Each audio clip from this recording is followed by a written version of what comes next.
You can redeem a game if you want. From the queue or from the list? Both, yes. I'm just wondering. As long as it's not a game you've already redeemed. That's the only rule, I think. I don't know, let me see. Okay. Alright. La victime monsieur Elg, he came to my restaurant alone. I remember the old man arrived not long after him. There were no other customers. When he got the word he won la lottery, Mon Elg became very excited. It was approximately 5 minutes later that the poisoning incident occurred. No, there was no time for a phony to do the acting. Okay, what's happening in this case again?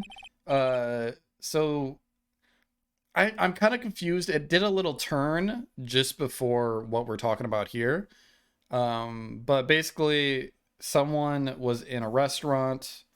They won the lottery, but they were soon poisoned and basically killed right there. And our phony evil Phoenix Wright took the case, made sure that the waitress lost the case, and framed her for the murder of whoever the victim, which is Elg, something Elg. And now, for some reason, in the last stream, we accused the victim of being a phony as well. I don't know where that came from or why we thought that was a good idea, because I don't know if that was ever a. You're not gonna like this, but you should try it. Is it, what is this? A gin? Yeah, it's the stuff I got today. Is this just gin and tonic? Yeah. Ugh. Oh, what the fuck? No, it's so good. Oh God. What is wrong with you? Oh, I was not expecting it to be that sweet either. It's got this really beautiful floral taste. Well, it's the tonic I hate first. And then the sweetness was kind of nice. And then it was just a punch of like flower garden. I tried the gin by itself and it's really good, but I didn't want to give that to you because it's a little strong. Oh God. Do you really hate it that much? I took too big of a sip, first of all. Yeah, you want a very small sip. Yeah, I drank too much at once. I just don't like tonic water. It's gross. It tastes so good. It's so unique. I wanted you to try something new. Hey, I'll Sorry. agree it's unique. It's unique for sure. This is literally made for me, okay? It's made for you. Did make it for you. I mean the special edition gin or whatever. Oh, okay. They produced it for you. I really love these floral tasting things. Yeah, I like floral stuff if it's, I don't know, not mixed with tonic water. Well, just smell it. Just smell it. Just like. Yeah, it smells like I'm at a garden. Yeah, doesn't it smell so good? It smells good. It smells like I would want to be in that environment, but not have that environment in my mouth. Okay. Sorry, I'm giving you shit. I love you too. Okay. 0 time dilemma? All right, that's getting bumped to the start. You know what? Let's do that right now. It's early in the streamer, we can do that. Let's go to... One second. I have a hotkey for my actual game list on my stream deck. All right. So order request, that goes to 1. Yeah, because we don't have anything else with double request, so that's going straight to the top of the list. Everything else is going to go down. Oops, 1. And 7, 5. Did I mess that up? I feel 1, 2, 3, 4, 5. Oh, I missed 1. There we go. Order request. Sweet. The list has been updated. So 0 escaped, 0 time dilemma is first on the list. Now, something else, because this doesn't happen much. Can I switch? Just so I can explain it, because I don't think I've ever explained it. But say someone else, like, redeems, I don't know, Chrono Cross. So that would go up just below 0 escape time dilemma also.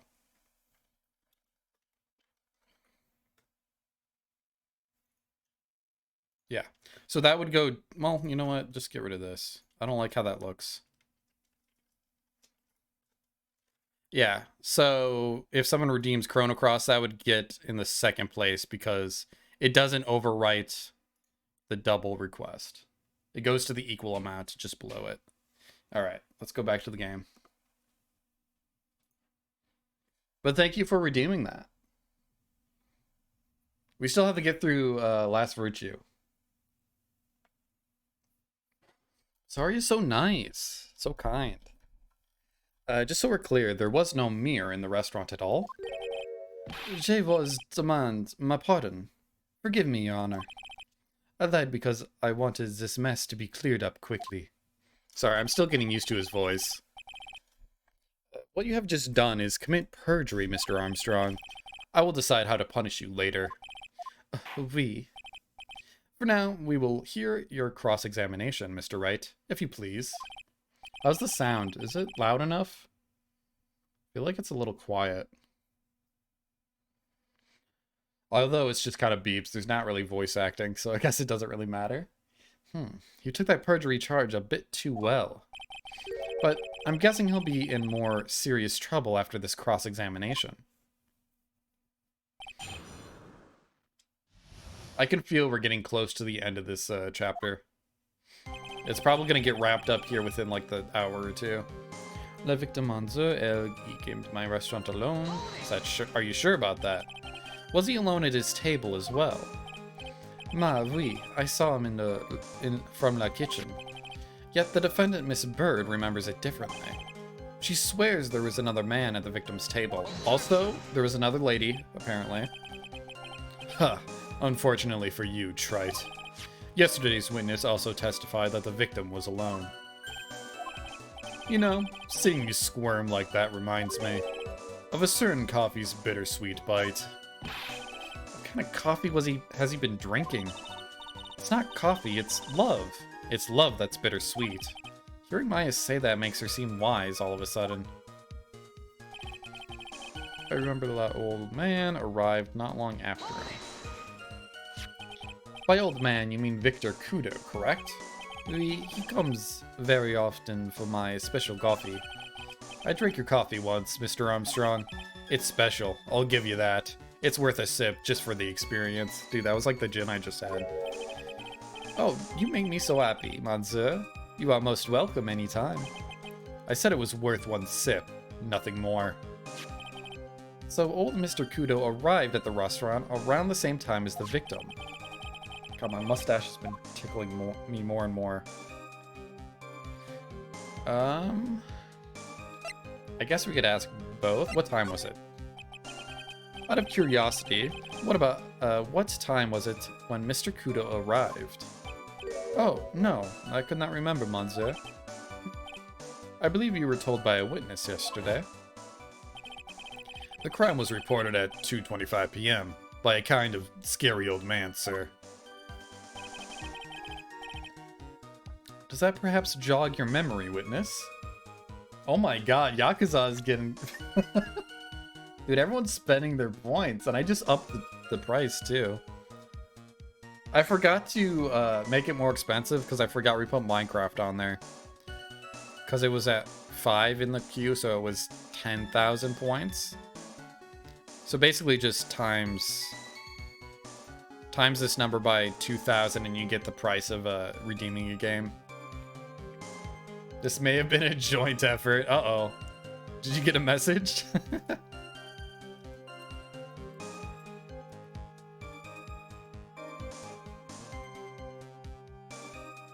Oops.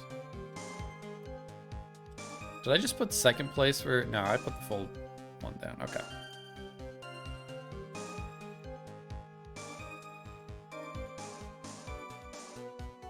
I mean, that's how the system works, so you're using it wisely. 3, 4, 5, 6. Wait, oops. Did it the wrong direction. There we go. The list has been updated once again. Alright. I don't need to save, but I will. Since we're in that screen. The incident happened about 20 minutes after you arrived. So, the victim must have been arrived between 2 p.m. and 10 p.m., no? Let me check. I think we do have something that says the time he called.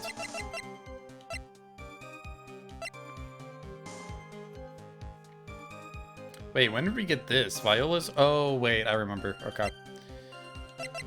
Oh, here. Experience the most thrilling 10 minutes of your life every Monday at 1:30 p.m. So that's a little weird. Did we even address that the thing in his head was a radio yet? 'Cause I might jump the gun by saying or bringing this up if we don't know that it was a radio. Also, what's this? Match is used for advertising found laying. Okay, this is probably to pin El Tigre to, or Don Tigre to the restaurant. And that's probably the final evidence that we'll have to release, which is the ear medicine that we found. Probably not that yet. Okay.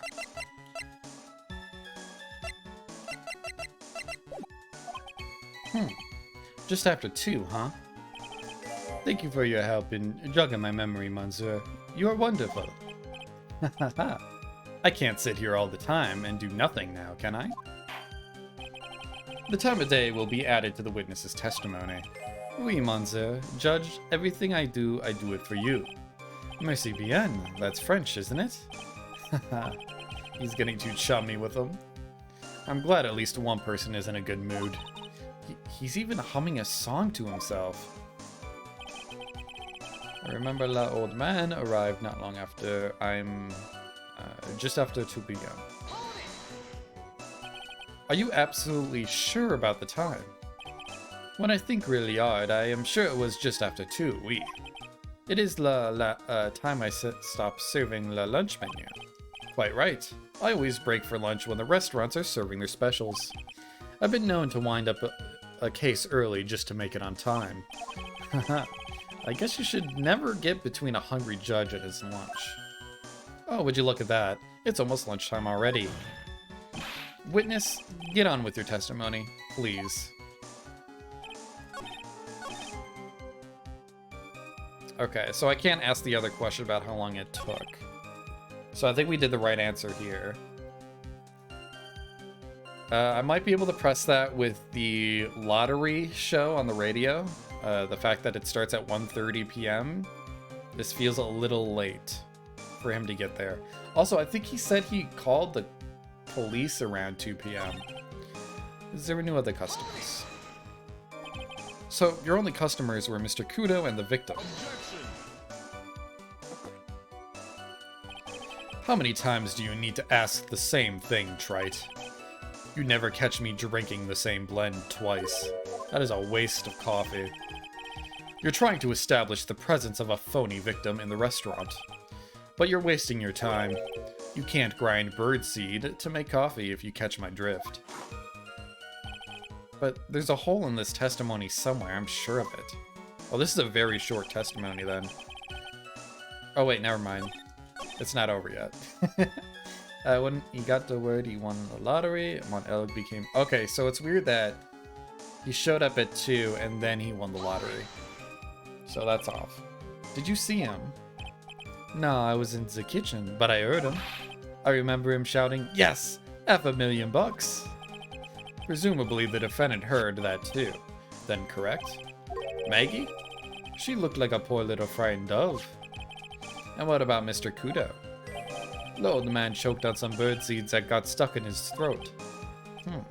It seems we now have yet another incident on our hands. Approximately 5 minutes later is that the poisoning incident occurred. And what were you doing at that point? Without any customers, you must have had time to kill. I am a multi-talented woman, monsieur. Sorry? What do you mean? There is la renowned chef, Jean Armstrong, and la tragic poet, Clarence Armstrong. Clarence? Oui, I was writing a poem. An angry tale of a chef in $500,000 of debt. Cooking for a man who won $500,000 on the lottery. It is called Porque. No, it's not Porque, that's Spanish. Pourquoi? Pourquoi? It means why. Perhaps I could recite it for la court. I guess Porque means why. Or but why. Nons, there was no time for a phony to do la acting. The phony? You mean you contacted the police as soon as the incident occurred? I asked the old man to call from the payphone. By your own argument, Trite. The purpose of this phony victim's performance was so the old man could see it. In other words, once the incident occurred, this opportunity would completely disappear. Indeed. Bien, it seems the shadow of doubt has been lifted. Must say, Paul? I guess Mr. Armstrong is connected to this case, huh? Absolutely. Someone was impersonating Mr. Elg, and I refuse to believe he was oblivious. He was there the whole time, after all. But if you're right, wouldn't Maggie have noticed too? She fell unconscious when the incident occurred, remember? Ah, you mean that's when the phony staged his act? Well, no for sure once I find a hole in his testimony. La victime, Monsieur Elg, he came to my restaurant alone. Let me press that again. Something new might have come up.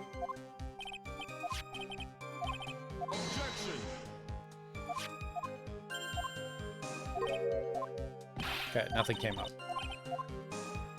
I wasn't sure, because there was multiple talk about multiple people being there. So I'm gonna try this. I'm gonna save first. We're full health, so it doesn't really matter, but can never be too sure. I think the 2 p.m. is weird because the lottery show is at 1:30 p.m.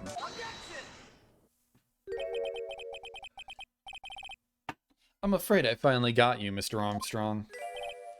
What? Or oui? What do you mean? Or what?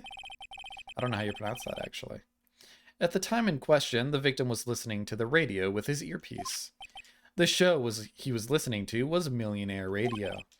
Each week they announced the winning numbers of the $500,000 lottery ticket. Oui, that must be la show, Mon Elg was listening to. I can't see any problem with his testimony, Mr. Wright. I wonder. You say the victim arrived at your restaurant after 2 p.m., correct? Oui, I am sure of it. I remember it perfectly now. I know it was at that time, because I had just finished serving the lunch menu. Get to the point, Trite, if you have one. That show is broadcast live at 1:30 p.m., and it claims to be the most thrilling 10 minutes of your life. It's on the air at 1:30? Now, supposedly the victim made some noise when it was announced that he had won. And yet, I don't believe his cry of joy could have occurred after 2 p.m. because the show had already finished more than 30 minutes earlier by that point in time. No? This victim we've been has nothing... Wait. This victim we've been told about has nothing but the impossible. Has done nothing but the impossible.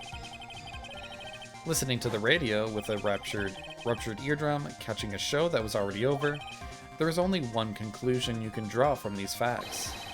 This victim was an imposter acting out the poisoning 30 minutes after the real murder. Oh, weird. Okay, I kind of see where this is going. Yes, there were 2 Glenn Elgs in Très Bien that day. The real Glenn Elg, now dead, having been poisoned by the real killer. And the phony Glenn Elg acting out the events for Mr. Kudo to witness. It certainly seems that way. I mean, if that wasn't the case, how could you explain the time discrepancy? Quite a performance, Trite. You were almost on a roll. But sadly, you lack the rock-hard foundation of rhythm to build your song. What is this, Music Theory 101? Let's recap. According to your imaginative theory, it's now just after 2 p.m. The phony Elg is performing a play for the benefit of Mr. Kudo. How do you explain then where the real Glen Elg is? I don't believe I have to spell this out for the court. However, at that time, the real Glen Elg was already dead. That's certainly the obvious conclusion. Thank you, Wright. That's exactly what I was hoping you'd say. What? Now, I presume you can prove this theory of yours. Can you explain where the missing corpse went to? The missing corpse? According to the old man's testimony, there was only one other customer there. If that customer was the phony Glen Elg, then where did the killer hide the body of the real victim? The prosecution has a valid point, Mr. Wright. If your theory is to stand up to the examination by the court, you must provide us with proof by answering the prosecution's question. Where did the killer hide the body? Yes, Your Honor. No conjecture, Wright. Let's hear some facts for once. Show the court a piece of evidence that proves where the body was hidden. Evidence? What's with this intense pressure in here all of a sudden?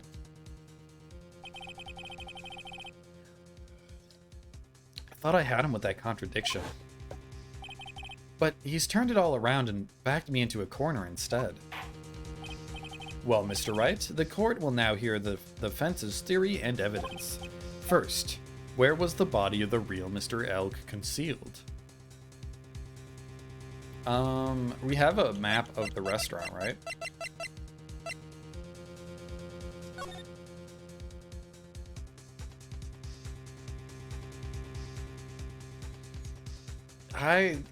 It has to be outside of here, right?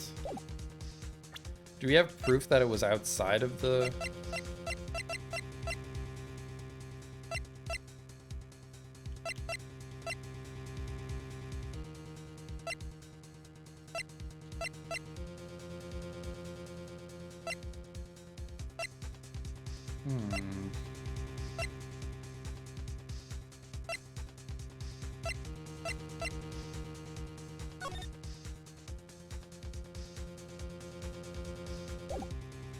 Well, it's got to be outside of... The police investigated the restaurant, so I feel like it'd be weird if it was still inside of the restaurant. Oh, they have the body because they used the autopsy report, so it must have been replaced.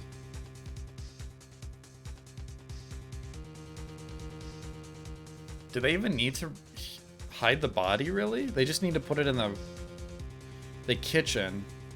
Because they don't want... The only person they don't want to see the dead body prior to the theatrics was this guy, Kudo.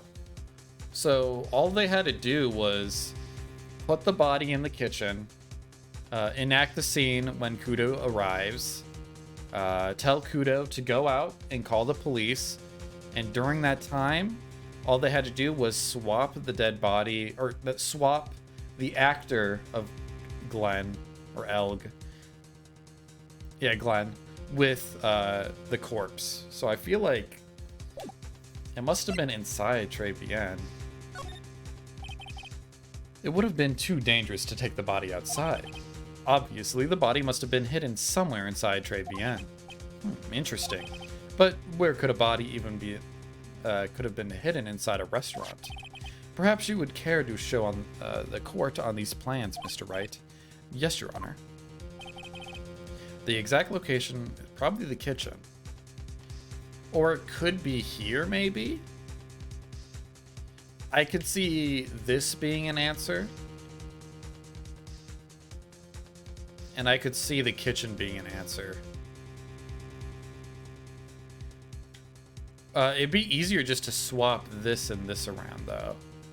So I'm thinking maybe this, actually. My first guess...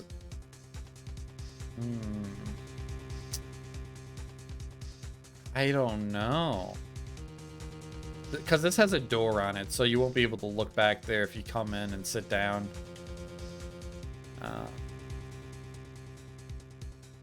Kitchen is the most concealed place. It's probably the safest place you would take it. But this is the easiest swap out, like quick. We'll try this. We have full health, so I'm not too worried. The body was hidden here. I see. Nice supposition. But the real question is, can you back it up? Where's the evidence that proves the body was hidden in that location? What?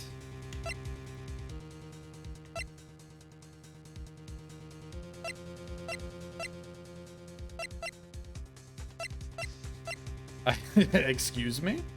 I need more evidence? I guess. Okay.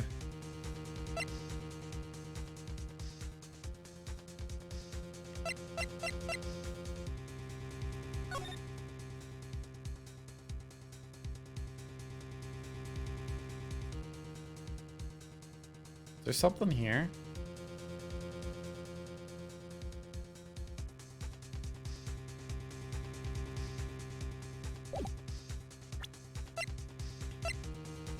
Maybe it's in the autopsy report? Died of potassium cyanide poisoning. Time of death was between 1:30 and... Okay, that doesn't help us.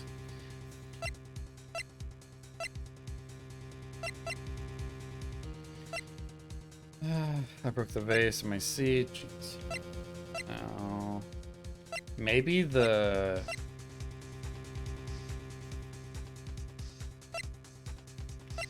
sports paper? Hidden behind... Maybe? Too bad. I don't think you'll ever grasp the real heart of rock and roll. What are you talking about? He means that your evidence was irrelevant, Mr. Wright. Come on, Nick. You've got to think it through. Feel the beat, and then hit him with some heavy metal. Okay, I need to calm down and get my facts straight. What should I do now? I mean, what would prove that it's in the kitchen? Which was my other answer. I feel like the sports paper, it might be a clue. Something metal. Yeah, just hit him over the head with a metal pipe. That'll give us the answers we need. Yeah, heavy metal. Well, there's been a lot of, like, music metaphors. I don't know why, though.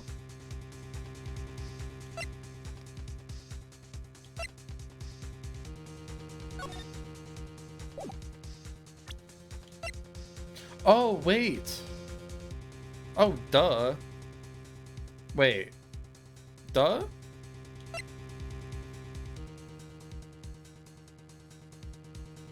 I'm confused. Are they thinking that the actor played dead during the police check-in? Or, like... No, that can't be. Do they not know they switched the bodies? Is that why that didn't really work? Maybe...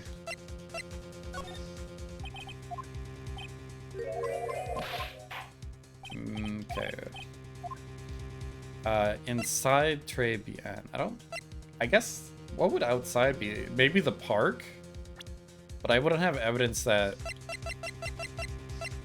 it was in the park, right?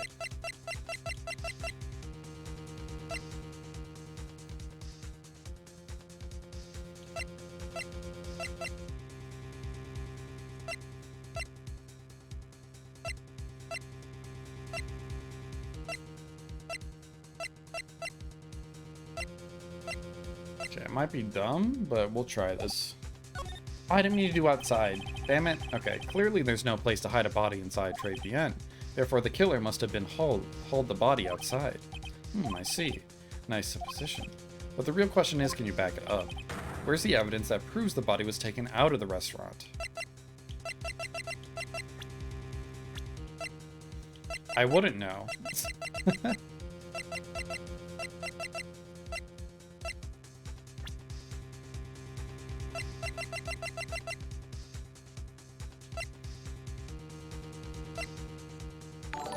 Oh, wow. Thank you for the follow, Big Froggy Boy. What a great name. Hope you're doing well today. Currently, we're trying to suss out the answer here. I'm not really sure what they want from me. I don't think the body left... Was a programmer, HMD over the left eye, or yeah, left eardrum was ruptured. called the police by payphone.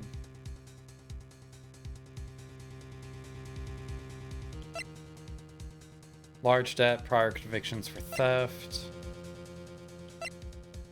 Okay. Let's... I don't think I have anything to present, honestly. I think anything is wrong. I guess... I don't know.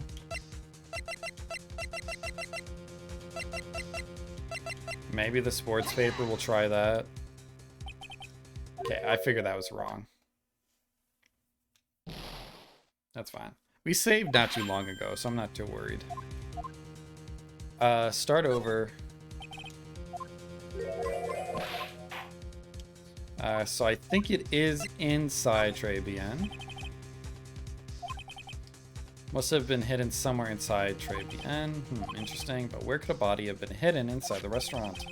Perhaps you would care to show the court on these plans, Mr. Wright. Yes, Your Honor. Exact location where the body was concealed.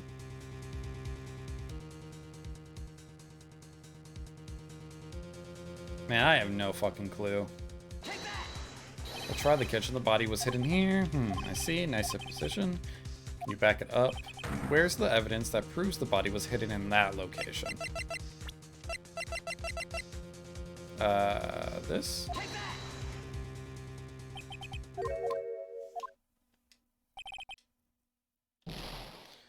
Okay. Because I was thinking maybe he would have connection with the debt. I don't know. Pick another another location. We've never really have to present two evidence at once that correlate with one another.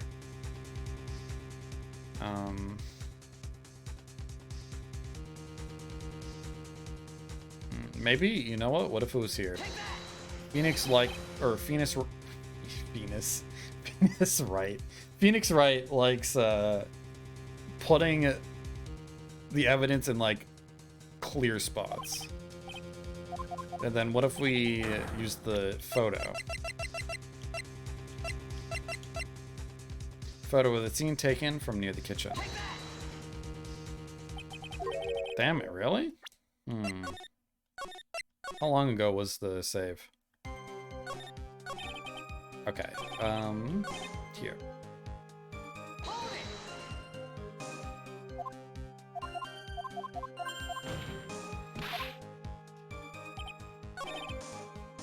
I must be missing something really obvious.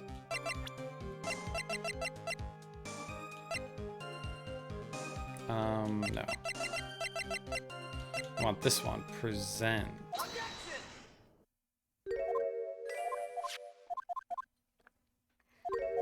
Because we haven't really had much evidence to... or that's anything that sticks out saying that the body has been moved. Obviously it's been moved. But I feel like all they had to do was put the body in the kitchen or behind that little waiting desk with the little door on it. And then just switch the bodies, the actor and the dead body, when Kudo was calling the police. It has to be within the restaurant, but I don't see what the point of where the body was hidden is important.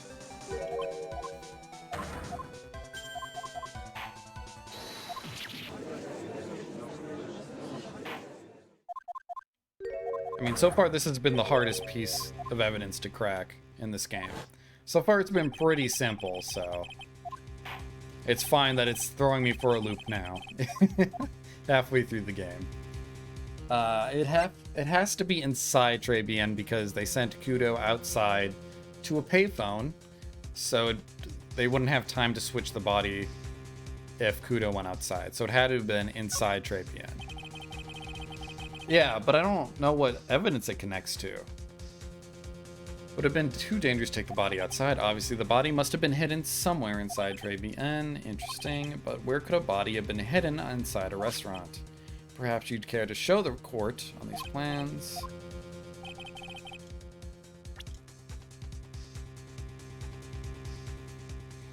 I mean, where was Kudo sitting?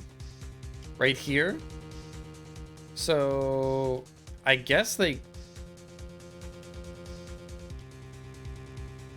guess technically, if Kudo was sitting here, the victim is sitting here, they would not hide the body here because it would be an eyesight from Kudo. So the table that he wouldn't be able to see is this one. So maybe it's hidden here, and the evidence would be Kudo. But the real question is, can you back it up? Where's the evidence that proves the body was hidden in that location? Yeah, that's the problem. Would it just be Kudo?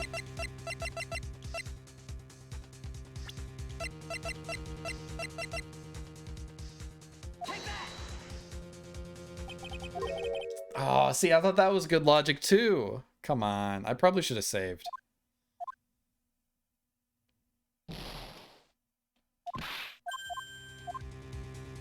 Okay, let's save here. Alright, it's in the restaurant for sure. I'm dead set on that. Miss a dead body at or under his table? No, I don't think so. Would have been too dangerous to take the body outside. Obviously, the body must have been hidden somewhere inside tray BN. But where could a body have been hidden?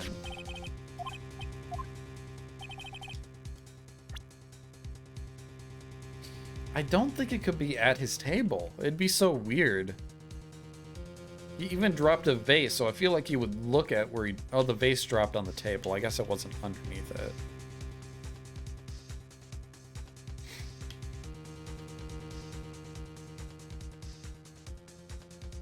I think the evidence has something to do with Mr. Kudo.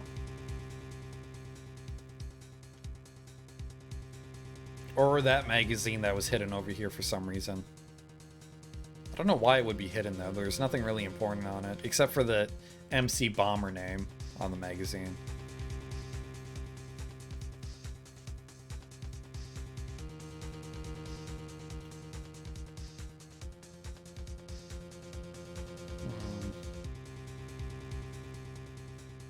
What if it was here? I don't think this is right. Where's the evidence that proves the body was hidden in that location? Picked up from a bench at Vitamin Square, thrown away by the old man. Does that have anything? No, I think that was used earlier.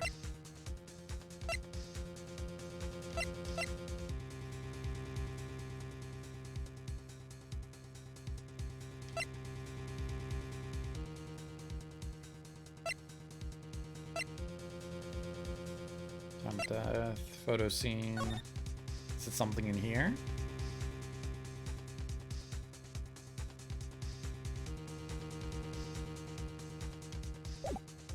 I don't think so. Oh. No, okay, never mind. Coffee contained potassium covered in the victim and Maggie's fingerprints. Found during a body search of Maggie. There's a small pocket that, but big stains. Bears Maggie's fingerprints found in her apron pocket. Victim got this from the doctor before going to Tray BN. The bag is empty. A cardboard. Computer virus made by Glenn Elg.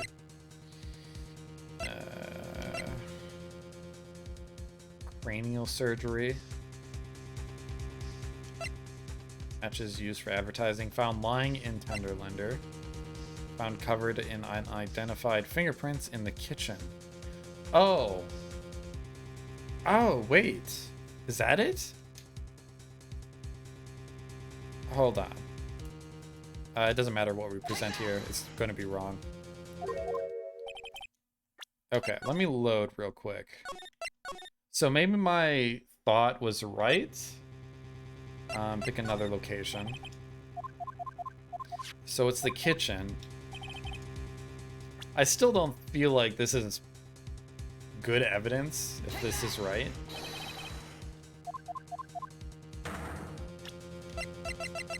I guess I could just go to the left here. Yeah.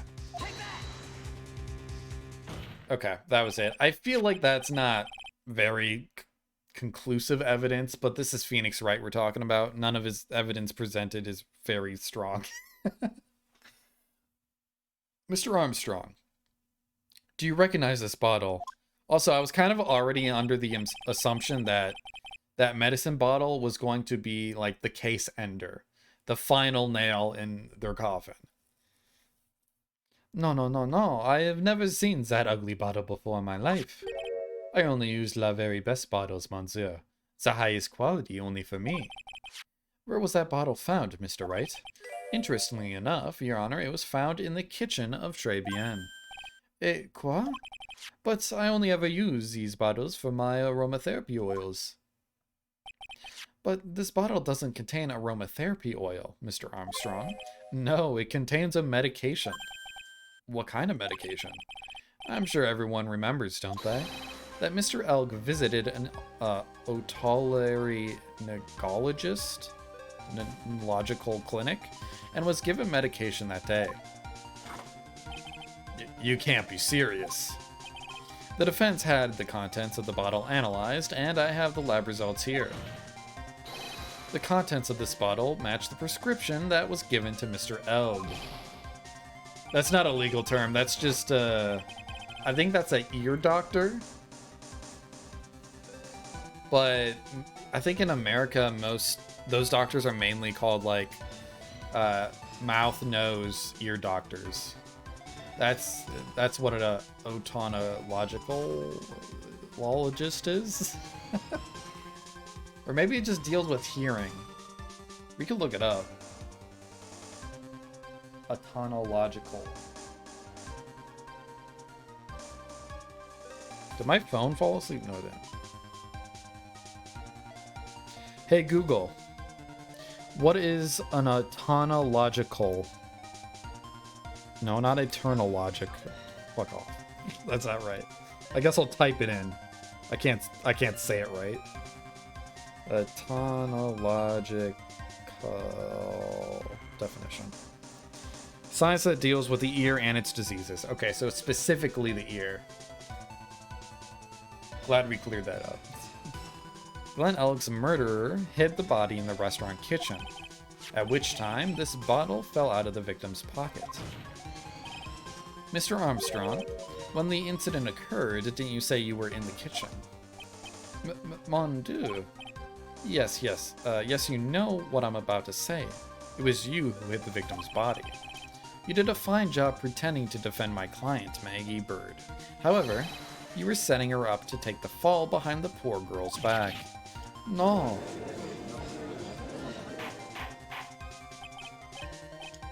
This is an extraordinary development. Witness, did you murder Mr. Glenn Elg? Never. I could never do such a horrible thing. Uh-oh, Godot's gonna explode. Mr. Godot? The bitterness. Every time I get lied to, I always down a mug of coffee. That's one of my rules. Do you have the slightest idea how many cups you've had by now? Then I'd like to do the same. To the person who lied to me. I like to take them down with my empty cup. Listen up, chef. How about a brand new flavor in your ear, my H-deficient friend? Je vous demande pardon? Please, you must hear me out. It is a trap. Listen to me. Por favor. Yo hablo español, Mr. Armstrong, and por favor is Spanish. Dude, I'm glad the judge caught that. He always misses these things. I'm only going to ask you once. Did you do it? No. Absolutely not. I simply...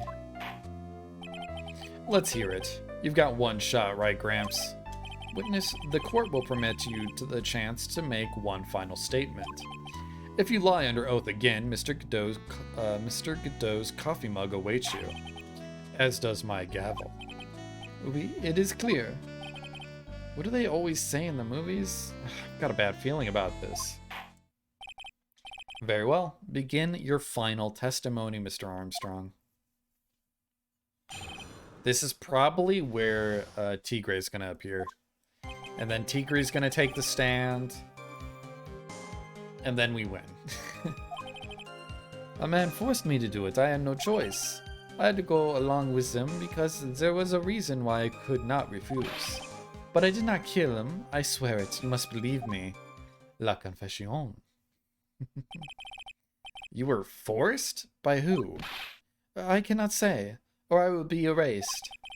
Let's try a different question then. When Mr. Elk died, was he really the only person at this table? There was... Oh, dude, there he is. There was another man. I knew it. Maggie was telling the truth. You may cross-examine the witness now, Mr. Wright. There's just one more thing I need to do. I gotta break this guy and get him to tell us the name of the real killer.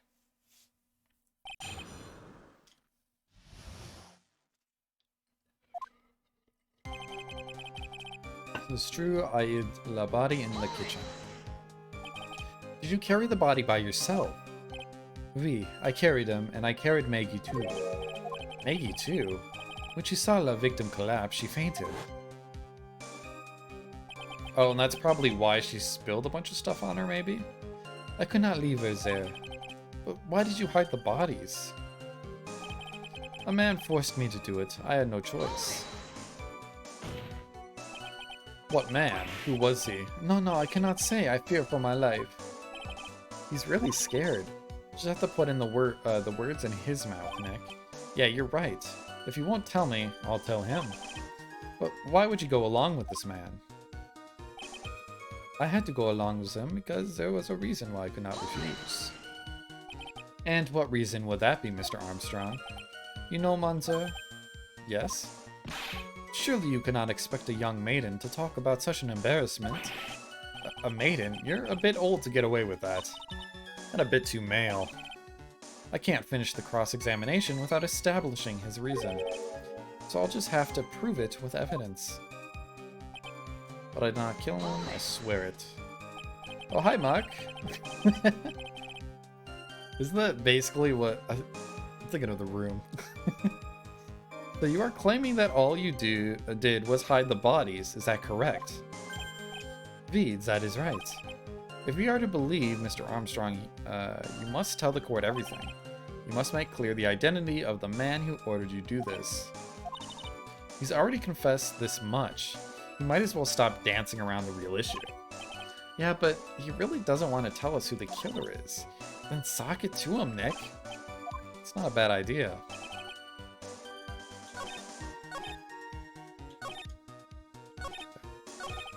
I killed him, I swear. I had to go along because... should we say? Nah, I'm pretty confident. Gene's debt is $500,000. The owner of the loan is tender lender. Probably that. Is there anything else that would prove it, though? Yeah, okay, I think that's it.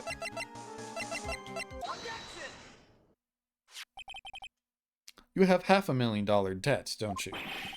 $500,000? Is this true, Mr. Armstrong? Oui, Jesus Tesor. I was weak, and I borrowed the money. Sorry for butchering all the French in here. I don't know a lick of French, so... I'm just guessing. This is Mr. Armstrong's Achilles heel. And that's why you couldn't refuse anything asked of you by this man.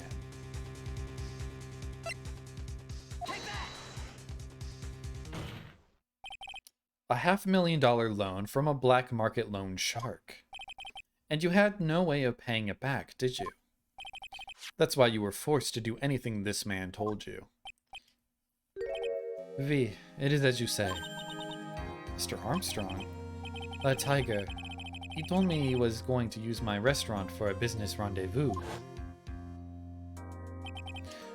On the day in question, he was meeting the victim to demand that he repay his loan. What's up? Bobo, welcome in. I don't know if I ever asked, what do you want to be called? Is Bobo fine, or do you want it like Bobo Lin? Yuji? But what's up? Hope you're doing well. I just went with Bobo because it's easy.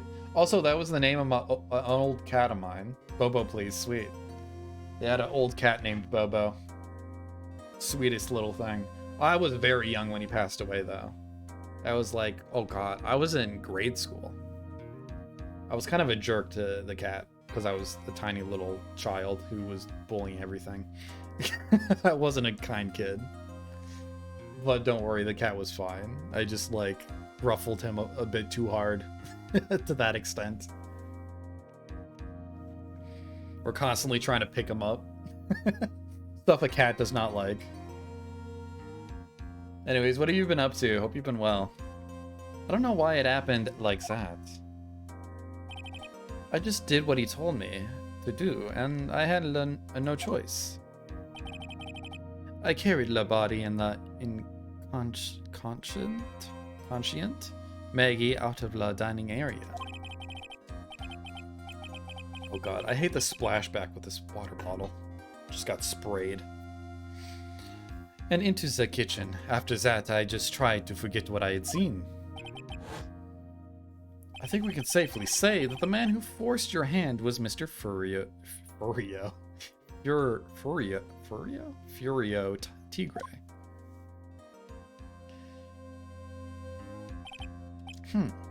I do have one further question for you, Mr. Armstrong. The poison and the lottery ticket that were found in the defendant's apron pocket. Was that your doing as well? No, I knew nothing about that.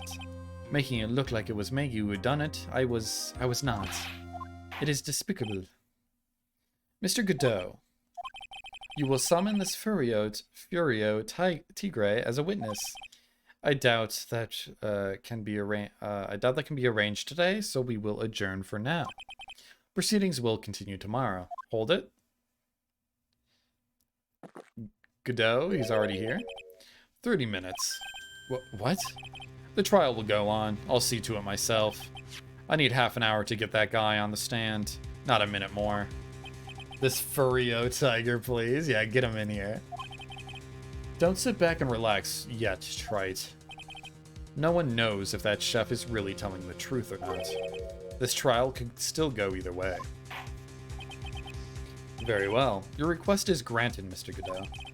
We will resume once Mr. Tigre is ready to take the stand. Until then, court is adjourned for a 30-minute recess.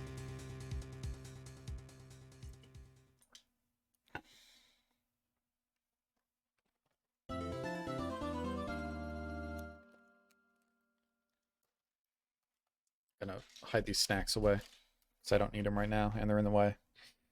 Save your progress up to this point. Yes, I will. Okay, it's getting exciting. We're getting close to the end of the trial. And I think this one has 5 chapters, unlike the other games. Actually, technically the first game had 5, but that's only because it had the bonus mission that was on the DS version. And the bonus mission was very long. I don't know if they're going to do another long one. I'm guessing it's going to be a pretty long mission. It's the last one in the trilogy. So we're finally going to see the tiger on the stand. We've almost got this case won now, Nick. I wish I could agree. Huh? When I cross-examined Mr. Armstrong just now, he said he was just doing what the tiger told him to do. But Godot picked up on it, remember? He pointed out that without proof, we don't know if what he testified is the truth. You mean, you think Mr. Armstrong was lying? I don't know, but if that's the line the prosecution takes, we could be in trouble. I get the feeling that we don't have the case-making evidence we're going to need. Hey, pal. Dude, just in time. We need you, Mr. Dick. Detective Gumshoe. What are you so jumpy about, Detective? Your hair's standing on end. Hey, that's the pot calling the kettle black, little Miss Topknot. It's not a topknot. Never mind about the hair. Just calm down, alright? I can't stand still when I don't have a job to do. I kind of get wound up. Ah, no kidding. We gotta have something. You gotta have something you need me to do, pal. Anything. Well, hey, I'm gonna take a jog back down to the precinct. I could get some prints analyzed for you if you've got an hour. An hour? The trial will have reconvened by then. But, Nick, we still don't have a really decisive piece of evidence, right? True. Without some kind of trump card to pull out of the bag, we're really stuck. You said you could get some fingerprint analysis done in an hour? 1 second. This might be a really important decision. You bet. In that case, would you mind checking the prints on this for me? Okay. The first thing I think of is the CD. Computer virus made by Glenn Elg, potentially worth millions of dollars. Maybe the paper badge could have fingerprints on it to prove that Tigray impersonated me. But I guess that doesn't really have a connection to the... They didn't see that before. That doesn't matter. Bag doesn't matter. Potassium cyanide, we already have the fingerprints for. Yeah, the fingerprints on the cup already. Maybe the magazine? I'm gonna say the CD. What are you doing, Nick? Detective Gumshoe's going to check some prints for us. Shouldn't we be checking this? That's that small bottle I gave back to you this morning, right? The victim's ear medication that we found in the kitchen? Look, it even says covered in unidentified fingerprints right in the court record. You're right. Actually, that's been gnawing on me too. I didn't think that was that important, but sure. So you'll look into it for us. Awesome. Oh, I don't think we addressed that he applied the poison himself. Because I'm pretty sure the poison was in the bag of medicine that he thought was his own medicine. So he swabbed the poison, put it in his ear, and basically died that way. What about that thing I asked you to run a check on? Oh, that? Sure. I'll see what I can do, if I've got any spare time. Spare time? I feel so unimportant right now. Small bottle given to Detective Gumshoe. Okay, I'll get this off to the lab right away. Just make sure you don't lose the case before I get back. Will do, Gumshoe. This is pretty much the final showdown, I guess. It's time to separate the phonies from the real guys. Now, I wonder who the phony Glenn Elg is.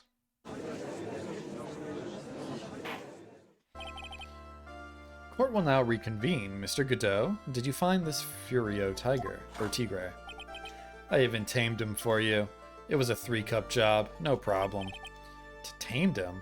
The guy's name may be Furio Tigre, but come on. He's pretty lively. Be careful, he still bites. Very well, please show Mr. Tigre to the stand. Now I know Tigre's gonna talk a lot, and I know his voice ruins my voice, so I'm gonna take it easy on voicing him. I gave him a really dark or deep voice that, I don't know, destroyed my vocal cords. Roar. Ah. Don't hide under the table, Maya. Unless there is room for me down there, too. Would you mind? What'd you say to me? No, nothing. I didn't say nothing, honest. Who could have guessed that fear would induce a bad Brooklyn accent in the judge? I got business to take care of, you hear me? So who the hell called me into this hole? Was it you, Spiky? No, of course not. It was the judge. The judge is gone. I think that's the first time we've seen the judge's chair empty. Oh dear, I seem to have dropped my pen. Where on earth is it? Don't mind me, just carry on with the proceedings as normal. Oh, that's it. We're doomed. Maybe you just didn't hear me. I said, who the hell was it that called me in here? There's no need to shout. We can all hear you. What'd you say? There's no point struggling. You're caught in a snare. The relentless snare of the law. How can you not like Godot? And I'm the one that hauled you in. Too cool. Don't let him get the better of you, Nick. Let's start with the basics. You know about the incident in question, correct?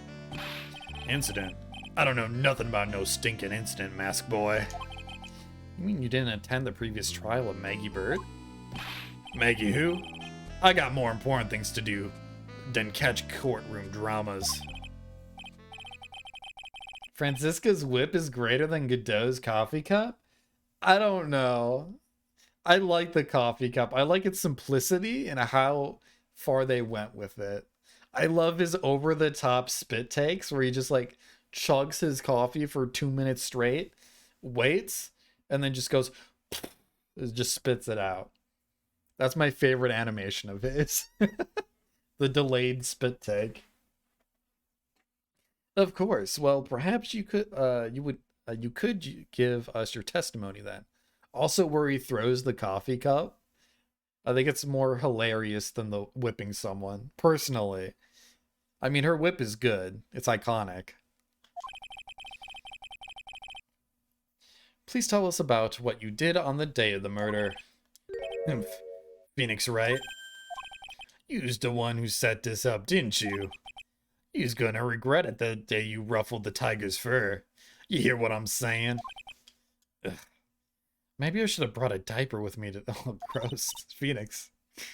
Get a grip, Nick. Alright. I don't know nothing about no murder. I was tied up with the business in December last year. Spent all of my time in the office. I got whales lined up to borrow cash from the tender lender every single day. You just want to check my alibi? Just ask Violetta. Ah, at last I found my pen. Very well then, Mr. Wright. What is it? Please, witness, if you could refrain from shouting like that. I know the kind of games that guy in the blue plays. That lowlife ain't no lawyer. He just punches away at stupid details till he wins. A lowlife? Me? Listen up, Smarty. Every time you ask me something doing that, every time you ask me something that doesn't relate to this case, I'm gonna bill you $50,000, and you's gonna borrow the cash from me. That's one loan contract I refuse to sign. And don't think it ain't gonna hurt when you tangle with the tiger. Okay, so he probably doesn't want to be pressured into saying anything. Huh. I love a good spectator sport. Just a minute. That's really not... This witness is... How can I put it? A hungry tiger roaming the urban jungle. Get on his bad side and he'll bite everyone's head off. Yours too. Very well. I have no choice but to impose a penalty system here. You's better be listening. I said I got business to take care of. Big business. If I don't split now, I ain't gonna catch my bus. The court will impose a penalty for any irrelevant pressing of witness testimony. Keep that in mind as you begin your cross-examination, Mr. Wright. Yes, Your Honor. You can do it, Nick. Come out from under there already, would you, Maya? Okay. So no pressing, just straight facts. Don't know nothing about no murder. I was tied up with business in December last year, spent all of my time in the office. Got whales lined up to borrow cash from tender lender every single day. You want to check my alibi? Just ask Violetta.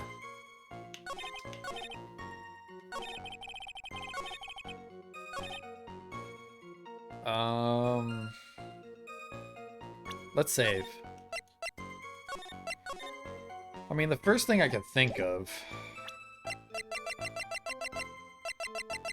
is the fake paper badge that was found in his office. I'm gonna go with that. That's like the strongest piece of evidence for this.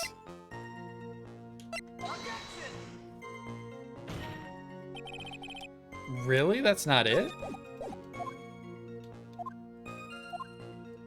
Judge, please. Okay, we're not too far. Okay, maybe I jumped the gun. But you definitely know about the murder.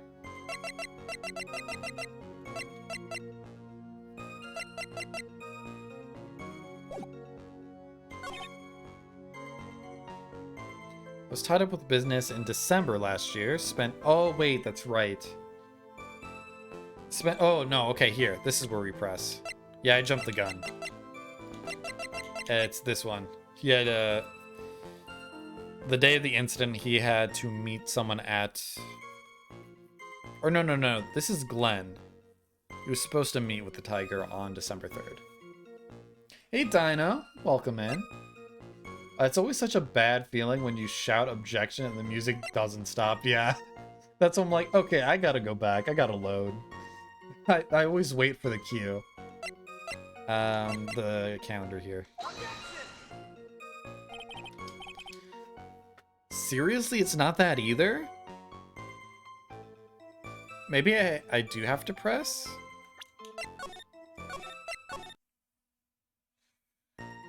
Hope you're doing well, Dino. Have you been up to anything fun lately?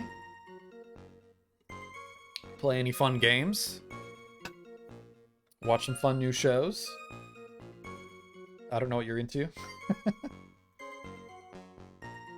I don't know nothing about no murder. Got whales lined up, Garo cash for lender every single day. You just want to check Alway. How? Let's press, just to see. Are you sure about that? You're talking about 1 month ago, you know? You see these teeth? That's how sharp my secretary is. Sharp? Is he talking about Viola Cadaverini? She writes everything in my scheduler. December. Mainly in the office. That's what it says, so that's where I was. That seems like a rather sketchy schedule. Grr. There he goes again. What the tiger did all December isn't the issue. What's important is what he was doing on the day of the murder. Not having a fun time these last few months lately. Lots of stuff going on, but we'll get through it all. I hope things get better for you. I'm sorry it hasn't been the best month for you. Or last few days for you. I don't know if it lasted all month. I hope not. But I hope it gets better. Take care of yourself. Your mental health is important. But I'm glad you're here to spend the stream with me. We also have, it's been an hour, so I'm going to advertise it again. But we have a new channel point redeem where I got a care package with a bunch of like Asian snack goodies.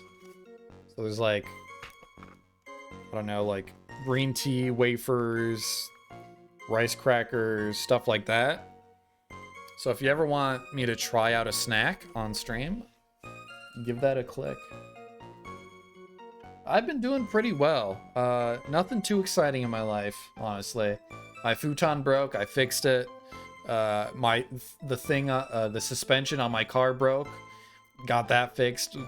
Costed a fortune.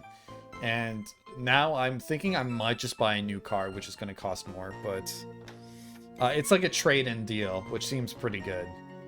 I have like a 2009 Camry. I could trade it in for like a really good deal for a new Camry.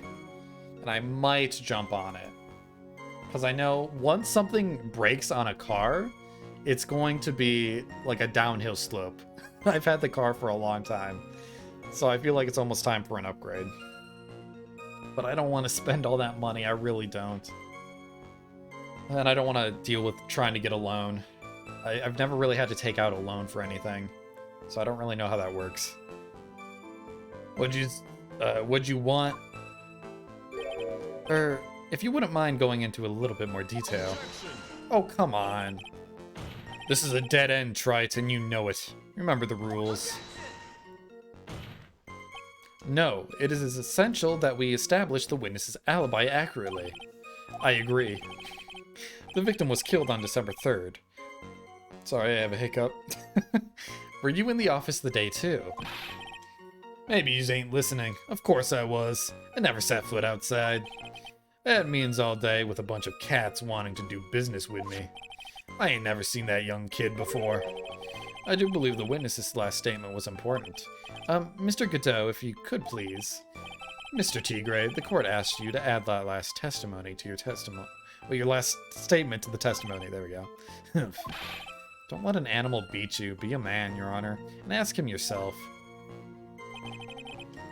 The days you've been talking about, I was in the office, too. I've never seen that kid before. Now we do the evidence. There we go. Okay. Mr. Tigre, you claim you didn't know Mr. Glen Elg, but it appears that Mr. Elg knew you. What? Mr. Elg left this little note on his calendar. Meet with the tiger on, and the date? December 3rd. December 3rd? That's the day of the murder. So, Mr. Tigre, I submit that you did not indeed know one... Wait, I submit that you did indeed know one Mr. Glen Elg. Because on the very day of the incident, you met with him. Okay, we're getting to the bottom of it. Not bad. He was actually not bad. Sorry? I was just messing with yous to see how good you were. Did you hear that, Nick? He said you're not bad. That's one compliment I can do without. Plus, he's lying through his teeth. Yeah, maybe Regina's tiger. The one that's already been dead for a few years. I guess it was... Wait, maybe... I mean, it was last year. I don't know how big of a time skip there was. I miss Leo. Actually, I never met Leo, but... Actually, I don't really miss that case at all. That was like the worst... I think that was the worst case in the trilogy.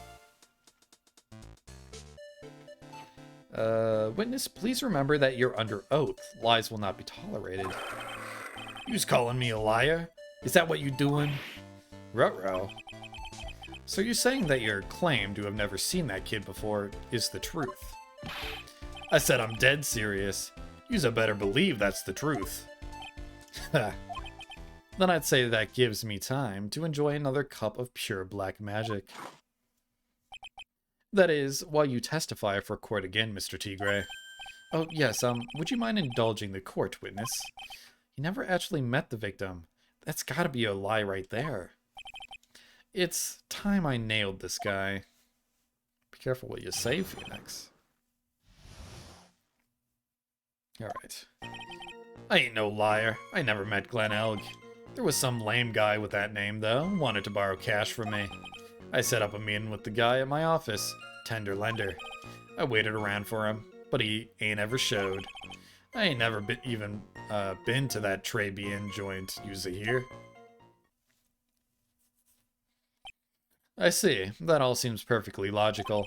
You had arranged to meet with the victim, but he didn't show up. I've heard it's pretty hard to keep appointments when you're dead. Very well. You may begin your cross-examination, Mr. Wright. Yes, Your Honor. Didn't I tell you I got a big deal going down today? I ain't gonna make my bus now. I'm gonna have to take the express train. That bill's going straight to you, Mr. Wright. Grr. Okay. I immediately saw the fault in what he said. That he's never been to Trabian. Because he has a matchbook in his office. Do I press it first, though? Never? Not even once. Not even once. I was in my office the day that went down. I didn't put no poison in no kid's coffee, capiche? How does he know that? Wait. Why would he know that? He wouldn't know the details of the case, right? Do you think he really didn't meet Glen Elg? Not likely, because I'm convinced this guy's behind the whole thing. So you mean that whole testimony he just gave was a lie? Of course, so we can't afford to give him time to think of ways to plug the leaks in it. I've got to nail him while I still can. Some lame guy, sure, meet up with the guy in office, whatever. Waited around for him, never showed. I ain't never even been to that Trabian joint. That was an easy one. Mr. Tigre, is there something you'd like to tell the court about these matches? Matches? What you talking about? We found them in your office at Tender Lender. They're from that restaurant. What? Did the audio get quieter, or is that just me? Why does it sound so quiet? Did it... If you've never been to Trabian before... Yeah, it's way quieter. What the hell happened? It sounds fine? Maybe it's just me. Maybe I accidentally bumped my sound control. Okay. Thank you. I almost blasted it up for you guys. I could turn it up from here, so we're good. What was a book of the restaurant's matches doing on your desk? He's been snooping around my stuff too, wise guy. What are you, my ball and chain? Ain't no broad controlling me. I mean, you could blast it if you want. I mean, it is. There you go. I turned it up a bit. Well, witness, I think it's time you started telling us the truth, don't you? Rawr. Sorry, I'm terribly sorry. Forgive me. I ain't no pussycat. I don't go back on what I said. But okay, I was at the joint that day. What? But listen good, alright. I might have been there, but I still never met that kid. He's digging a hole even bigger. Well, well. Looks like an order just came in for another testimony. I'm this close to proving it was him. He did meet Glenn Elg that day, and he did put poison in his coffee. He must have. I don't think he did. I think it was Violetta. I was supposed to meet with the kid at the restaurant that afternoon. When I opened the door to the joint, I saw one ugly scene. The guy was laid out over the table, stiff as concrete. I figured if the police wasn't hot already, it was going to be, so I split. I heard the cop sirens on my way out, and I went straight back to my office. Likely story, Mr. Tigre. I see you didn't actually meet with him in the end, then.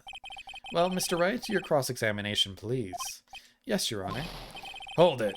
If I wait around here any longer, I ain't even gonna make the normal express. No more stupid questions. Ha, no problem. Anytime Trite presses you on something irrelevant, I'll see you pays a penalty. Mr. Godot, that's my job.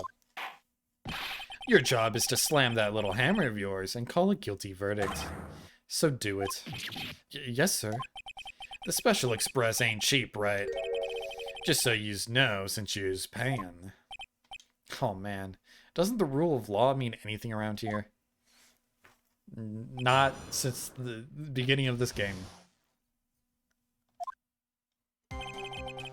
There was a prosecutor whipping people. I'm pretty sure that's against the law. I was supposed to meet with the kid at the restaurant that afternoon.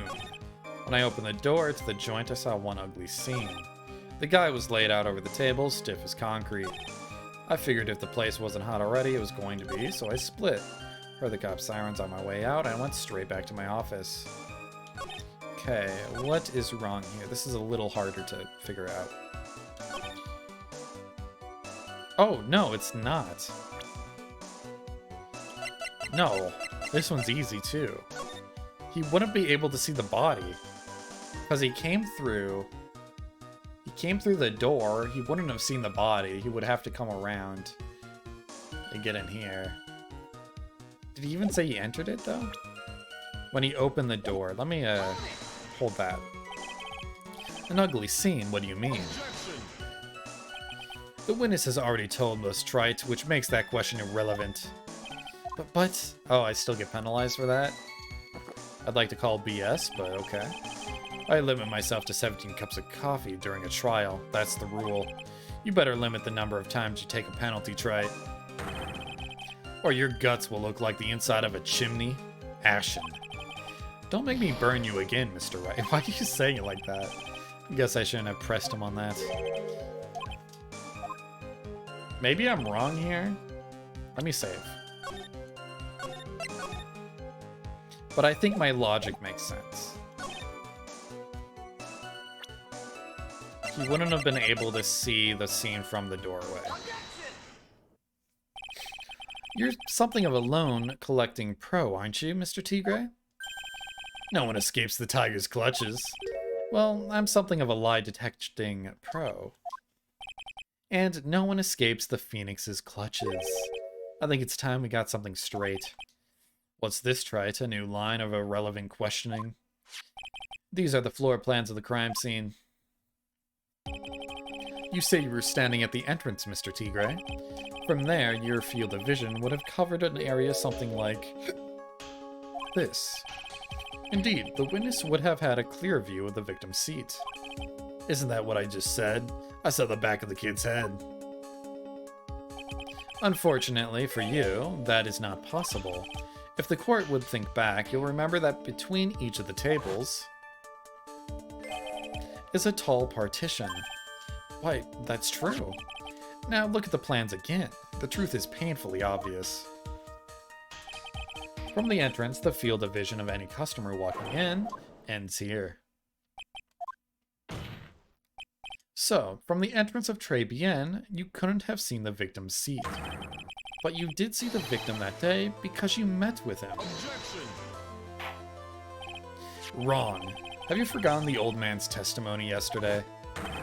The victim was alone at his table. That was for the enactment. Godot, get with the program. We've already been through this. But the defense just proved that point to be moot. The victim witnessed by Mr. Kudo was not Glenn Elg, but a fake. What? In order to have Mr. Kudo falsely testify, the real killer posed as the victim he had just killed and acted out a charade. That will do. This trial has gone on long enough without the obvious question being answered. Who exactly was this real killer? Who impersonated the victim? You say the killer murdered Glenn Elg, and then impersonated his victim in a performance for Victor Kudo. In that case, Mr. Wright, reveal the identity of this criminal to the court. Pretty sure it's Viola. Obviously, it's the person you least expect. What's the matter, Your Honor? Oh, nothing, I just dropped my pen again. Don't mind me, carry on with the proceeding. Oh, that's wrong? Better think again while he's down there, Nick. Guess I should have picked the obvious choice. Wait, really? You say the killer murdered Glenn Elg, and then impersonated his victim? Oh. In that case, Mr. Wright, reveal the identity of the criminal to the court. Of the person who impersonated Glenn Elg?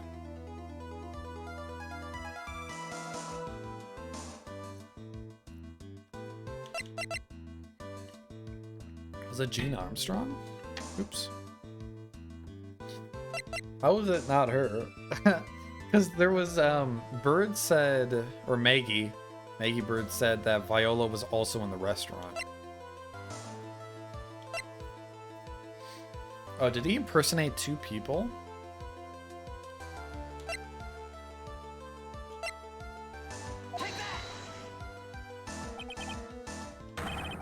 The killer is Furio Tigre. No one else could have done it. But what? Well, witness. No, that's cute. You just think you can pin this on the tiger? Maybe you just don't get it. So I dare you to say it again. Come on, you got the guts. You can't threaten me, Mr. Tigre.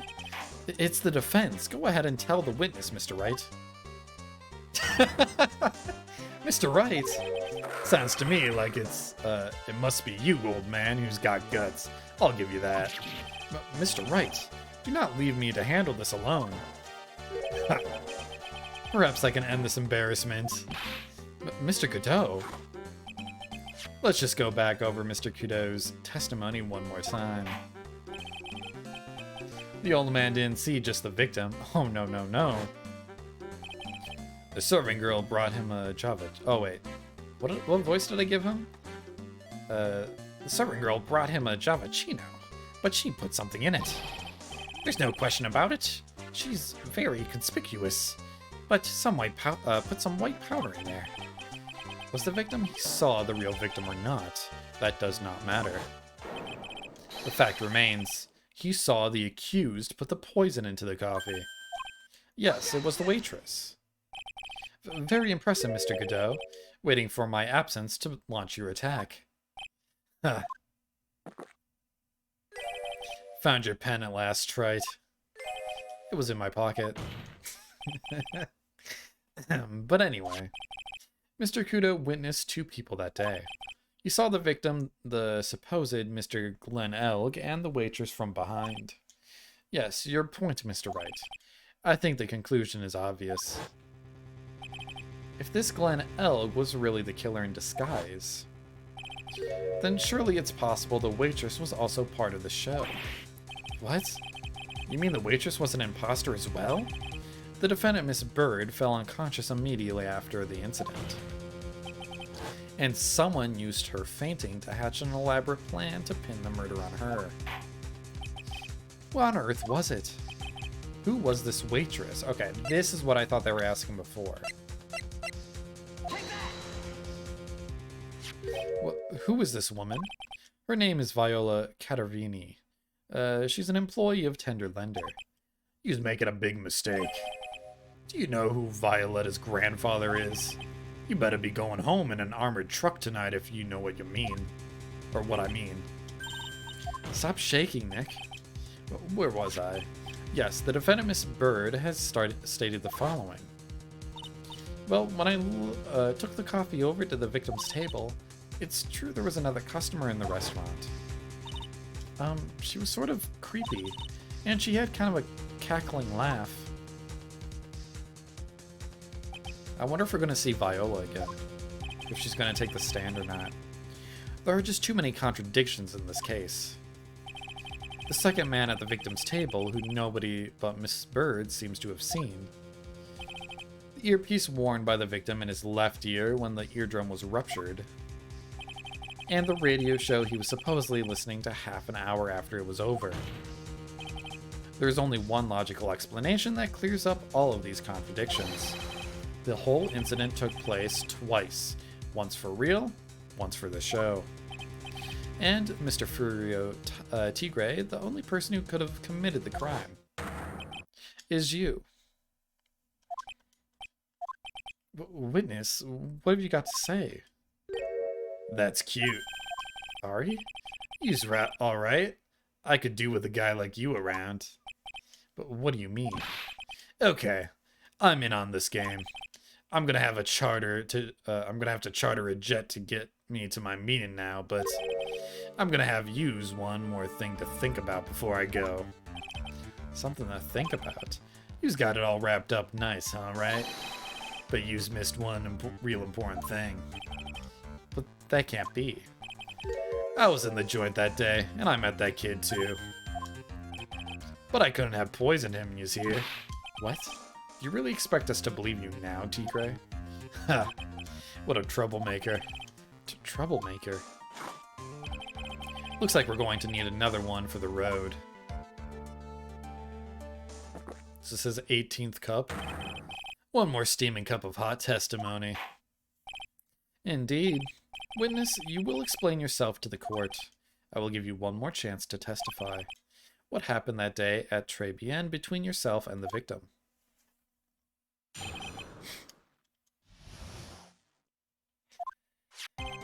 Yeah, I loaned El cash, about $100,000. That day he was due to have a little chat. The kid had hit his payback date, see? So anyway, he tells me he's got no way to pay up. I'm about to flatten the guy when he starts screaming. Yes, I won $500,000. You got lucky, you know, real lucky. If that waitress hadn't done what she'd done, everything would have been over. Like, that's a weird testimony. Now, I see that the principal amount you loaned to Mr. Elg was $50,000. Yeah, well, you've got the... Wait, what? You've got the VIG to take into account? You just got... What does that mean? You just got the VIG to take into account? Interest builds up fast, you know? That's faster than fast. $100,000 is twice its principal. And the repayment deadline was December 3rd, the day of the incident in question. Yeah, he was one lucky kid. You got that $500,000 just in time. So I ain't have no reason to kill the kid. And if I ain't got no motive, you ain't got no case. His motive, hmm? Yes, to have one, but what is it? Yeah, man got murdered right after winning the lottery. I wonder, that's probably happened before. In real life. But that's not really how lottery tickets... Well, does it? Is that how lottery tickets work? Does it have to be the person who bought the lottery ticket to turn it in? Or not really? Yeah, I loaned El Cash about $100,000. That day, he was due to have a little chat. The kid had hit his payback date, see? So anyway, he tells me he's got no way to pay up. About to flatten the guy when he starts screaming. $500,000. He got lucky. If that waitress hadn't done what she'd done, everything would have been over.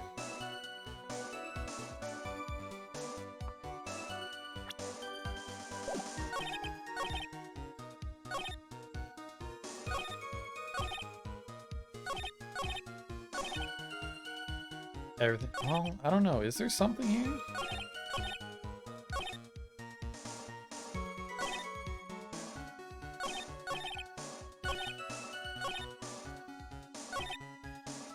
I feel like I have to press something here. Not press, but present evidence here.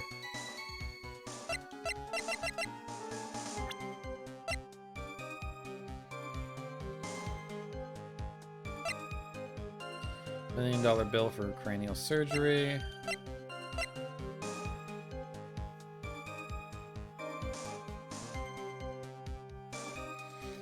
MC Bomber's gonna show up here at some point.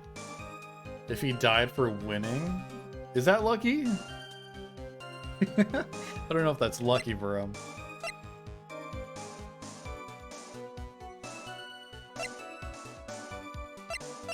I don't really know.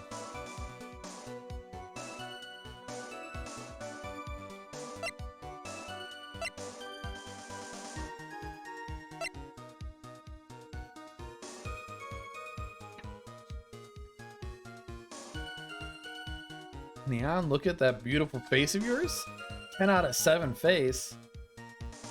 Would face swap? Dude, you're too kind. It's just a little old face. Nothing too special about it.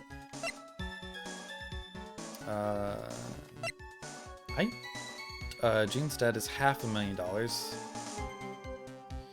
The owner of the loan is... So there was 2 people that were in loan contracts?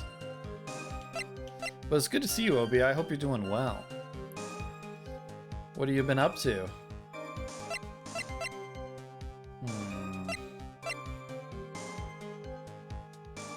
Are you in Florida right now? Oh, that's right. You said you were going to catch a plane. I didn't realize that happened already.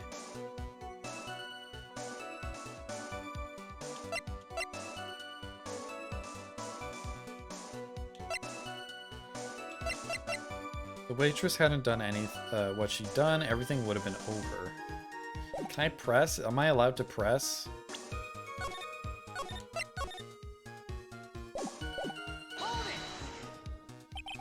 The waitress, you mean? The girl with the glasses in the defendant's chair. Who else could I mean?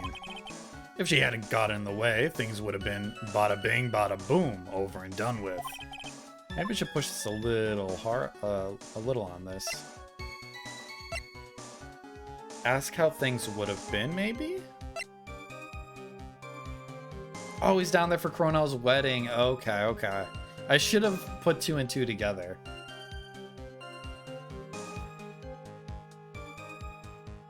But I hope you have a good time, OBI. Same goes towards Chronal. Wheeling and dealing, welcome, man. Let's see. I guess, yeah, ask. What do you mean things would have been over and done with? Are you all there or what? I'm talking about the cash. I was there to get my 100,000 bucks back, that's all. I'm a businessman. It was all coming together before that waitress got in the way. Sorry, I got hiccups. I drink way too fast. As far as I can tell from the witness's testimony, other than recouping his loan, Mr. Tigre had no motive for killing the victim. Witness, you will amend your testimony to reflect what you just said. The tiger's motive, huh? I didn't have no reason to kill the guy.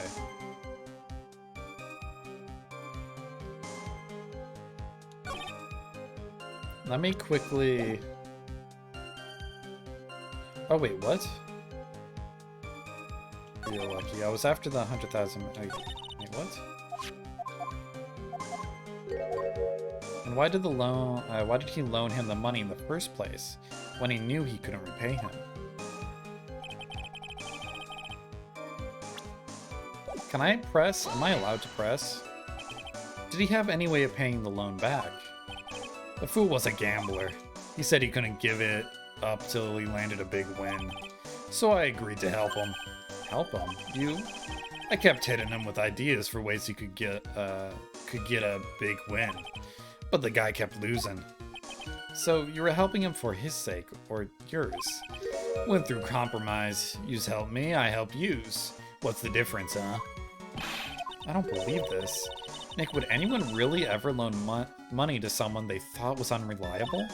Like, for example, if it were you, I'd only loan you $5 max. Thanks a lot, Maya. Have a little chat. The kid had hit his payback date, see? Conker just subscribed. Thank you. Welcome in, Conker. What have you been up to? How was work today? The day was due to have a little chat. Enjoy your emotes. The kid had hit his payback date. I guess we press it still? So how much were you expecting him to pay you back on that day? What'd you think? The whole package, $100,000 including interest. That's real heavyweight punch. Once a client misses a repayment, you call the whole loan in. You want to make it in in my world, that's all you's got to know. And how many times had Mr. Elg been late with his repayments? Once. And how much was he supposed to pay back every month? $50. Sounds like Mr. Elg was in a real sticky spot. Yeah, at $50 a month, he'd never pay that huge loan off. It was good, man. Thank you for asking. I am doing fantastic tonight. Work was extremely slow for me, so it's nice to have this excitement afterwards. You dig the emotes? I'm glad you dig the emotes. Oh, we have a new channel redeem here too. It's a snack taste test. So I got a care package with a bunch of Asian goods for my birthday. Pay Plays 101 gifted me it. So I'm kind of looking forward to go through them. I know you have a snack redeem yourself. But there was another streamer that did the same exact thing. Bridge Too Far. So I'm kind of taking a note from his book. I'll credit him. Because I think he had like a European snack box himself. And he did that for a bit. Until he went through it all. Oh, I didn't mean to hold it. How much do you have left in his debt? You want it in round figures? About $100,000. That's the whole amount? We're taking about a guy who had 58 cents in his wallet. What? He was telling me he wasn't even gonna pay for the coffee? He certainly seems to have been a brave man, this Mr. Elg. Well, that's right. He only had 58 cents. Snack taste test? Let's run it? Oh, hell yeah, I'm excited. All right. Now, I have a whole list of snacks here. Do you want me to just do one randomly, or do you want me to list them off for you? Because I can do either or. You get to choose the snack. Let me know if any of them sound good. What you got? Okay, we have a marble soda. I think it's a blackberry marble soda. We have Etchle. I think it's green tea? No, we have matcha flavored wafers, which is like Hello Kitty themed. It's green, so it's not going to show up that well. We have a roasted biscuit sticks, a egg yolk multi-grain roll, a choco pie, red bean moba or mochi, red bean mochi, melon cream filled cookie, cheese crackers, and I think it's a strawberry flavored Swiss roll. It could be coffee flavored. I don't know. It doesn't tell me on the labeling.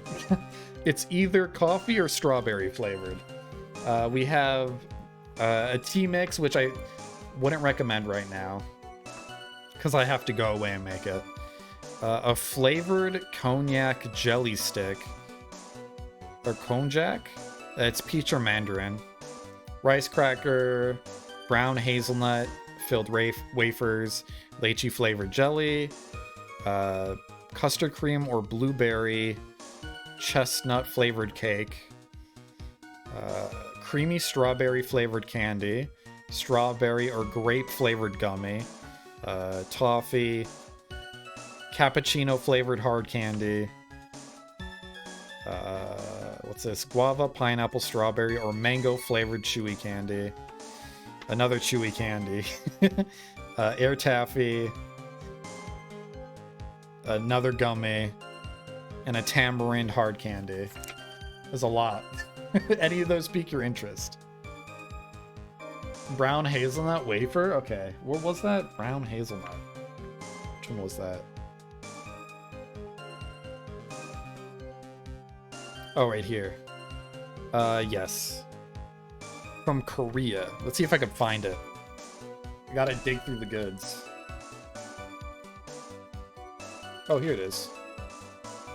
Let me, you know what?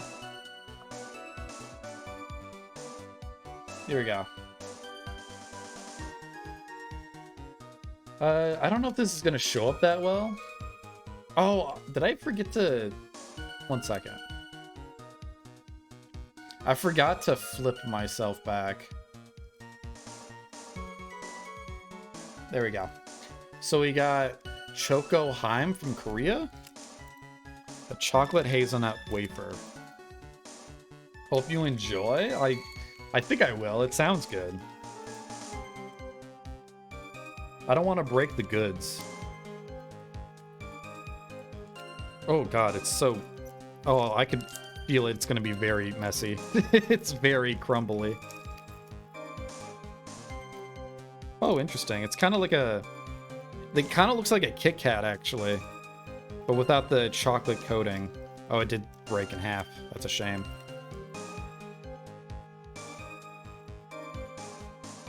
But yeah, it came in like these,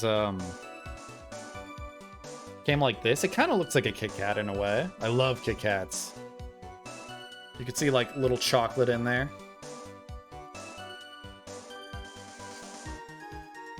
I hate crumbs, but I gotta... Oh, they don't actually break apart that easily. I guess I'll just not break them apart.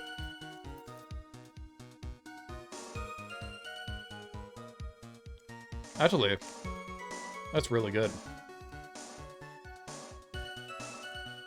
Damn, that's really good. It reminds me of like a Inside Out Kit Kat. Yeah, it's a naked Kit Kat. But it's like chocolate in the middle instead. Wafer around the outside. It tastes like a Kit Kat, but it has like a little bit of a hazelnut flavoring.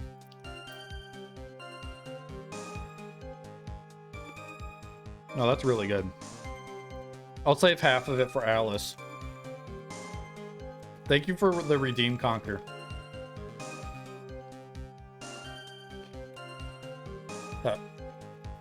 I'm gonna deliver these to Alice because I think she wants to try some of these too. My partner. I'll be right back. You're jealous, bro?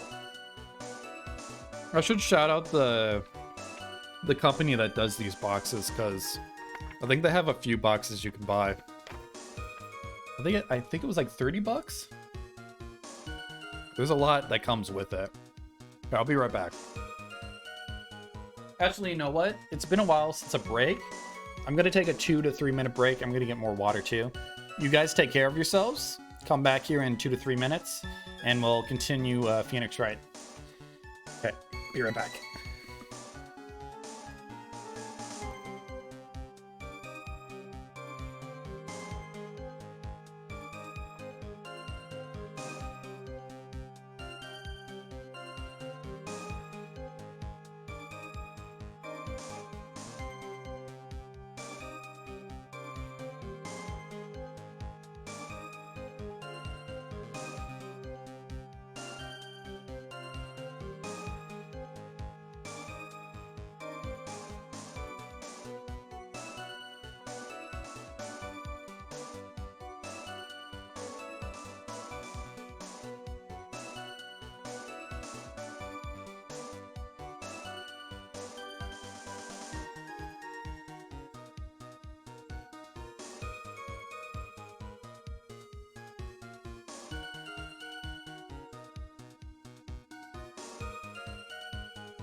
All right, I'm back. Is the ad over?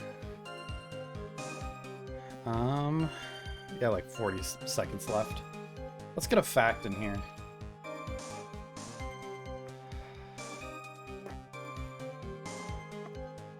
Now that's a fun fact. I probably take twice as much time. Sometimes I'm looking for things for 2 days.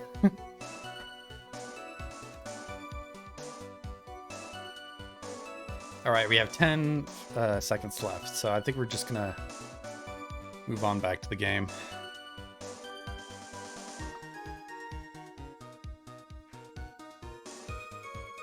All right. I always say 2 to 3 minutes, but I always get back within the 2 minutes. Do I save here? Maybe not. That guy was smooth, I tell you. Real smooth. Pop quiz. Uh-oh. Harry Potter books by line by David Farrell. Okay. Interesting choice of a quiz. Now. Let me get that open. And I'll keep the music going. Oh, I hate losing things. That's the worst feeling in the world. Especially when you, like, just had it in your hands, like, 2 minutes ago. And then all of a sudden it's gone. You're like, am I this dumb? Where the hell did it go? Alright, let's see. Harry Potter books by line.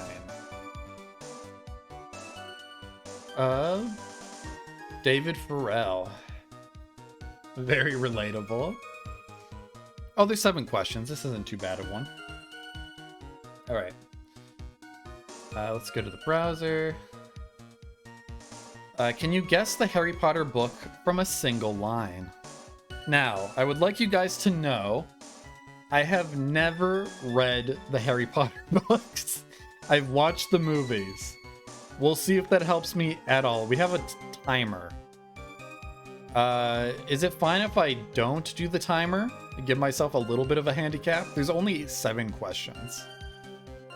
I'm just gonna do no timer, if that's okay. If that's cool with you. Practice mode. But if you want me to do it with a minute timer, that's fine. I just want to have time to think and talk to you guys. Alright. I feel like I'd be able to guess... Well, I don't know how obscure these Harry Potter lines would be. Let's see. You could do with taking a leaf out of Percy's book, yelled Mrs. Weasley, prodding a finger in Fred's chest. You could have died. I could have done with taking a leaf out of Percy's... Who's Percy in Harry Potter? Is that cheating? Can you tell me who Percy is? I think it's not Sorcerer's Stone. No, yeah, Yeah, that's the first one, right? It's not Sorcerer's Stone. I don't think Miss Weasley was in that one. It could be Chamber of Secrets. I don't think it's Prisoner of Azkaban. I don't think she was in that one. Goblet of Fire, I don't think so. Order of the Phoenix, I'm thinking Order of the Phoenix. Chamber of Secrets or Order of the Phoenix? I'm gonna say Order of the Phoenix, damn it. He's an older student, I think. Oh, okay. Be quiet, Bella. I shall deal with you in a moment. Do you think I have entered the Ministry of Magic to hear your sniveling apologies?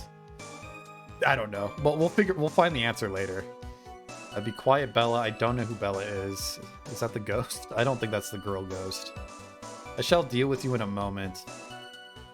Honestly, anything after Goblet of Fire I hate, so I don't really...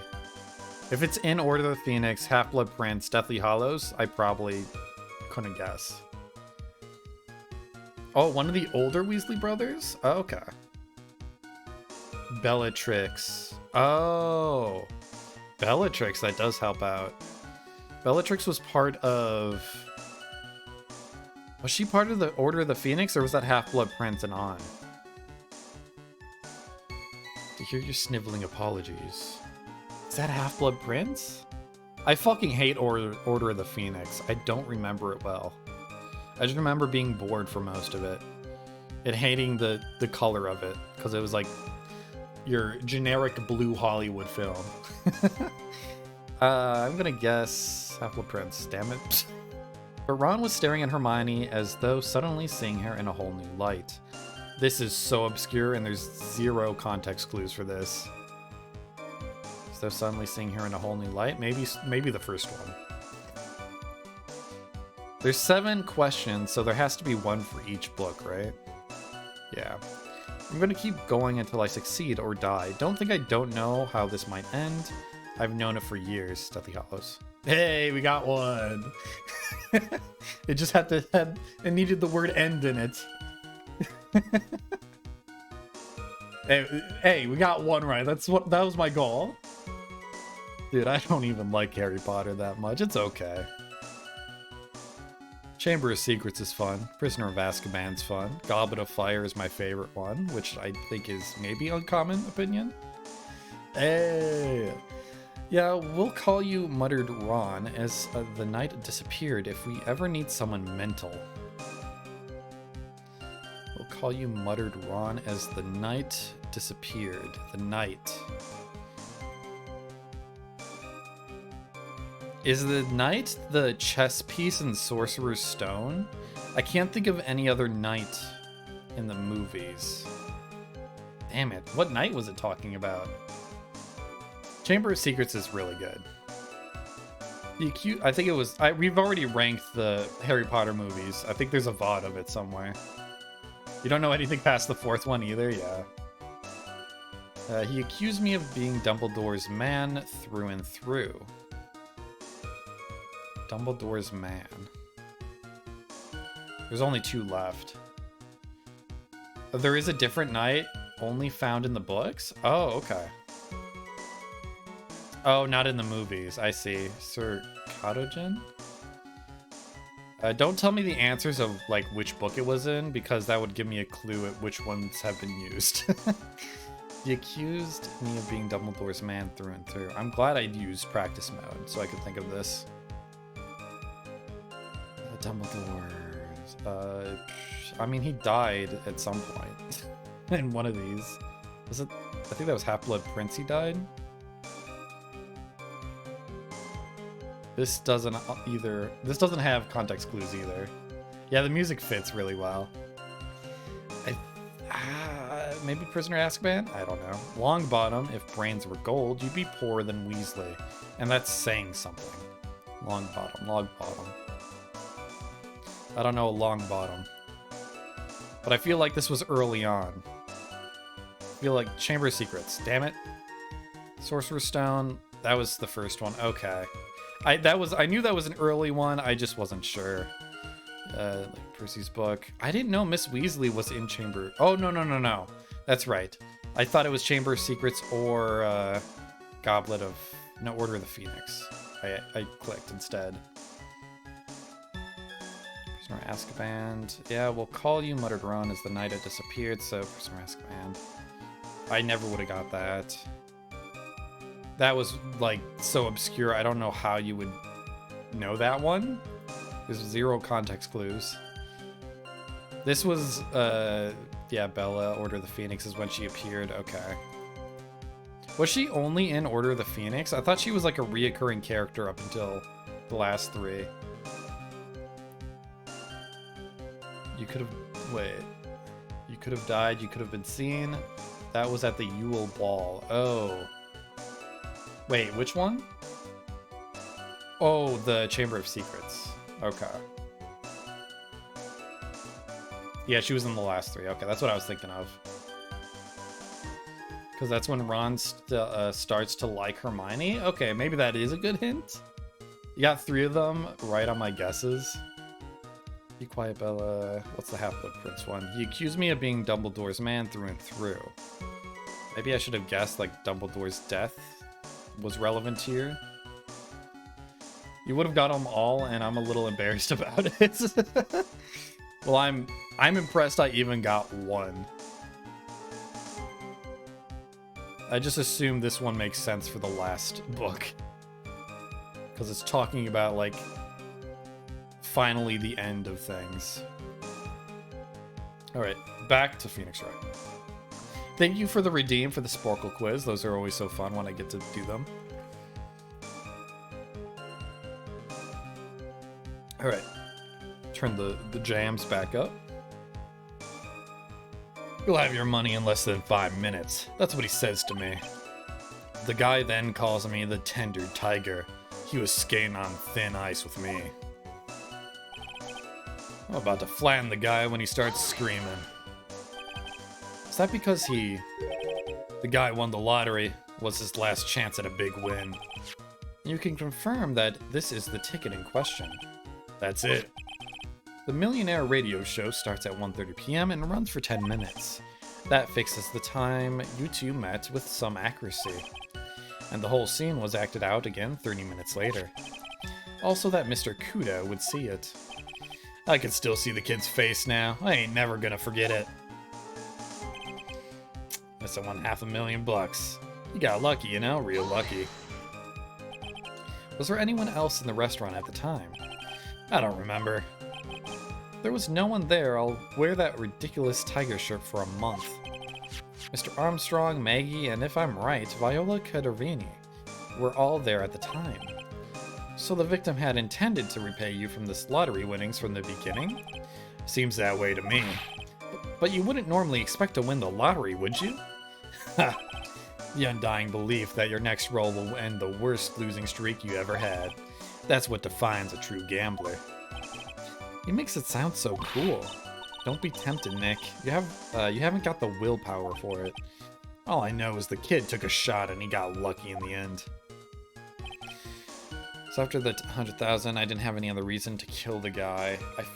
This is what we need to present something with. Maybe the MC Bomber CD?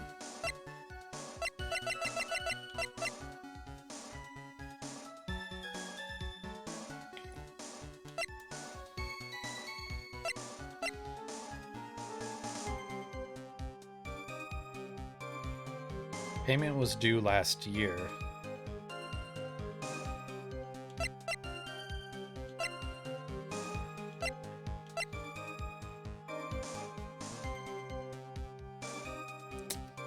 It might be this. Did I save? I'm gonna save just in case. Pretty sure I did. But I think it's, oops. Yeah, I think it's the CD that's worth like $500,000. So $500,000 ain't nothing. Yeah, okay.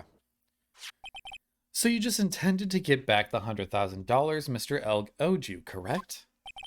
I loaned the guy the cash, so that's my right. Unfortunately, Mr. Elg, I don't believe the $100,000 is what you were really after. Objection! What are you getting at, Trite? What else would a moneylender be after other than money? Oh, the moneylender was after money, but money in a totally different league. The kind of money that a single disc like this would fetch. What is that? A computer virus, Your Honor. A virus called MC Bomber. A computer virus? What does one of those do? A computer virus is a program that wreaks havoc on the insides of a computer. A computer? What does one of those do? I guess the beard isn't the only part of his honor that is from the Stone Age. I'll explain it to you later, Your Honor. Right now, this is the important part. A virus like MC Bomber would be worth several $1 million on the black market. Several $1 million? Lending money with no hope of ever seeing repayment would normally be bad for business. But in this case, the very fact that Glenn Elg had no way to repay the money is crucial. What? Glenn Elg was a programmer, a highly skilled programmer. That skill was the collateral Mr. Elg put up in order to borrow the money. Objection! You're trying to suggest the witness's motive was to get hold of that program? Exactly. The witness may have poor fashion sense, but he is by no means an idiot, Wright. A man like him could get his hands on $1 million without resorting to murder. Of course he could, provided that he had time. But what if he had needed the money right then? When the pressure's on, the luxury of choice tends to disappear. It seems you have a logical conclusion for this theory, Mr. Wright. Would you care to share it with us? Why did Mr. Tigre need money to the tune of $1 million? It would be the surgery, right? Music didn't stop. I'm scared. Okay, it stopped. I'm not scared no longer. In December of last year, you found yourself in need of a huge amount of money. About 6 months ago, you were involved in a traffic accident, weren't you? An accident involving a car and a scooter in which a young woman was injured. She was taken to the hospital where she underwent surgery. How much do you know? These medical papers document the treatment of the young woman in question. According to these, her operation cost $1 million. And yet, when the payment was due last month, you somehow managed to pay it in full. $1 million? A preposterous sum. Some should sue these HMOs. No one would pay a bill like that. If the medical association got wind of it, the hospital would end up as dead as a morgue. But Mr. Tigre had no choice but to pay, because his very life depended on it.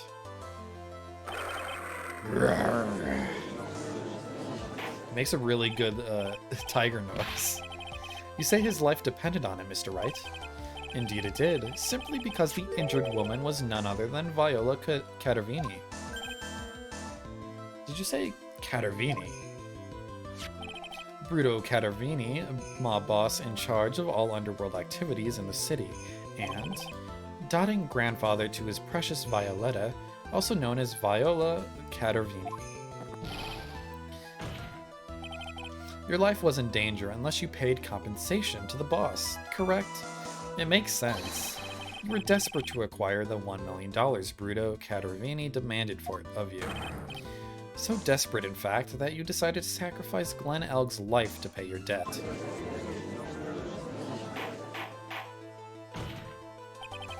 On the day of the murder, Mr. Tigre's sole intention was to get his hands on this CD. Glenn Elg had no way of paying back the $100,000, and Mr. Tigre knew it. But then a miracle happened. The kind that Mr. Tigre would prefer to say never happened. But he can't, and neither can I. The lottery win. Exactly. At the 11th hour, Mr. Elg won $500,000 on the lottery, which left Mr. Tigre with no way of getting his hands on the all-important CD. At least, no legitimate way.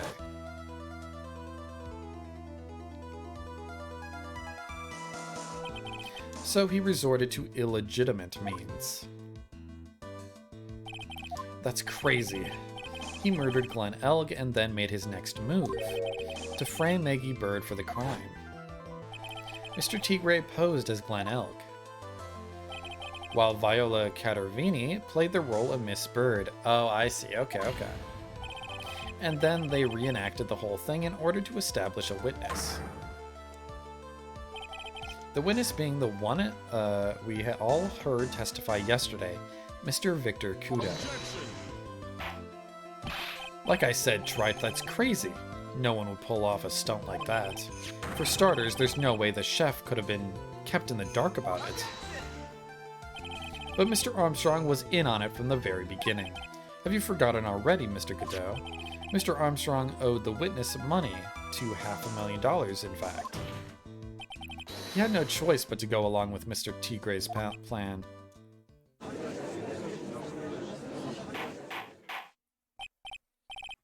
Silence, or I will clear the courtroom. You's put on a good show, Spiky. If you's want to stay alive in the loan shark business, you gotta be careful. You was saying I dressed up like that kid, created a witness, and framed someone?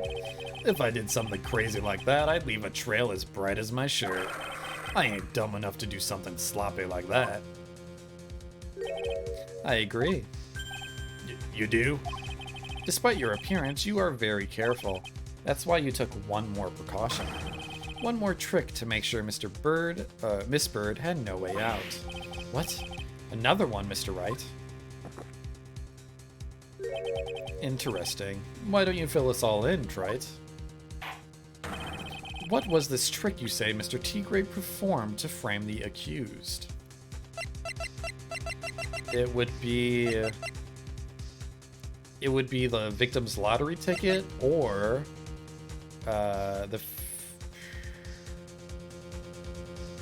this one.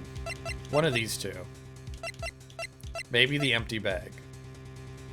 Probably not. Maybe the lottery ticket? We'll go with the lottery ticket. Uh-oh. Did I fuck up? He's gonna spit, he's gonna spit. And? What's the relevance of that, Trite? It's just a little intro. An intro to what? It seems all this has been an elaborate trick on the part of the defense. Oh, shut up. Come on, he could have done that. Oh, you know what? Nah, I don't want to fuck up again. I have to sit through a cutscene if I do. This one. Which one did I do? This one? That was a lot of health. I didn't want to lose it all. Because if you get something wrong and it's the last bit of health, you have to sit through a very long cutscene, and I just don't want to deal with that.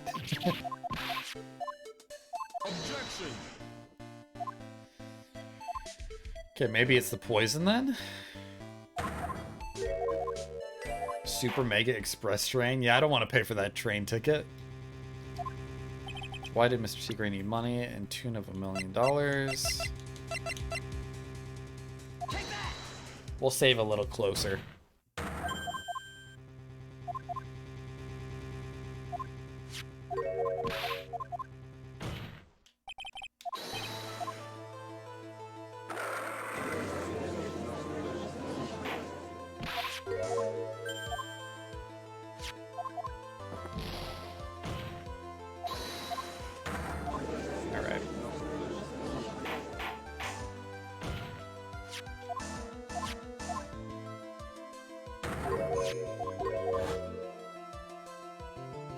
Man, there was a lot of...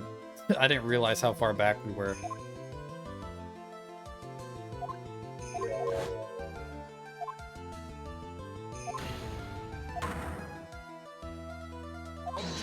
Okay, here we save. Or maybe not, wait. A little bit more. I think there's another objection.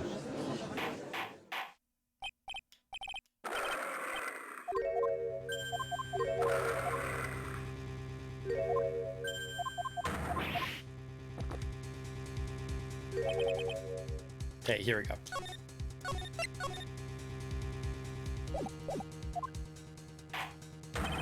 What was the trick you say Mr. Tigre performed to frame the trick you say Performed to frame the accused. Oh!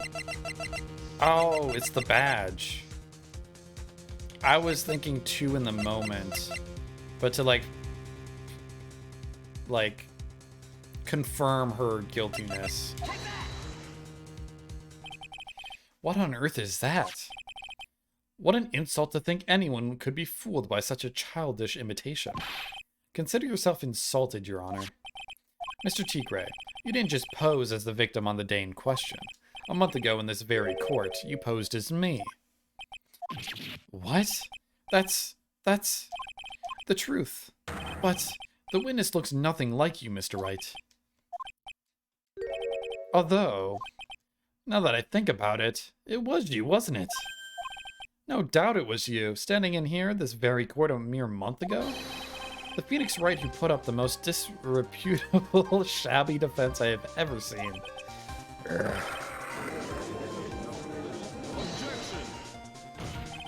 Can you prove that, Gramps? Prove the attorney who represented the accused here a month ago was this man. Are you prepared to take the stand and testify that it was him? Gulp. Hey, forget about it, eh? I wouldn't do something like that, not me. You made a mistake, right? It was someone else, huh? Have you no pride, sir?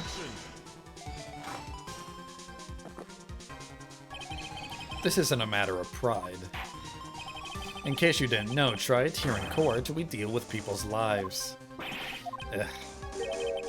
Mr. Godot is right. Your Honor, speaking for myself, I am absolutely convinced.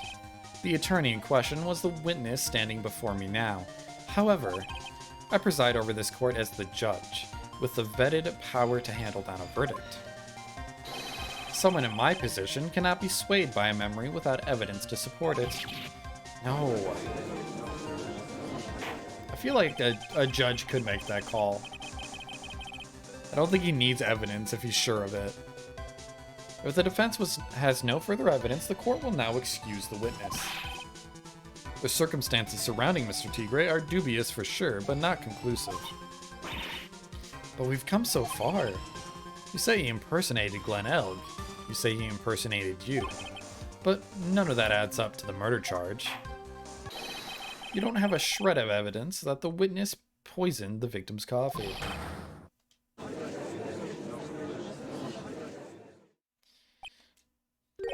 Ha. Sucks to be you, right? Don't mess with the tiger, or you're gonna get mauled, you's got that. All we managed to do here was chase him around a bit, but I was so close to getting him to admit his own guilt.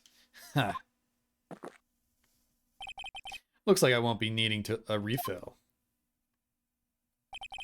If I just had one more piece of evidence, and maybe I could get Maggie off the hook. Gumshoe better come in quick. This witness's cross-examination is over. You are free to go, Mr. Tigre.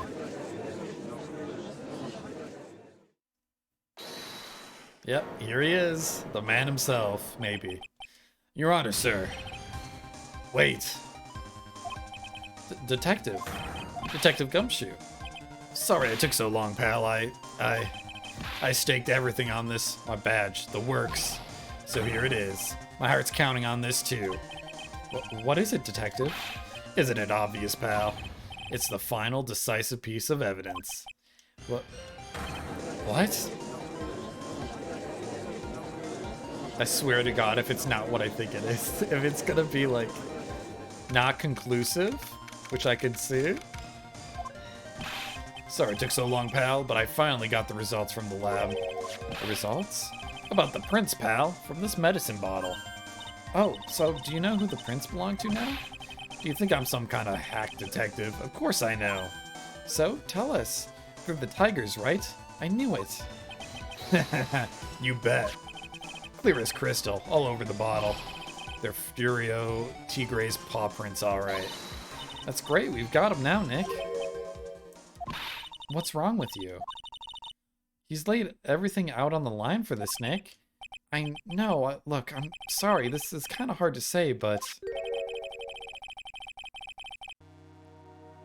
You might have thought, what at some point? It doesn't really make any difference whose prints are on the bottle now. Huh? What? Why not? What we need to produce at this stage in the trial is irrefutable evidence that the tiger put poison in Glenn Elg's coffee. He's already admitted that he met the victim. The fact that his prints are on this bottle, that really doesn't make any difference now. I knew it. Great. No matter how hard I try, I'm never of any use. Hey, don't be so hard on yourself. This was our last chance to help Maggie, and I've been working on some useless piece of evidence the whole time. It's alright, I'm a real loser. It's not breaking news to me, pal. Detective? Gumshoe? Maggie?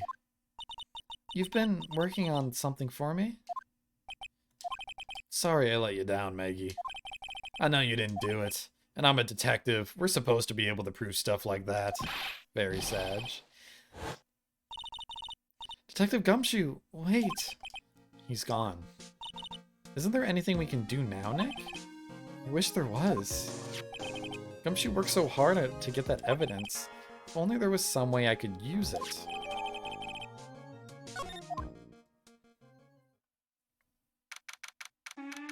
Oh, welcome in, Raiders. Is it Michio? Mikio? _EXE? Thank you for the raid. Let me give you a shout out. I don't know if I have a mod here right now. Let's see what you were playing. Oh, you were playing Phoenix Wright as well. Which one? Oh my gosh, no! Oh my gosh! Oh, are you a VTuber? Are you joking? Awesome. Ew! Oh my god! Wait, is this the... Got a code realize shrine! Oh my gosh, I definitely saw Lupin. And I'm pretty sure Karyu was there too. Like Lupin the and Third, that's a body or... pill. Yes, hold on. Hold on. What movie? Or I'm not like movie. What game is legitimately that? tearing up. Thought you playing Phoenix Wright too and wanted to send people over. Well, thank you for trusting me with your people. I'm a variety streamer. I do all sorts of games, mostly games that people redeem with channel points. Let me give you a welcome in as well. This is what I do. But thanks for the raid so much. I really appreciate it. What game was in that clip just now? It almost looked like a Phoenix Wright game, but not quite. It's an Otome Cafe Enchant. Okay. I don't think I've ever heard of it. Would you recommend it? Is it similar to Phoenix Wright? We're getting to the end of the trilogy just now. How far are you in the game? I don't want to spoil it for you.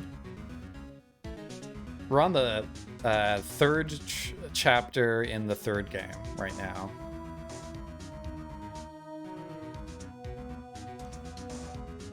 Okay. Mr. Wright. Yes, Your Honor? I granted you a recess so you could prepare this decisive evidence you've discovered. Yes.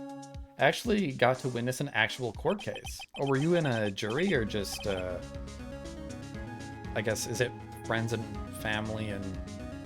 I don't know, are the spectators always family members? Or just, like, people who know the defense and,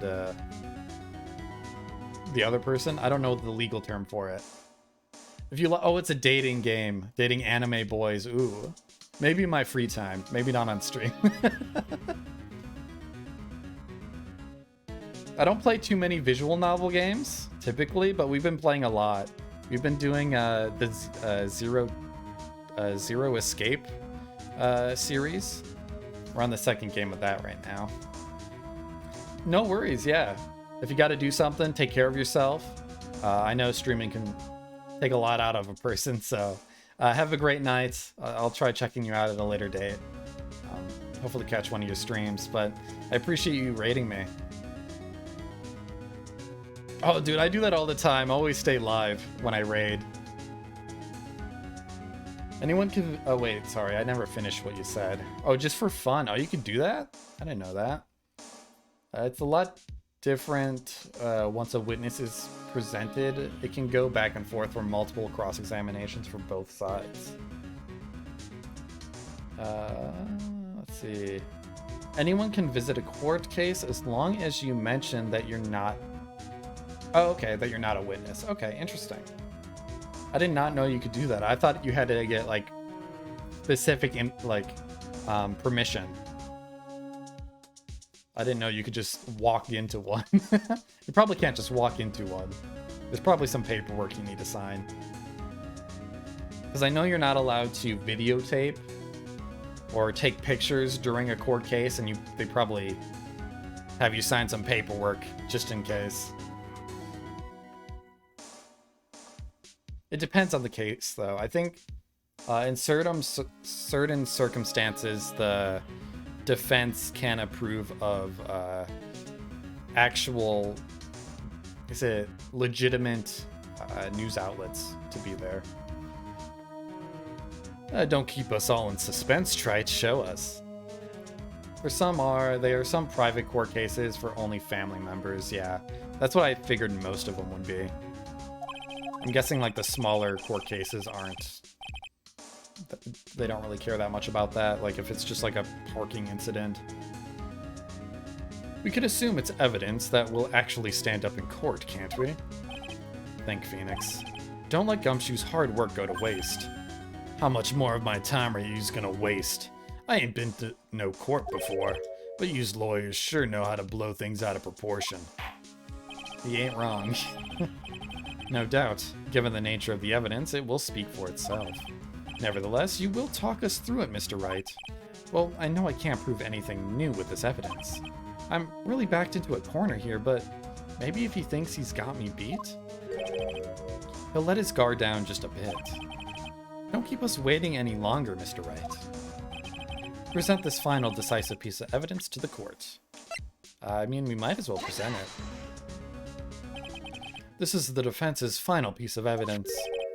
Isn't that the victim's... Your Honor. Naturally, the court is already aware of the contents of this bottle.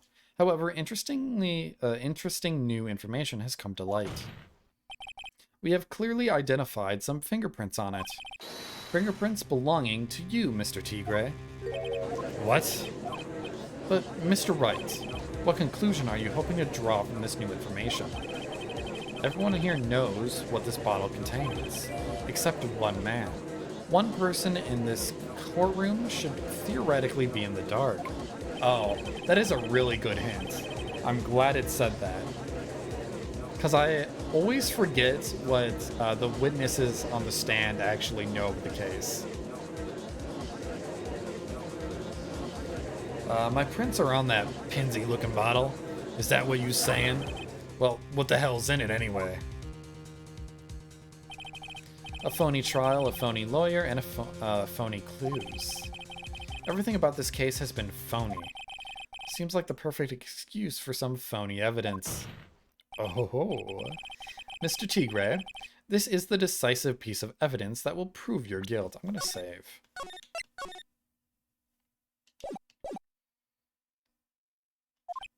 Why? Because it contains potassium cyanide. Probably is what I want. We don't want him to know that it was medicine. This bottle contains potassium cyanide. Potassium cyanide? The poison used to murder Mr. Elg, Your Honor. The victim's killer used this very bottle. Oh, you're a trickster, you Phoenix. And on this bottle, Mr. Tigre, we found your fingerprints. Well, how do you explain that? You'd make a good clown, you know that. What? Yous ain't never gonna get this to stick. Yous just making me laugh now. You think a chief bluff like that's gonna fool the tiger? A bluff? I can see straight through you, Phoenix Wright. That ain't the bottle with the cyanide in it. No, this is the bottle we found traces of poison in. Don't mess with the tiger, or you're gonna get ripped to shreds. The cyanide bottle was brown, and it was made of glass. That cheap piece of trash don't look nothing like it.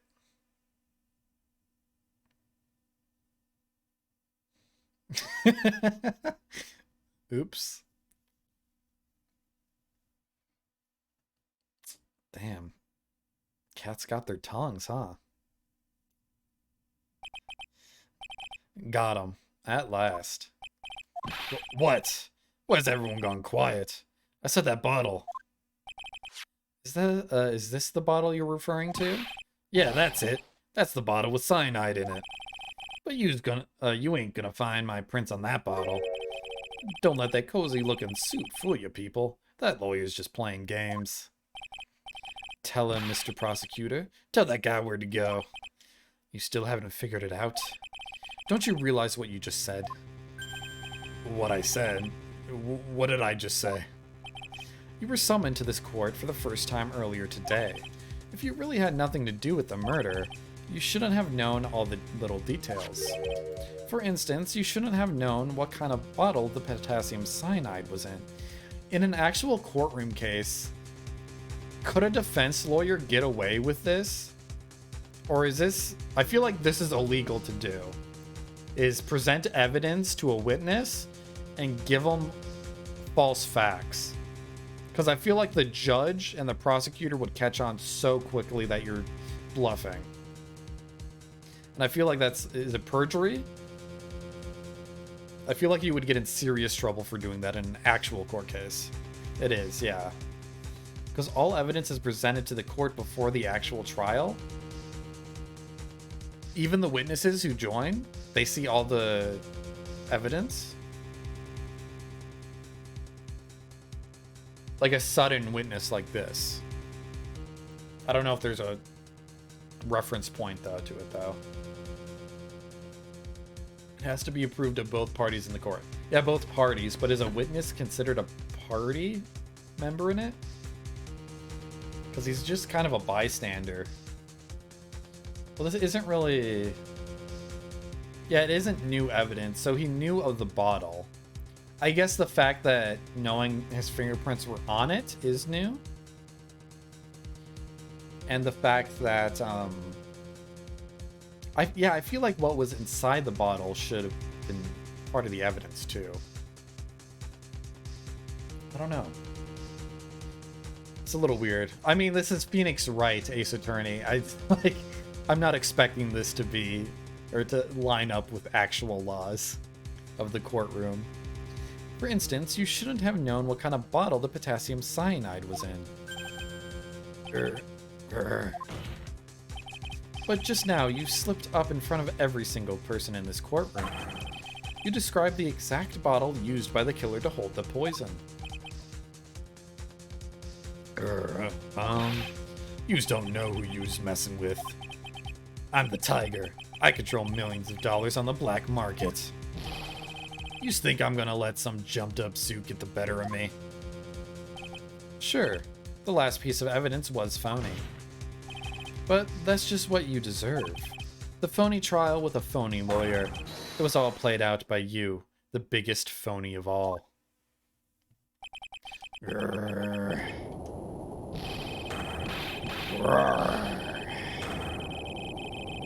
Any other prosecutor would have thrown an objection the moment, yeah, said it was potassium cyanide.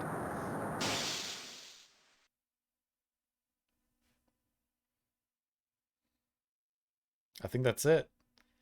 Oh shit, power out? What's going on? Looks like a blackout. Oh, that's kind of cool. Well done, trite. I saved my 17th cup of coffee just for you.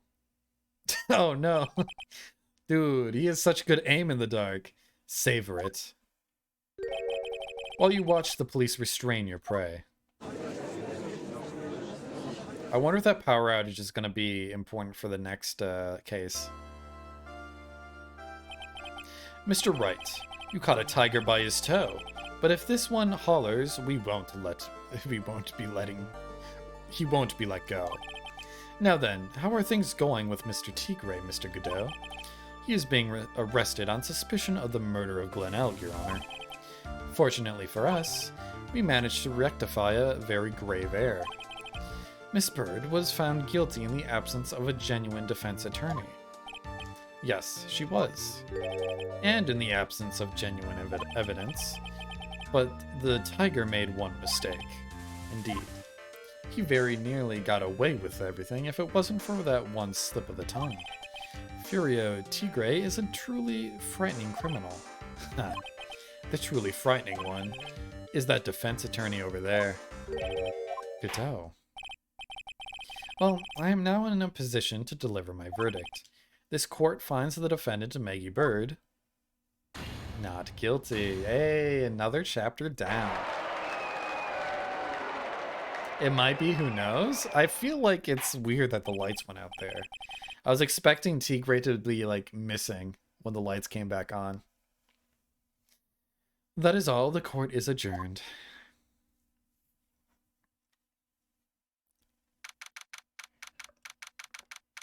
January 8th, 4:10 p.m. District Court Defendant Lobby, number 1.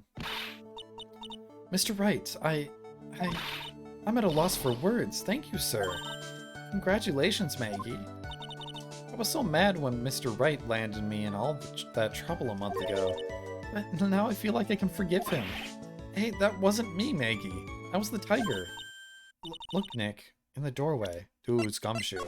One sec, I'm gonna save because I know I'm gonna have to present something. Detective Gumshoe. Oh, guess I'll be heading off then. See you around, bud. Wait. Detective Gumshoe. Oh yeah. Congratulations, Maggie. Thanks. I knew you were innocent all along. Why didn't you say that in your testimony then? Huh? Oh, well, I was. Well, guess I'll be going now. Wait up, detective. He just ran off. Maggie, why are you being so hard on him? He busted his butt for you. It's thanks to him that we've got this medication bottle. That wasn't even of any use. But it's only because Mr. Wright used it so cleverly. Detective Gumshoe was just running around in circles. Poor guy. Looks like she still isn't ready to forgive him. Can't you put in a good word for him, Nick? Yeah, Maya's right. I should help Gumshoe out. It's clear he needs it. Maggie, you know, Detective Gumshoe's been really worried about you through all of this. I wanted to believe that, sir. But on that first day of the trial, he practically gave the judge a free pass to lock me up. He didn't have any choice, Maggie. He's a detective. He has to report the facts. He doubted me. That's why. He thought I might have done it. Maggie's very harsh. But to be fair, she's been stewing in this hatred for a bit.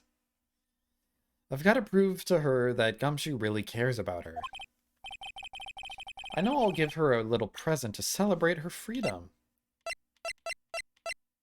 The lottery, the winning lottery ticket. Here you go, I have $1 million. I don't think that's how it works. Here you are, a present to celebrate your freedom. That's a present from Detective Gumshoe, made with a ton of love. He said you lost weight and he was worried about you. Detective Gumshoe? I actually really like weenies, you know? Did you guys hear that? I'm pretty hungry myself, you know? Yeah, the trial dragged on a bit today, didn't it? Is it okay if I eat this now? Aww. So how is it, Maggie? It's really good. Dude, were these in the previous game? There's like a... Maybe if you get the correct answer for each of the things you have to present at the end of the chapters, you get like a nice heartwarming art. But I got them all wrong in the previous game. And who knows, maybe a whole new chapter of her life is about to start.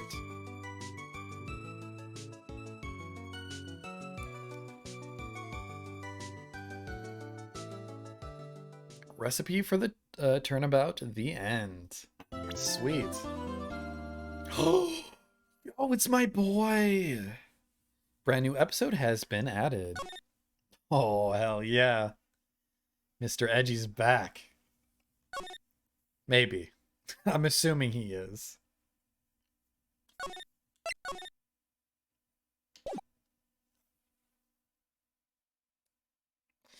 The girl. Let her go. Oh, did he get into more shit again?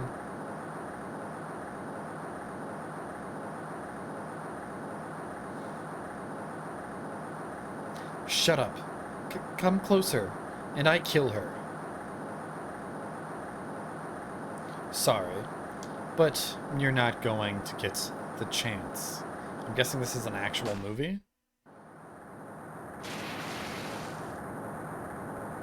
Maybe?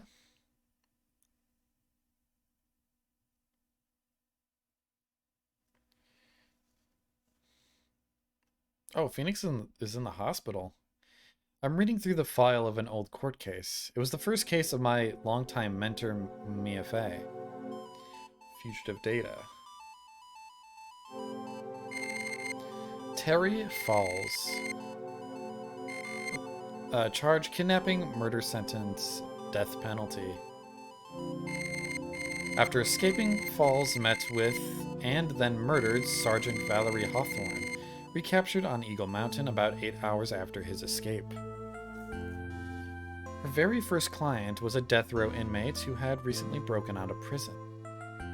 That was a whole year before me and I have ever met. What time is it? Dude, this game just makes the time fly by so quick. I'm not ending anytime soon, don't worry. I'm hoping we get to the start of this trial. Ugh, I'm so nervous. I feel like I'm going to die. I never should have accepted this case. Oh, we're getting right into the trial. Eek. Good morning. Don't be so jumpy, Mia. I didn't do nothing, I swear. I didn't kill nobody. Terry Falls, my first client. Sentenced to death 5 years ago, and now a prison escapee. Just relax, Mia. Make small talk and try to relax him. So why did you escape anyway? Okay. Eek. I'm sorry. I didn't do nothing. I didn't kill nobody. I never lie. I didn't escape from nowhere. But Mr. Falls, the police just recaptured you 2 days ago. Dude, him chewing on the ball makes my, like, mentally hurt.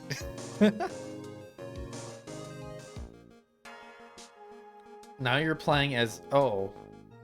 Am I Mia? Oh, did I not catch that? Sorry, I told you a little lie. Oh boy. Oh, I am, you're right. But anyway, I didn't do it. I never killed nobody. Sorry for asking, but you're on death row, right? Okay. I'm really sorry. They sentenced me to die 5 years ago, but I was tricked, I tell you. That woman, she lied in her testimony. That's why I got the death penalty. I swear it, I didn't kill her. I could never do that. 2 days ago, he escaped from the police wagon when it crashed. Then, about 8 hours later, a policewoman was murdered before the police could recapture him. The police believe that Terry Falls did it. After you escaped, did you meet a policewoman? Yeah, I did. She's the reason I escaped. So that much is true. He did meet with the victim. But I didn't kill her. She was alive when I left. She was alive, and it's true. We're playing as someone who channeled Mia. I'm guessing it's Mia herself. But I like the way you think. Huh. Move over Edgeworth. Ooh. I don't know. You're not... I can't give up on my boy Edgeworth, though. But Godot looks pretty good, you have to admit.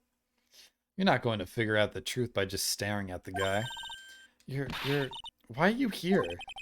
I came to see how our little kitten was doing all alone in the big, scary lion's den. I thought maybe you'd like someone to play with. Where is Mr. Grossberg? Huh. That old man is probably still in bed. I bet he's clutching an empty bottle and mumbling in his sleep.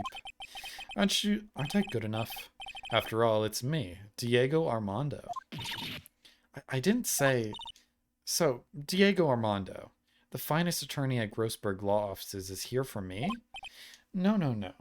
You've got it all wrong. Today, you're the finest.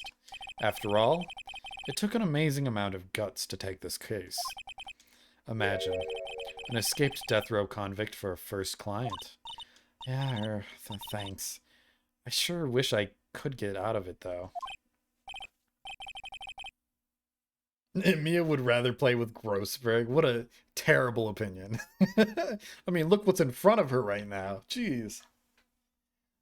Relax. I just heard some good news. The prosecutor for today is fresh out of his diapers as well. Really? However, unlike a certain somebody who I won't mention, he's earned the reputation as a genius since beginning his law career. Genius? Well, it's about time to head in, kid. I'm guessing it's Edgeworth? Sharpen those claws of yours. It's go time. A solitary confinement cell for the condemned must be the world's loneliest place. And that's what my client ran away from. Every other lawyer gave up on him, but not me. When I saw those overflowing eyes, and I heard that simple childlike voice, I just had the feeling that he was telling the truth.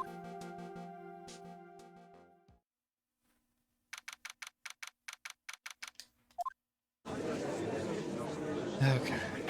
Oh, this is the old judge. Court is now in session for the trial of Terry Falls. The defense is ready, Your Honor. The prosecution has been ready for a while, Your Honor. Oh, he's so fresh and young.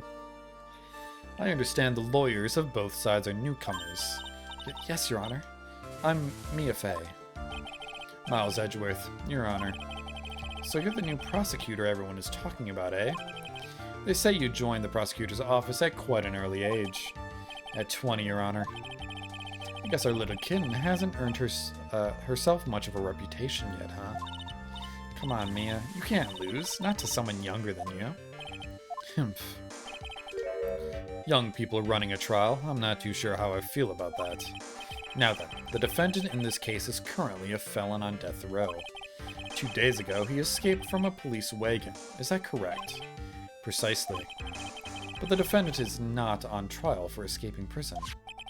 On the day that the defendant escaped, a policewoman was murdered. So we're here to determine if Mr. Falls was responsible for her death? You got it, Kim. Well then, Mr. Edgeworth, let's hear your opening statement. Yes, Your Honor. It was 5 years ago. The defendant, Terry Falls, was sentenced to death in this very court. His crimes were kidnapping, extortion, and murder. The girl he threw off the bridge was only 14 years old. A truly horrible crime. I remember it well. There was no decisive evidence, so the trial was long and protracted. Correct.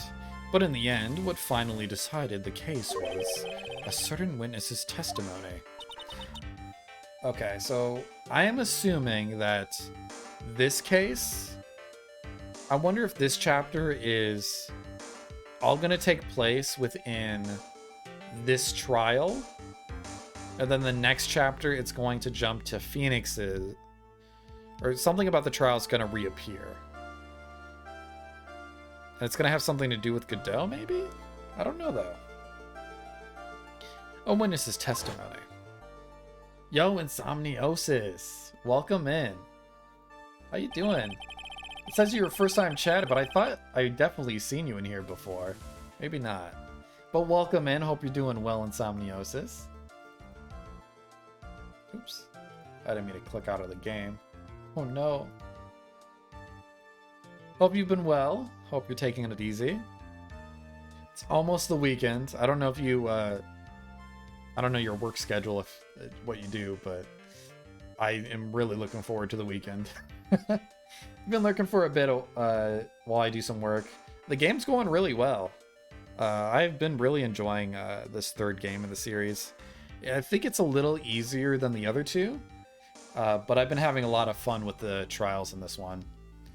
Gecko with sunglasses? What's up, Sarah? What are you doing here? Any news with you, Sarah? You're almost a partner, aren't you?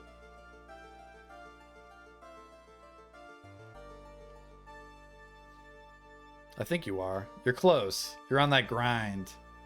You got the 17 and baby game? I saw that. I saw you post that in your Discord. Congratulations on getting sub 17. Yeah, it's wild and wrong also. Why is it wrong? 67 average in achievements, it's wacky. I mean, it takes a lot of effort to get to that low of a number. I mean, anything under 30 minutes is quite impressive if you ask me. I think I got under 30 minutes. Was it? Maybe I got 31 minutes. Anything under 32 minutes is impressive. In my mind. To most people, probably. True. He's talking about my viewer average. Yeah, I guess I didn't make that clear. Never played the Phoenix Wright games before. That genre... what genre would you call them? I would call them... basically just visual novel mystery games. You solve the crimes. You defend the not guilty. And you try not to sentence them to the jail time when they're not guilty. It's a very cool game. Very quirky. I love the character designs a lot. A lot of fun little twists and turns along the way. Like, sometimes it will show you a case that seems super simple and you would solve it right away. And then it's like, well, how would you go about proving it in the most, like, meticulous way? And it makes it for an interesting puzzle dynamic. Yeah, you work on... Typically, there's multiple trials. Each game has 4 trials. This one has 5. The first game also has a bonus trial that only came out on DS, which we played. So technically it's 5, 4, and then 5 trials. But they are very lengthy trials. The testimony of Detective Valerie Hawthorne, the person who confronted this criminal. She arrested Mr. Falls at the scene and later testified against him. She said she witnessed Mr. Falls throw his young victim into the river. Did they ever find the victim? For those who are not aware, Eagle River is well known for its powerful current. Most bodies that fall in are never recovered. Okay, so they never found the body. So Miss Hawthorne's testimony was is the one that put him away. That policewoman you just mentioned, that wouldn't be. Exactly. The victim, the same woman that was killed 2 days ago. So Sarah, what's your next goal in Super Mario 64 for speedrunning? I'm guessing 120 star is the next logical direction. Oh, LBLJ. Is that where you long back? I don't know. you glitch underneath the staircase, go outside the castle, back in, and through the Bowser door, right? That's the one you're talking about. I think I did it once, but it took like over 100 tries. I got out the castle, back in, and I think I made it up the stairs, but I don't know if I ever made it to the Bowser door, actually. But I got close. That was the closest I ever got. It's tough. It's a very hard trick to pull off. Police Sergeant Valerie Hawthorne. I see. The man who was sentenced to death based on her testimony escaped 2 days ago.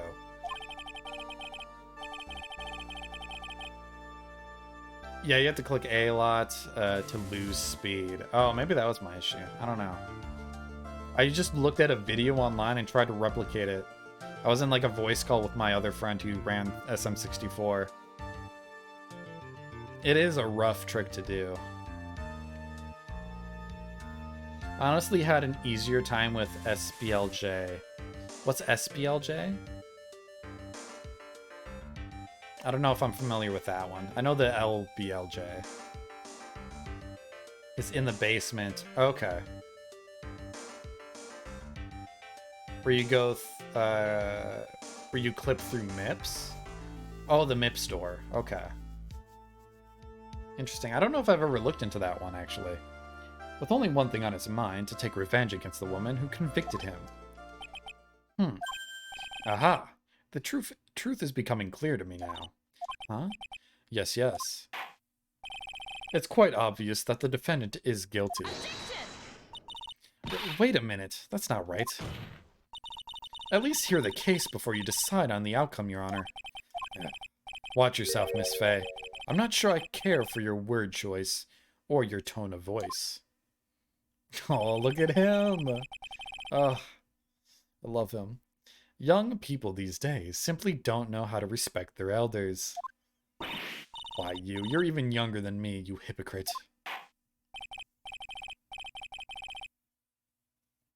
Dude, do it second. I mean, you've been doing a lot of speedruns. Might as well throw it back to SM64. Now then, Mr. Edgeworth, please call your first witness. I call the detective who was in charge of the initial investigation of this case. Yo! Does this jacket look a little lighter? Witness, state your name and occupation. Gumshoe. Dick Gumshoe. I'm the homicide detective in charge of this case, sir. I finally got promoted to the detective division half a year ago. I don't believe anyone asked you about that.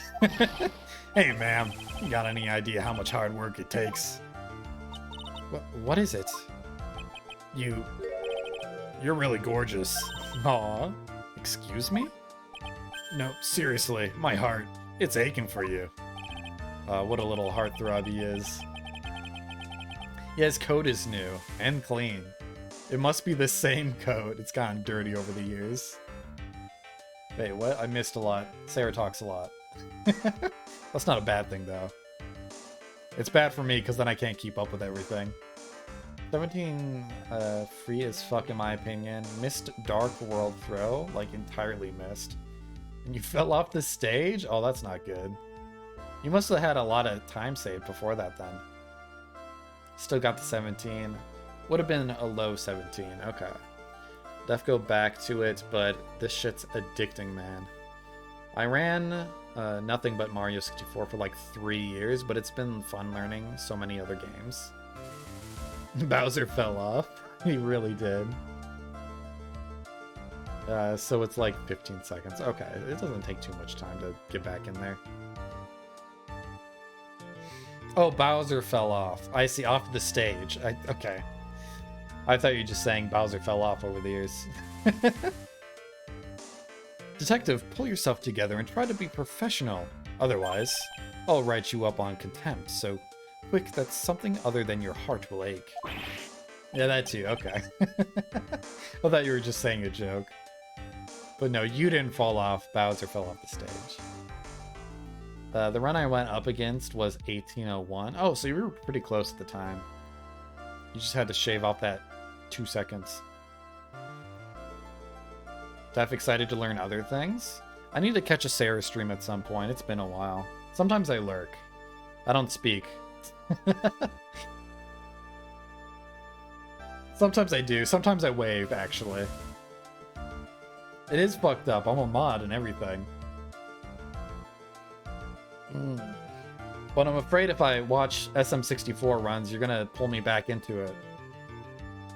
I don't think you will, though. I have too much on my plate. The community is intimidating. Well, there's a lot of people in it. They're all shitters. I wouldn't go that far. There's some good people there. A lot of good notable people. Okay, I got it. They're very little. I make fun of them every chance I get. McNoodles is the best of us, that's it. That's the only good one? I don't know, I think Jay's kind of cool. Who else was it? Who am I thinking of? He does Trackmania. What was his name? He also streams. It's not McNoodles, is it? I don't think it is. Jay is fun, yeah. Mock? Mac? Mock? M-A-C-K? H? iMac, that's it. I think he's cool too. Now, Detective, tell us about the incident. Yes, sir, right away. The victim was Sergeant Valerie Hawthorne, a veteran on the police force. Almac's sick? Yeah, he's cool. She was stabbed in the back with a knife and died from excessive blood loss. That much is already stated in this autopsy report. The court would like to hear more details about the incident itself. Yes, sir, I gotcha. Okay, let's take a look at this aerial map of the area here. This is a sketch of the Dusky Bridge, an old suspension bridge, and the river that runs under there is Eagle River. The victim and the defendant met there, on top of the bridge. After stabbing her in the back, the killer carried the victim back to his car. He was captured at a police checkpoint as he was trying to make his getaway, sir. I see. Dusky Bridge. Okay, this looks like it's going to be a full trial. The fact that it's giving me evidence. I got a steel stick now, too, so I can probably do even better than I was before. Steel stick, as in, like, the joystick, like, I'm guessing the joystick on the N64 controller. I don't know what a steel stick is. I want to grab a steel bowl so bad. I've heard great things. I don't know what you guys are talking about. It's a mod you can do to the controller to make it feel and play better. Oh, okay. Interesting. Is that a user-enhanced drug in the speeding community, though, or no? It's not cheating, is it? Was the victim's blood found on the bridge? Interesting. I'm so lost, I'm just going to ignore this conversation, maybe. The victim, Sergeant Valerie Hawthorne... Oh, that's not his voice. The victim, Sergeant Valerie Hawthorne, was wearing a thick coat, sir. Unfortunately, no traces of blood were found on the bridge. Mr. Edgeworth, I warn you that I absolutely despise conjecture. If there was no blood on the bridge, then you have no proof that they even met there. Your Honor.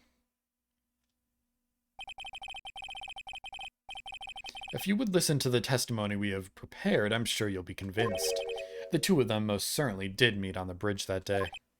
Why, Mr. Edgeworth, I'm not sure I like you wagging your finger at me as though I were some loser. Detective, proceed with your testimony. Yes, sir. Here we go. Mia, hang on. Okay, now listen carefully, kid.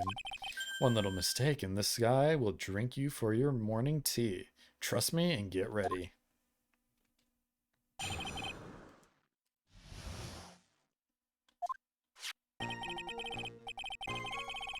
Oh, did he say hoser? My bad. I thought he said loser. On the day of the incident, an unknown person phoned the sergeant and asked me to meet. Sergeant Hawthorne went to Dusky Bridge at the designated time and met with Mr. Falls. And that's where she was brutally murdered, sir. The criminal stuffed her body into his car trunk and tried to make it getaway. Mr. Falls was arrested at a police checkpoint we set up at the base of the mountain.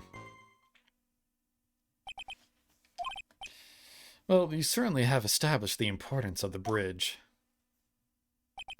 Naturally. Now, would the defense please hurry up and proceed with the cross-examination? Yes, Your Honor. Cross-examination coming right up. Hey, settle down there, kid. If you keep trembling like that, you're gonna make me spill my coffee. I'm not trembling. It's just cold in here. The courtroom can be a cold battlefield, all right, especially for a beginner. I don't need you to worry about me. I mean the defendant, the witness, everyone's a beginner in here. Huh, you got me there. But maybe you should keep your claws out and show them what you've got, kid. It's okay, Mia. Stay calm. Just remember those court procedure videos you stayed up all night last night watching. Yeah, that's me before any college final. Summary of the incident. Day of the incident, an unknown person phoned the sergeant. This unknown person, you have no idea who it might be, right? That's why it's unknown. Sorry, but I'm afraid I do. What? The one who called Sergeant Hawthorne was the defendant, Terry Falls. What? The defendant? The defendant called her? Sergeant Hawthorne was a very thorough person, sir. She left a note about her phone call with Mr. Falls. A note? Yeah, a top-secret memo that she left in her desk. The victim's note added to the court record. Confidential police materials written by the victim. According to this note, it seems the one who called her to the bridge was indeed the defendant, Terry Falls. Let me just check. 1:21 p.m. Falls 4:30 p.m. at the bridge. Wear white scarf for identification. Talk to Dahlia. Tell her this time the whole truth must come out. Hello, Conker.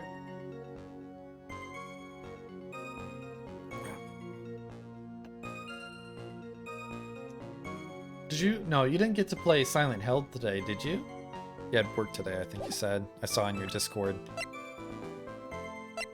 Do you know how far in Silent Hill 4 you are right now, Conker? Are you getting close to the end? Or does it feel like you're getting close to the end? The defendant, Terry Falls. Whose bright idea was it to keep that note from me? Huh. Looks like the judge is even more sure of his verdict now. Listen up. Never ask a question if you don't already know the answer. It's that detective's fault. He's the one who that said unknown person. Hey now, don't make that face at me. I just said it that way because the prosecutor told me to. Was that a trap?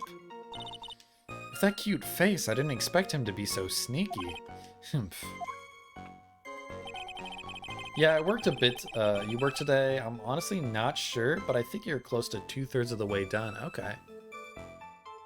Then, do you think you'll move on to the first Silent Hill game? Because I think the first one's pretty good. Although it's a PS1 game, so it's kind of a downgrade in graphics, but I think it still holds up. Honestly. Sergeant Hawthorne went to Dusky Bridge at the designated time and met with Mr. Falls. A bridge up in the mountains, but why meet there? Because it's a very important place to the defendant, that's why. What do you mean by that? If you remember 5 years ago, the defendant kidnapped a young girl. He was chased onto a bridge, and it was there that he killed his hostage. And the place where all of this occurred is, of course, Dusky Bridge. You'll be playing the first one after. Excited to see what it's about. Yeah, it's a pretty fun horror game. Silent Hill is one of those series that I definitely want to try to get through. I might play the first Silent Hill during October. Because during October, I put the queue on hold and only do horror games that I want to play. That's the only time I have freedom in what I choose to play. Although, actually, that's not true. I did play Stray, because I knew it was a very short game. Just on a whim. But for the most part, I just do what's in the queue. Yeah, I love October. Just for being able to play horror games. Not many people redeem horror games. Which is fine. It's what people want to see. The very place where Sergeant Hawthorne arrested and handcuffed Mr. Falls. It was great? Ooh, nice. I gotta jump on the Silent Hill bandwagon. Ha! Returning to the scene of the crime, how nostalgic. That's where she was brutally murdered, sir. Was the body of the victim discovered right away? Yeah, we were really on the ball. We found the criminal within 1 hour of the murder. It was great. We even got to say, don't move, we've got you surrounded. Wait a second. Isn't there something weird about that? The location of was a suspension bridge up in the mountains. So how did they find out about the crime so quickly? Sergeant Hawthorne must have mentioned the phone call to someone else, right? Ha! If that's what had happened, then she wouldn't have been killed. She never mentioned the phone call from Mr. Falls, but she left a note on her desk about it. Only I'd noticed it earlier. Maybe she'd still be alive. I wonder why she didn't mention the phone call to anyone. The criminal stuffed her body into his car trunk and tried to make it get away. Love horror and Halloween stuff. Yeah, I love both. I haven't, well, I mean, I'm too old for Halloween now, so I don't really like Halloween all too much. But I love autumn, and I love spooky shit. I especially love, like, slasher films. Not the necessary, like, boo jump scare movies, but I like, kind of, like, B-movie horror movies in that case. Oh yeah, Insomniosis is here. Never too old for Halloween. I guess that's fair. I just don't like having to deal with kids coming to the door. Mr. Falls had a car then. Well, that bridge is way up in the mountains, man. The defendant and the victim both went up there by car. I mean, how else, right? What? You mean the defendant drove his own car? No, of course not. It was stolen. He stole it from a young couple that had been waiting at a red light. Car thieves? I'm not sure how I feel about car thieves. I think you know how you feel about car thieves. You're a judge. You know the law.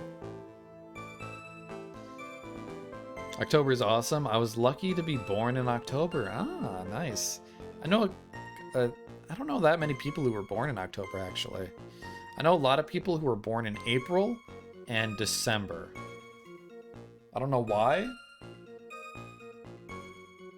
but it's just a fact I know.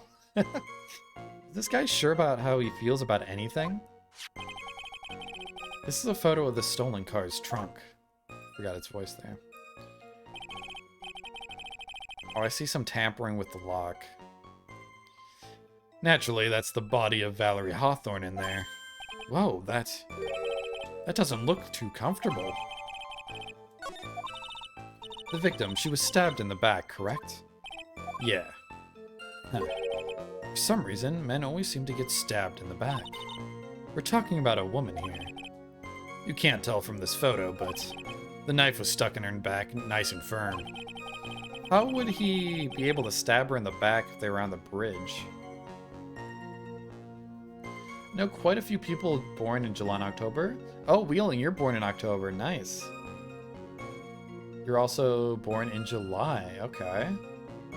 I suck at remembering birthdays, so please forgive me if I forget.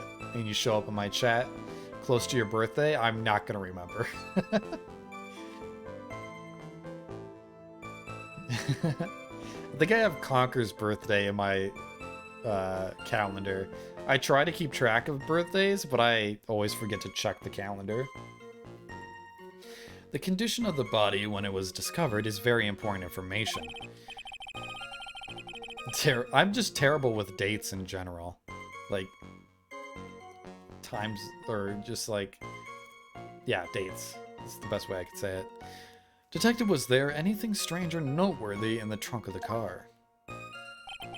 Here's a photo of the trunk, but I don't see anything strange. Do you, anyway? What did the defendant have to say about this photo? What he always says, ma'am. I didn't do it, I didn't do nothing. That's all he says. Nothing? I wouldn't say he did nothing. At the very least, we know he stole a car. It's just what he always says, Your Honor. And then he always says... Sorry, I told a little lie. I'm getting the voices mixed up.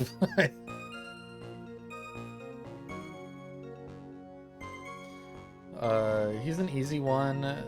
What is the day of the year America got independence? 4th of July? Is that a trick question? Is it not the 4th of July? Was it like July 3rd? I feel like there's a trick here. Or something like that. Well, in any case, it seems he was caught and arrested. Precisely. Mr. Falls was arrested at a police checkpoint we set up at the base of the mountain. That certainly is some impressive police work. Well, no, actually, it was way too close for comfort. We set up that checkpoint just after 5 p.m. Will they still have to fight for it? Okay. That's fair. Oh, it's the 1st of July. Okay. I didn't know the day specifically. We set up that checkpoint just after 5 p.m. We figured that Mr. Falls might just try to run. What do you mean it was too close for comfort? The two of them arranged to meet at 4:30 p.m. And it takes approximately 30 minutes to go from the bridge to the checkpoint. That was kind of close. Any later, and Mr. Falls could have slipped right by. Listen up, Ken. There's a big trap waiting for you in that testimony. A trap? Walk into it carelessly, and it'll leave more than just a flesh wound. Fun, huh? No, it's not. Well, if you want to have any chance at all, you'd better get some more information. And if you're going to get caught in a trap, it's best to get caught early. You can always look for contradictions afterwards. The ever-famous contradictions. I sure hope I can find some of those. Close to Halloween, 29th, okay. I'll try and make a mental note, but it might disappear. Halloween 29th, okay. Or October 29th. Remembering birthdays, or at least close to the date, is my only talent? You have many talents, I'm sure. I have confidence in you. Person found. Went to Dusky Bridge at the designated time in Mouth Falls. She was brutally murdered. Spotted the victim discovered right away. Yeah, we were really on the ball. We found the criminal within an hour of the murder. It was great. We even got to say don't move. Location was a suspended bridge. So how did they find out about the crime so quickly? That's what happened. Would have been killed. She left a note on her desk. If only I had noticed it earlier. Maybe she'd still be alive. I wonder why she didn't mention the phone call to anyone. I appreciate your confidence. I agree with you, Neon. Aw. See, you got lots of friends in Somniosis. We got your back. Stuffed her body into his trunk and tried to make a getaway. Here's the photo of the trunk, but I don't see anything strange. Do you, anyway? I mean, I do, but you're not letting me press on it. Oh, maybe the blood? There's not... There's not a lot of blood in there.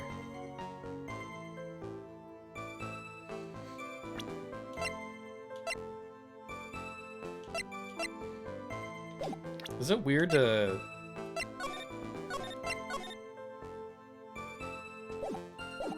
Is it weird to present the same photo with a trunk? No, okay, it is weird. That's what I thought. But I see something on the keyhole at the top there. It was tampered with. And I guess I could also present stabbed with a knife, die from blood loss. I feel like there would be a lot more blood in the trunk. Okay, now.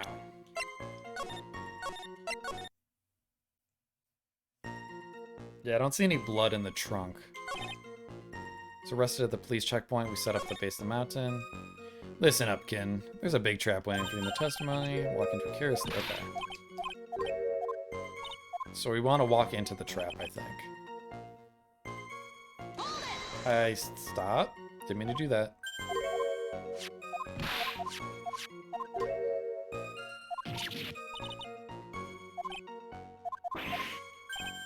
So it doesn't hold any water, at least for now.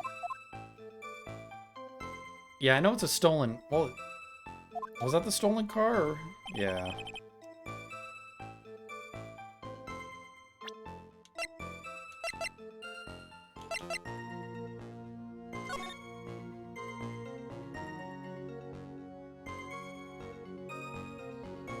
I'm trying to see if there's something else in here I'm missing. It's just the key hole that looks weird. White scarf. She's not wearing a white scarf. Okay.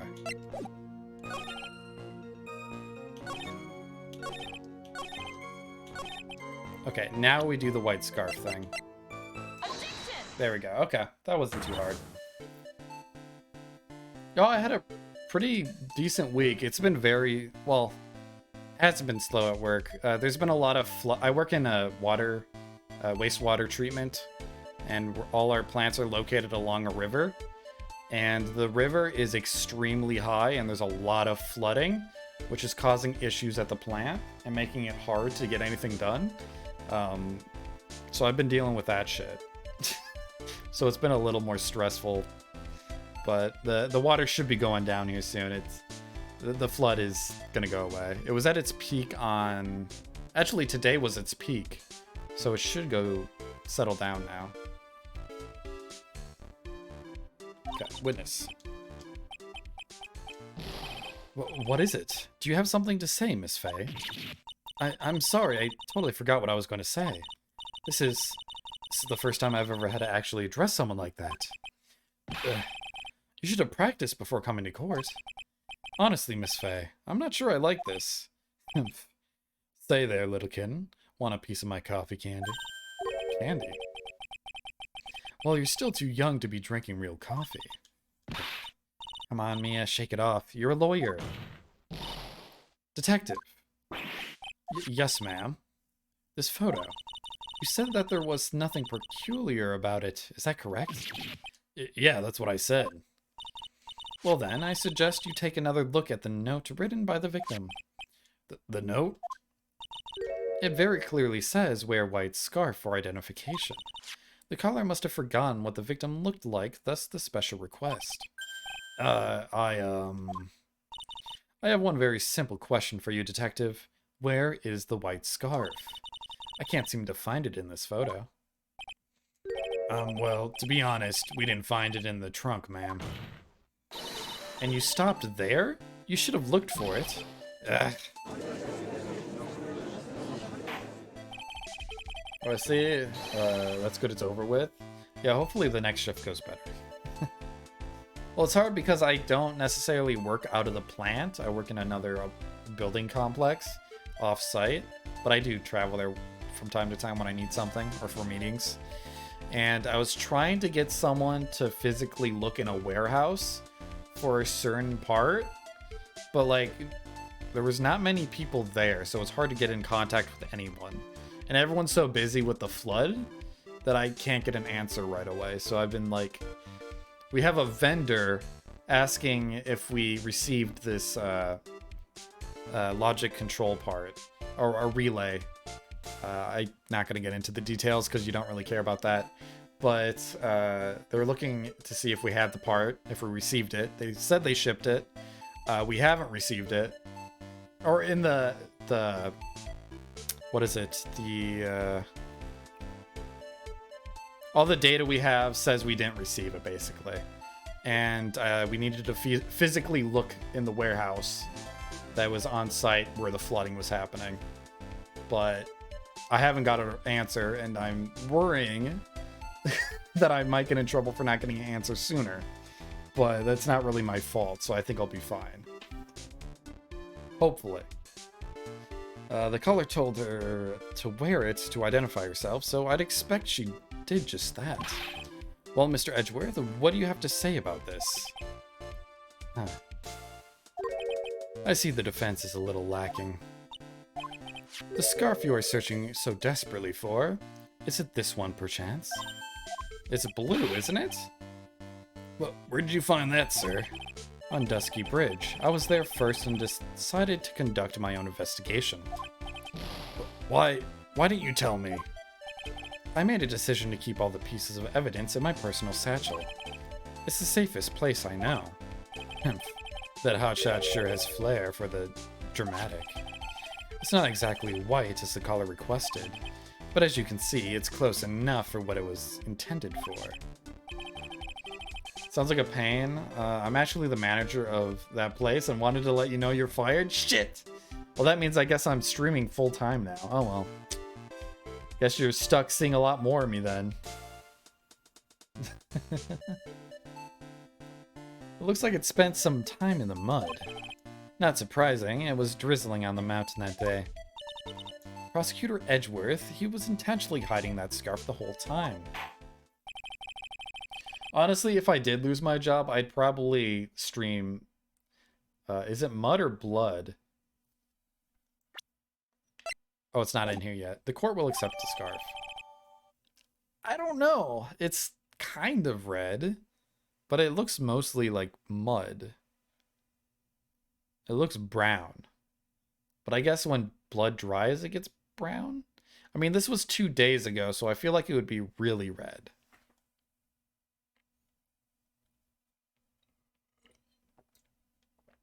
Or the incident happened 2 days before this trial. Now, the attorney for the defense is finished embarrassing herself. I'd like to move on with this testimony. That is all right with you, isn't it, Miss Fay? Boy, would I like to wrap this scarf around his smarmy little neck. Very good. Now we're done with this mud-covered scarf business. The prosecution moves to establish conclusively and with hard evidence that Miss Hawthorne and Mr. Falls did indeed meet on that bridge that day. Yeah, it's dark red. To brown in a day? Is it that quick? Yeah, I know it has to oxidize, but I thought it was kind of a slower process.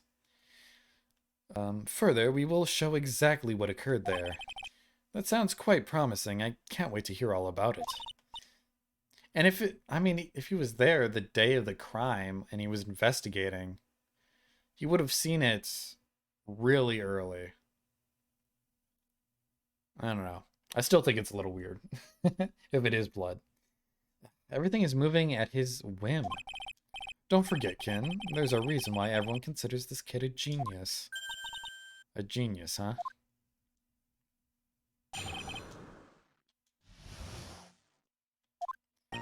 Actually, there's an eyewitness who was there when the incident took place.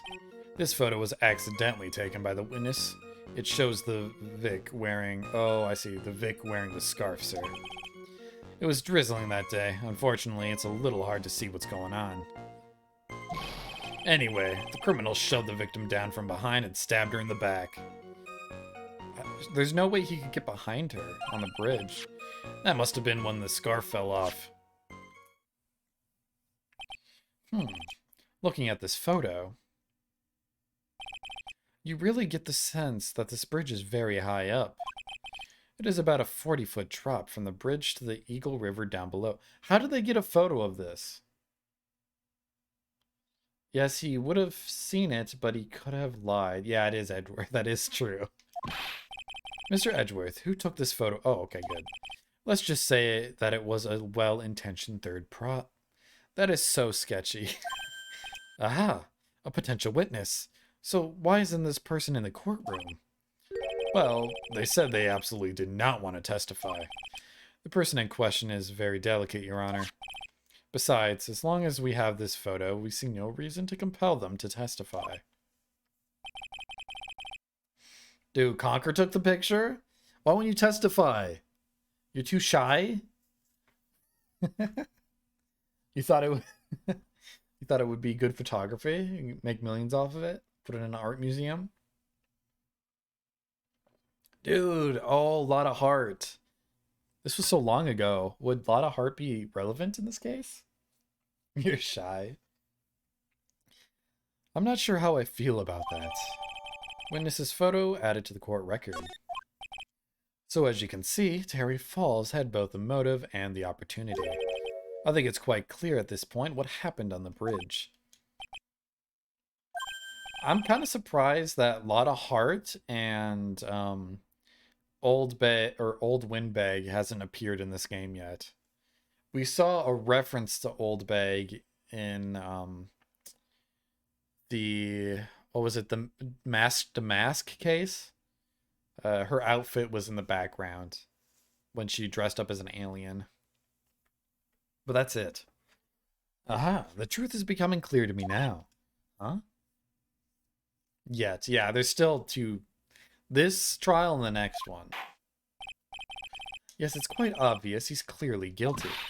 But again, that's not fair. I haven't even done my cross-examination yet. What do you mean,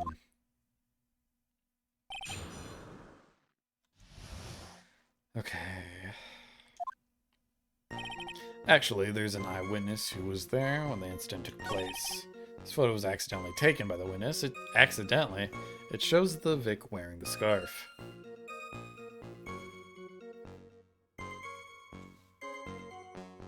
Trying to see if I see anything else here.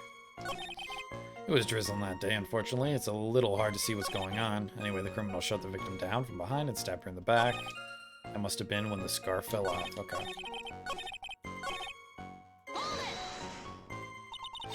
Who's this eyewitness? She's a college student. A female college... Oh, it is a lot of heart, isn't it? A female college student.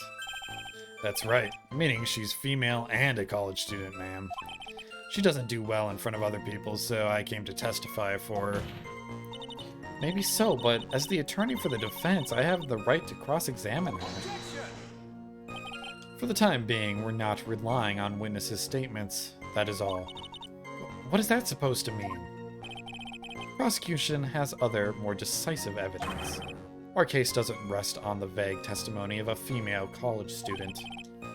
Female college student, eh? It means she's female and a college student, sir. Gumshoe, please. He's too endearing. If you absolutely must hear her testimony, you'll have to give us a good reason why. Please tell us about the more decisive evidence in question. This photo was accidentally taken. The victim is wearing a scarf in that photo, all right. So about the witness who took this photo.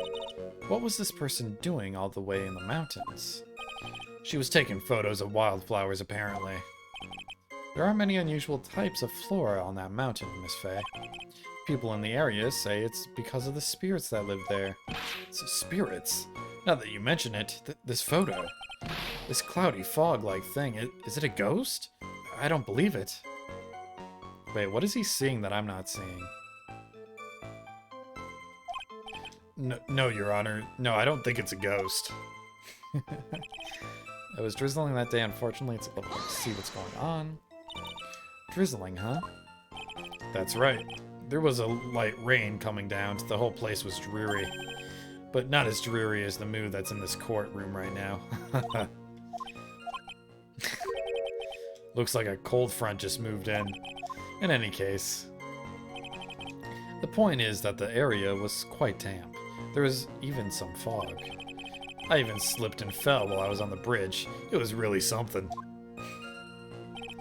Anyway, the criminal shoved the victim down from behind and stabbed her in the back. Is that part of the witness's testimony as well? Of course it is. He pushed the victim hard in the back and she fell down right on her stomach. I remember that happening once myself. It was really brutal.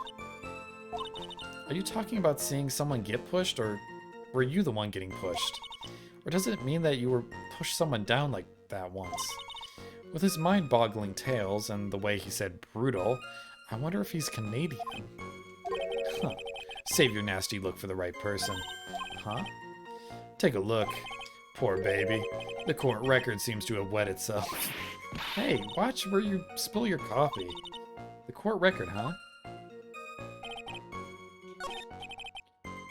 Oh, I missed that, okay. Huh. Talk about a surprise. I had no idea there was a photo. So what do I do? You really still believe him, Mr. Crybaby, I mean. Of course I do. So the little kitten believes in fairy tales, huh? In that case, the answer is obvious. If what you believe is the truth, then that means that somewhere hidden in that testimony is a contradiction. One huge contradiction waiting to be discovered. That's your chance.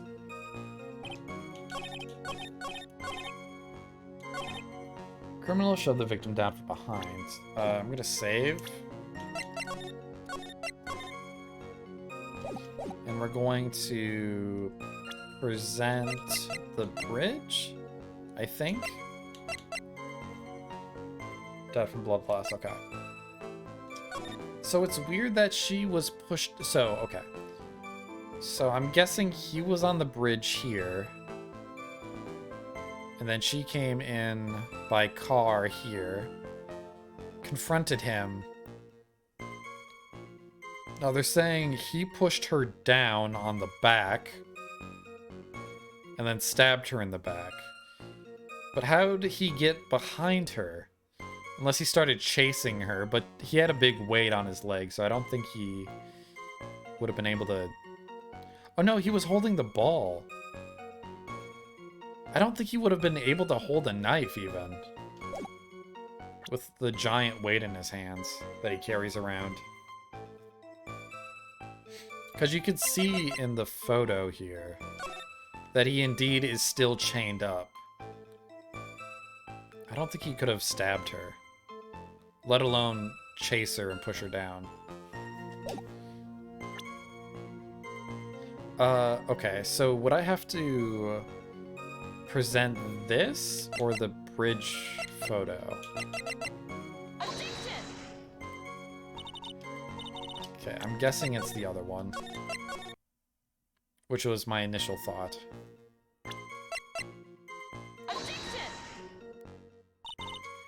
Okay, I guess that's wrong. How could he push her down when they're on a one-way bridge from behind and stab her in the back? Is there something in profiles? Escaped from custody 2 days ago. Doesn't say anything about the weight he carries. Well, we haven't pressed the scarf thing yet. So in other words, there was a struggle between the criminal and the victim, huh? That's what the witness said. Well, it looks like she didn't remember about the scarf. But from what she said, it sounded like a pretty violent fight, ma'am. The area was wet from rain, and the bridge was probably wet too. Which would explain why the scarf was all covered in mud, but... there's something about his testimony that's still bothering me. Huh. Talk about a surprise. I had no idea there was a photo. So what do I do? You really still believe him? Mr. Crybait. Oh, I already read all this. Waste of time. Okay. It's only taken by the witness. It shows... okay, wait. Maybe we could present it here? Let me save again. Nope.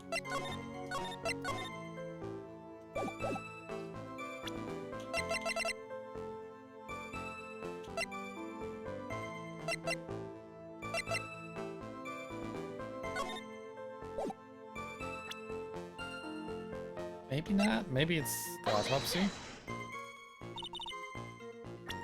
I feel like my logic makes sense, but... because there's no way he could stab her in the back while on the bridge. Maybe that's not what it's asking me to find?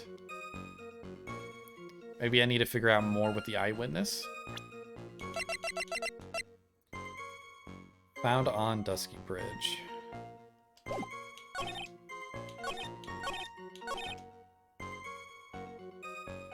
Maybe it's this? Like, how would mud get on it if it fell on the bridge? Okay, no, it's not that. There's an eyewitness. Photo was accidentally taken by the witness. It shows the Vic wearing the scarf. Drizzling that day. Unfortunately, it's a little hard to see what's going on. Criminal shoved the victim down from behind, stabbed her in the back.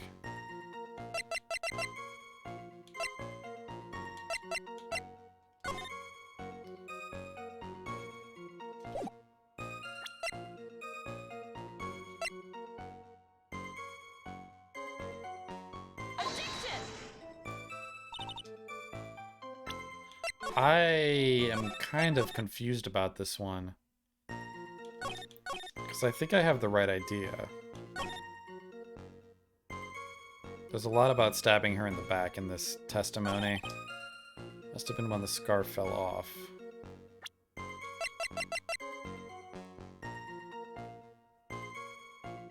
Did I already try this?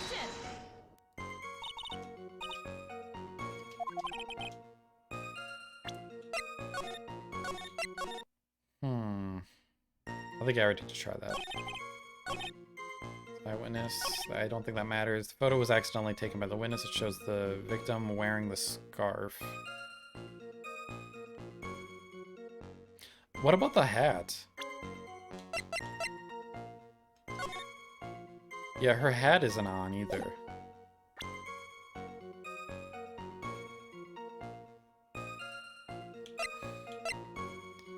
Taken by the witness.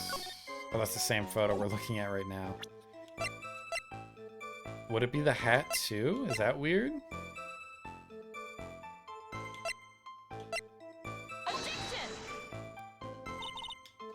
Maybe there's a contradiction in the words itself that I'm missing. So we'll just go through everything and hope something changed.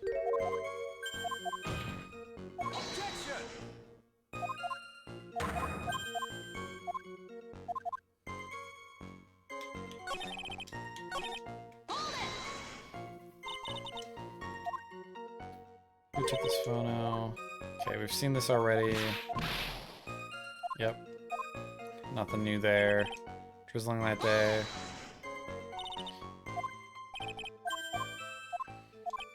Wait. Oh, okay. That's nothing. I even slipped and fell a while. Okay, nothing new there. Down from behind.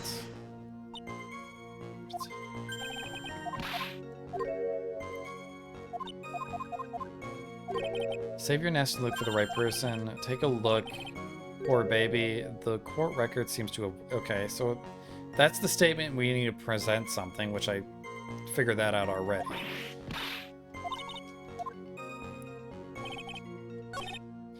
Shoved the victim down from behind and stabbed her in the back. Maybe there's something in profile, I don't know. Key witness in this case against Falls 5 years ago.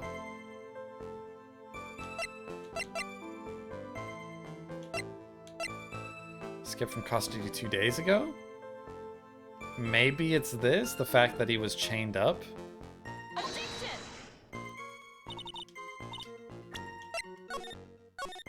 Okay, no, it's not that.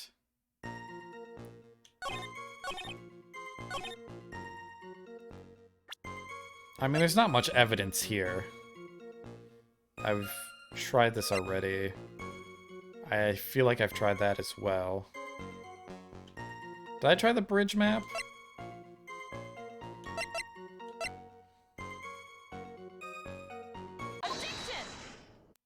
I thought I tried this too. So at the time of the crime, there was a light drizzle coming down, correct? Yeah, and fog too. Just a generally soggy atmosphere. Was she dry in the car? Well, I have evidence that doesn't go with the soggy atmosphere. But this is a photo of the victim's body that was found in the car trunk. Considering the conditions at the scene of the crime, something isn't right. Well, by all means, please enlighten us as to what isn't right. What is it about this photo of the trunk that doesn't fit? It doesn't look wet? I don't know. Is the coat not wet? I don't know if I could tell in a black and white photo. I mean, that's weird, right? Maybe just the clothes? Naturally, the answer is right here. The victim's coat? As far as I can see, there is nothing strange about it. That's exactly what's strange. Recall the testimony. What were the conditions on the bridge that day? I guess because there's no mud on it, actually. It was drizzling and foggy. Dusky bridge was all wet. If the victim really had fallen down on her stomach on top of the bridge, the front of her coat should have been covered in mud. Was it addressed that the bridge was muddy? I feel like that was never addressed. I just assumed it was a wooden suspension bridge. I guess they made the connection that the scarf was dirty? That's exactly right. The other day I fell on my muddy street and my gorgeous playoff beard was befouled. I do admit that the crime scene was quite wet that day. However, that doesn't mean that the top of the bridge itself was muddy. If your honor had fallen in the shower instead of a muddy street, your glorious hockey beard, pride of Legal League, would be wet, but not muddy.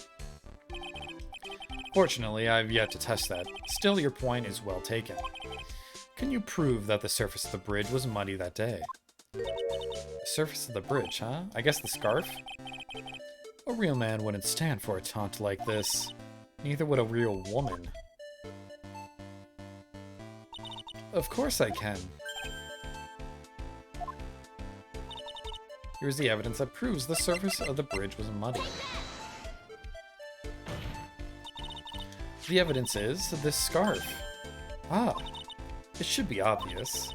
If the scarf fell onto the bridge and got this muddy, it means that the bridge was obviously covered in mud. Ugh. No, I can't be outwitted by this novice bimbo. That's a little rude. Although he is kind of a rude boy. Hey, same to you, buddy. Yeah, he's kind of a bimbo too, now that you say it. I can agree. Miss Faye's assertion makes perfect sense to me.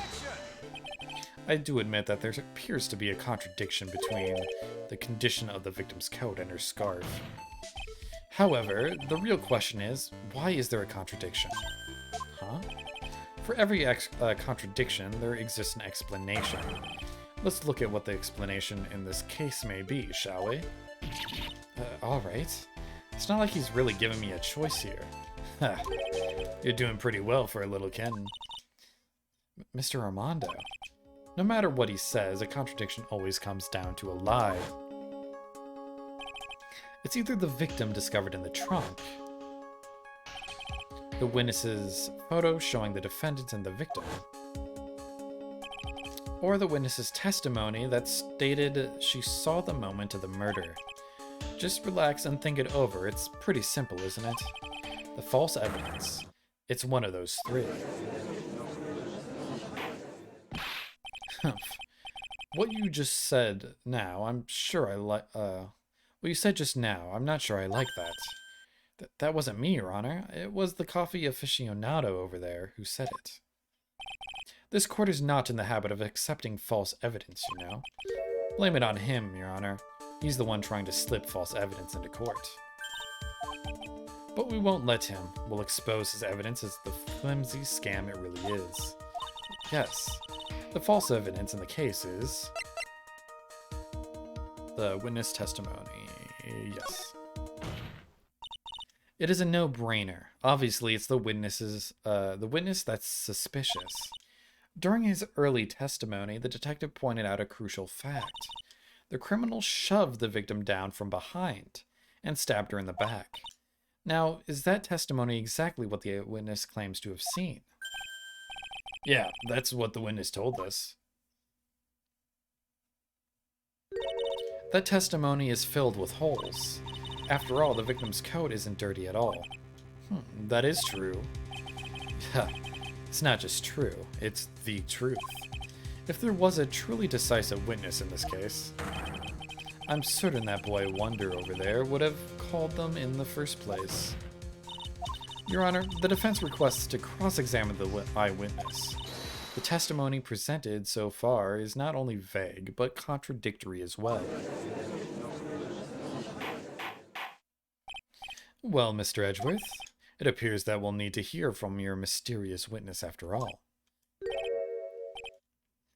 You should brace yourself for the brutal truth. Your Honor, the prosecution has no intention of hiding the witness from the court. We are prepared to present our witness at any time. Very well. Please bring forth your witness at this time. What Mr. Edgeworth said kind of worries me. What does he mean by the brutal truth?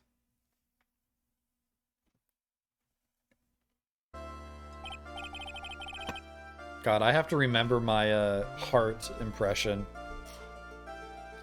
Now let's proceed with the testimony. Mr. Edgeworth, please go right ahead.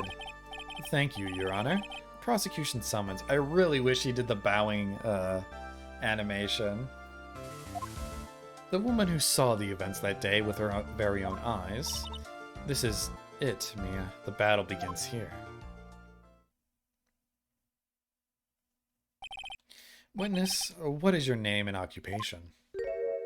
What? I was not expecting her. What the fuck? I was expecting a lot of heart. I thought she was never coming back. Which case was she in? She was in the... Oh god, well, that was like the fourth case? Was that the last case in the previous game? What is she doing here? Oh yeah, that's when... No, was it the start of the game? No, I think it was the last mission in... or the last chapter in the previous game. It was... It was the first in this case. Okay, okay. Yeah, the first case in this game. I thought so. Because it was the introduction of Phoenix and her as a pair in college, I believe. Okay. When I think of photography, I just immediately think of Lotta Heart, so... Everyone is so silent that I can hear their hearts going pitter-patter. Oh! Wait. Is this the case? Of why she was in the library? No. So, wait, she came here 3 times then? I'm so lost. Because if she showed up here for this case, she also showed up for the case with, well, the poisoning with Phoenix Wright. But there was one before that. She was charged with something else. I can't remember what it was. When I look at you, how can I put it? You look as scrumptious as a double-double in a dozen donut holes. I feel like I want to hurry up and hand down a verdict just to have a bite. That's really fucking creepy, Judge. Don't say that. Hey, not so fast. As I said before, this witness is very sensitive and delicate. I would ask the court to please exercise care when addressing her. Yes, indeed. Thank you, Mr. Edgeworth. You are a true gentleman. Miss Fay, you can learn a lot from this man. If he's such a gentleman, he sure doesn't act like one to me. Sir? Yes, my dear. This is my first time, so I'm sure I'll make a lot of mistakes. Anyway, I just wanted to say I'm sorry for all the trouble I might cause. Not at all. It's no trouble at all. Now then, may we please have your name and occupation? My name is, Melissa Foster. I'm a college student, a freshman in literature department. You were on the scene when the unfortunate event occurred, correct? And you... Oh, wait, maybe... So is this the DL6 incident? Maybe this is what was addressed in the first chapter. And you were the one who took this photo, is that accurate? What? How can you be so mean? Now see here, what are you doing shoving that in her face like that? Huh? But it's just a photograph, it's not like it's something dangerous. Next time I'll be forced to penalize you. Uh-oh, I don't like the turn this has taken. Is she staring at me? And you would be? Huh? I'm the defense attorney. My name is Mia Fey. I see. So you are... Now then, young lady, could you please give us your testimony? Yes, Your Honor. I'll do my best.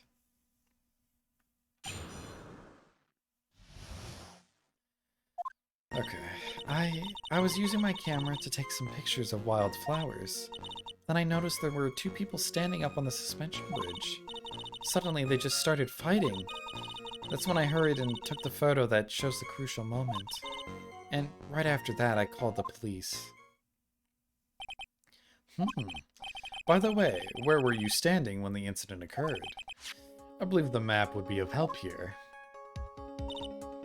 I was standing right over here. I was standing in a beautiful field surrounded by tall cliffs. Okay, let's double check that. Oh, wrong one. Okay, so you can see part of the cliff here, making me think that that does make sense. Because we saw part of that there, meaning that what we saw took place here. Oh, wait a second. So if that photo was taken there, wouldn't that mean... Yeah, so it looks like the defendant is standing here and the victim is standing here. Oh, so there was nowhere for her to run, so there's no way he could have pushed her down onto the bridge, because if If he pushed her down, she would have fell through the bridge hole here. And would not have landed in the water, actually. She would have landed on ground. I'm guessing that's what this is. Interesting, okay. I was standing in a beautiful field surrounded by tall cliffs. So you took the photo from that location, eh? I brought the camera I was using at the time, just like Mr. Edgeworth asked me to. Oh, what a cute camera. Just like its owner. What a creep. I don't like this judge. Alright then, Miss Faye, time for your cross-examination. But I warn you, make the witness cry again, and you'll feel the wrath of my gavel. Does it mean don't press? I was using my camera to take some pictures of wildflowers. Let's test it. Did you say wildflowers? Yes, the mountain is famous for its beautiful spring wildflowers. But it's only February. Well, I couldn't wait for spring to come. Oh, I know just how you feel. It's just like when I first started growing this glorious beard of mine. I just couldn't wait, so I wore a dyed blonde Santa beard until mine grew improperly. I totally feel like you would do that. Would you mind if we got back to the facts of the case, Your Honor? Was there anything strange about the two of them? I'm a bad girl, I know I am. It looked like they were having a really serious conversation up there. So I decided to watch them, like some kind of peeping Tom. No, not at all. Everyone is like that. I love watching other people fight too. In fact, I can't get enough of it. Actually, that's why I took this job in the first place. Too much information, Your Honor. In any case, it's perfectly natural for you to have kept watching them. Did someone say bad girls? Yeah, there's some Beckys in this courtroom right now. In any case, it's perfectly natural for you to have kept watching them. Especially dressed as they were. Well, anyway, I was watching them very closely. Did you know that Becky is such a bitch? Oh, dude, you know I do. No one else gets this inside joke, but I'm gonna keep rolling with it. It's funnier that way. Suddenly they just started fighting. Do you have any idea what they were fighting about? No, I have no idea. Why do you ask that? Oh, I just thought that maybe you overheard what they said. Uh-oh, she cried. Oh, I didn't get penalized. I would never eavesdrop. I've got more class than that. That's right, Miss Faye. Don't drag the witness down to your level. That's when I hurried and took the photo that shows the crucial moment. Why did you take a photo? Well, the two of them were really going at it. Ever since I was a little girl, I always wanted to be a news reporter. I guess that part of me just kind of took over me.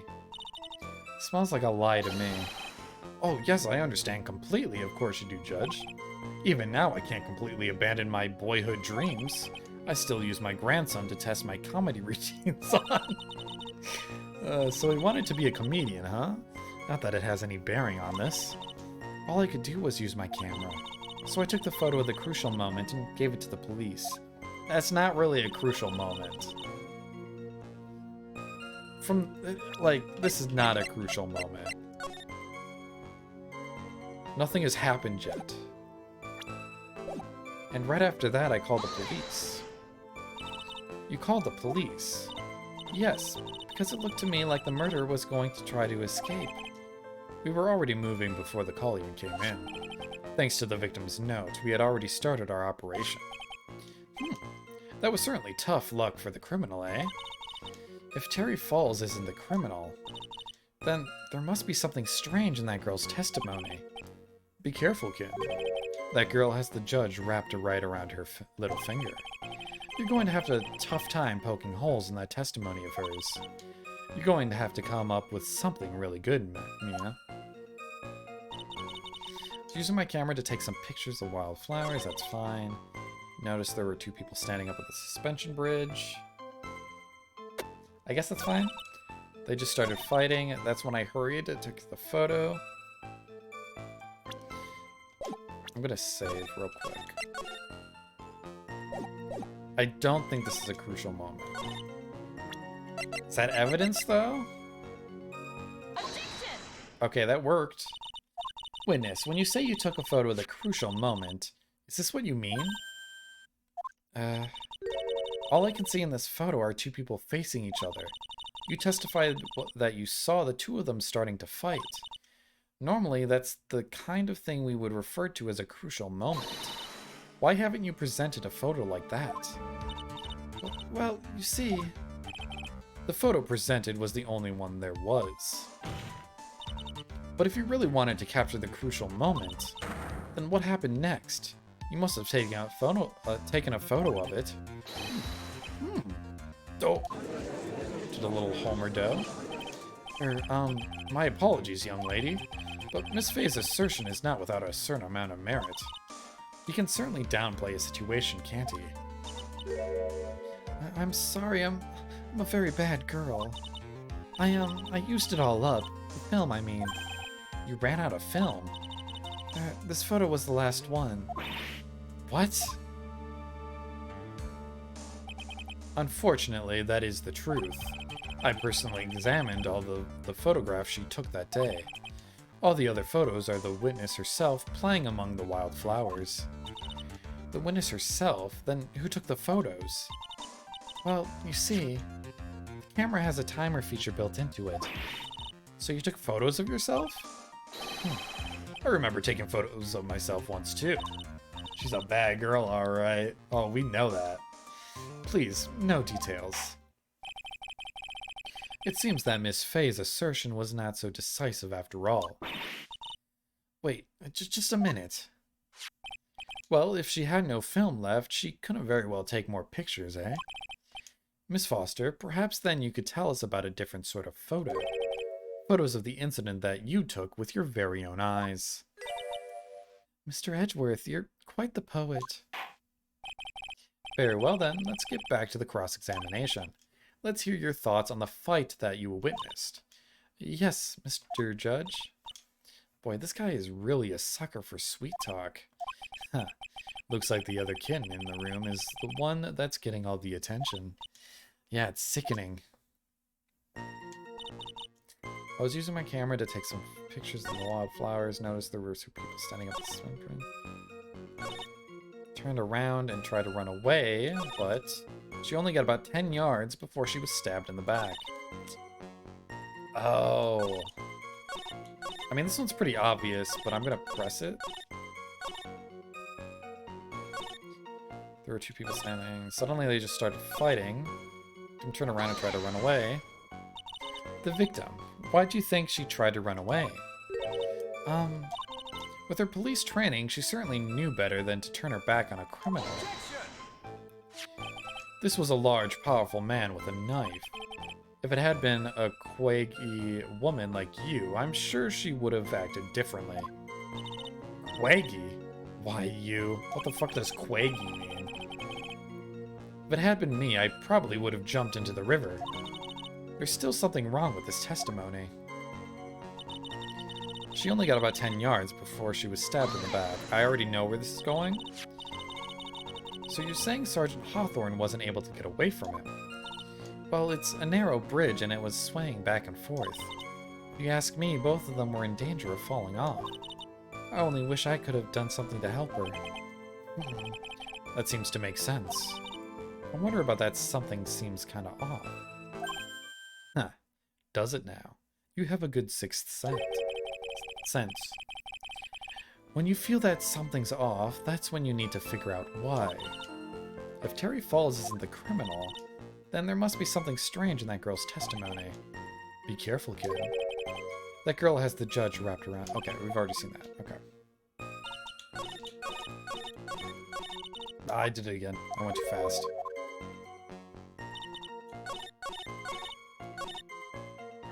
And here we want to present the bridge map.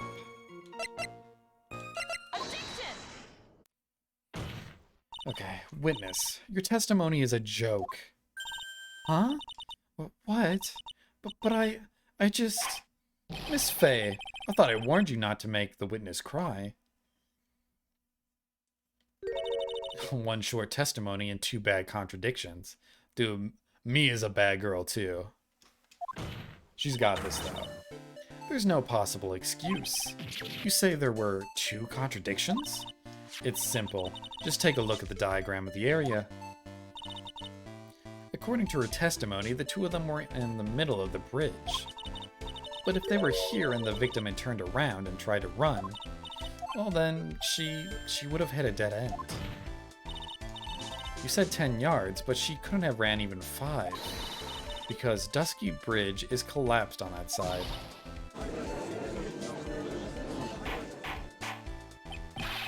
What does all this mean? It's very simple, Your Honor. This charming little witness told a charming little lie. That's all there is to it. This beautiful young lady has been lying to the court. Just one moment, Your Honor. Mr. Edgeworth.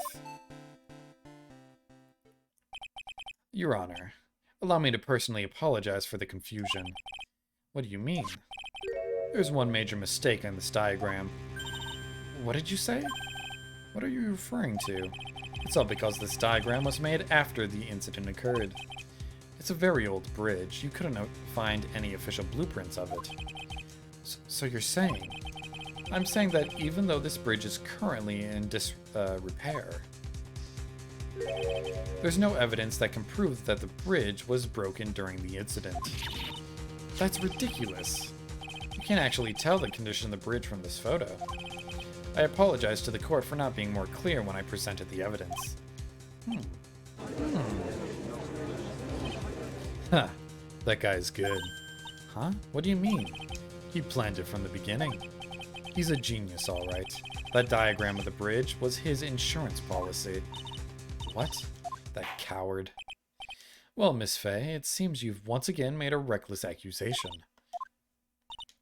I'm sorry, I should have been more careful myself. No. It wasn't your fault at all. Now then, shall we go on with the trial?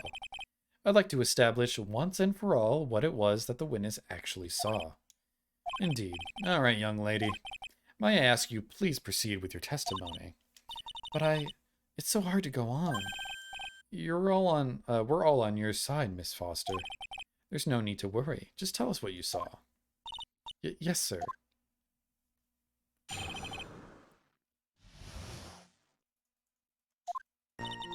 After he stabbed her in the back, he quickly picked her up in his arms. Then he carried her over to the car. I suppose that was the only way he could make sure the body stayed hidden. He couldn't just leave the body on top of the bridge. I'm sorry. I'm only supposed to talk about what I saw.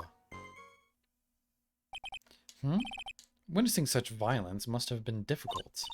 Yes, sir, I'm still shaken up. If he accepts this testimony as it is, we're finished. Don't say that. Oh well, maybe I'll stop off at my favorite cafe on my way home. They make a really great mocha latte. This trial isn't over yet. Huh, that's what I like to hear. Alright, Miss Fay, your cross-examination, if you please. The contradiction is staring you right in the face, Mia. Go on the attack. It could just be another trap, though. After he stabbed her in the back, he quickly picked her up in his arms. Are you saying that the victim didn't fall down on the bridge? Actually, maybe she did fall? Of course she didn't fall down on the bridge. If she had fallen down, this photo wouldn't make any sense. If that was the case, her coat would have been all muddy. If you don't mind, I was asking the witness. No need to be so rude. This judge is a serious simp. Although I feel like the other judge... Wait, no, it was this judge last time. No, it wasn't. Wait, who was the judge in our case before? I guess it was the older judge, probably. Well, young lady? Of course she didn't fall down. The man in the prison uniform grabbed her before she could. We're one step too slow. And then what did the defendant do after that? It was the other judge? But yeah, I think it was the other judge. Because I think he also, not as hard, obviously, but was also, like, I guess he wasn't hitting on the girl, but he was more so, like, thinking she was a sweet, innocent girl. Not like a beautiful creature like this judge. You're a sucker for redheads, so I can't blame them, to be honest. Fair enough. But you're not a 60-year-old judge. Actually, he might be younger than that. You personally witnessed that? Yes. Did anything strange happen when you did that? Well, I don't know if you'd call it strange or not, but that's when the victim's scarf fell off. Huh? You mean this scarf? Her words match what we found at the scene. I don't see any problem. I suppose that was the only way he could make sure the body stayed hidden. You mean the defendant carried the body all by himself? Yes. Considering the size of the defendant, I don't think it would be difficult. Yes, but let's remember they were on a narrow bridge that was ready to collapse. Is it even possible for him to have carried a dead body on a bridge like that? Well, the fact of the matter is that he did. That kind of talk is just silly. Wow, why did he get so emotional all of a sudden? Miss Faye, if you think there's some other possibility, please share it with the rest of us. You couldn't just leave the body on top of the bridge. Why do you say that? It's already a broken down bridge hidden away in the mountains. Doing anything more to hide the corpse would be going overboard, wouldn't it? Yes, but that mountain is famous among hikers. A surprising number of people go up there. But it's February, right? And it was raining that day, correct? There's also a small temple and a channeling dojo there. You know those monks? They just love cold, isolated places. I think the witness is trying to say that the corpse could have been found at any time. Besides, the witness is merely reporting what she witnessed with her own eyes. I wonder if the victim was a... Sorry, not victim. I'm wondering if... What was his name? I wonder if Terry Falls is a monk. I think that's monk tattooing, maybe?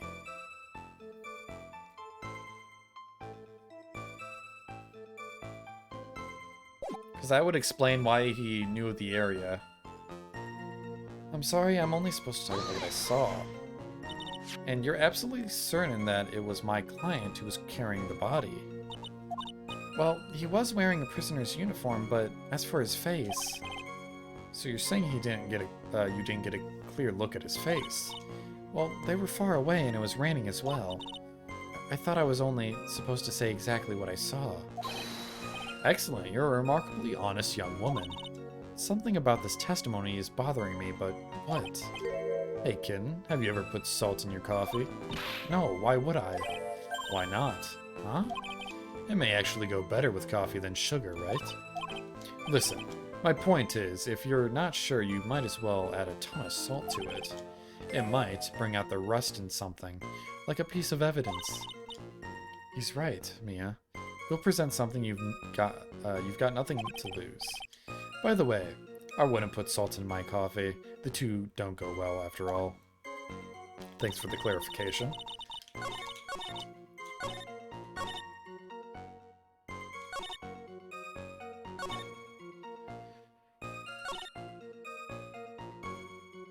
How would she know this? Do we have... Yeah, the map's over here. Yeah, if she was here, how would she witness him carrying it to the car?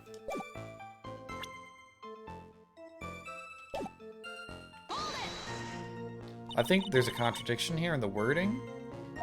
You personally witnessed that. Yes. Did anything strange happen? No, but that's when the victim's car fell off.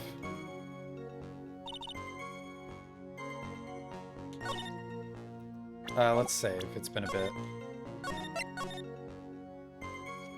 So yeah, I think we have to present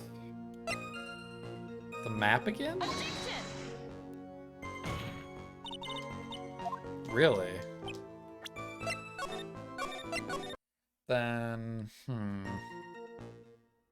Because there's no... Maybe it's this?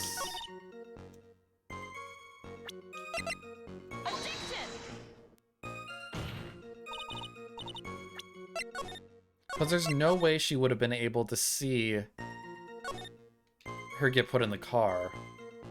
How long are these trials usually? Multiple streams. They're very long.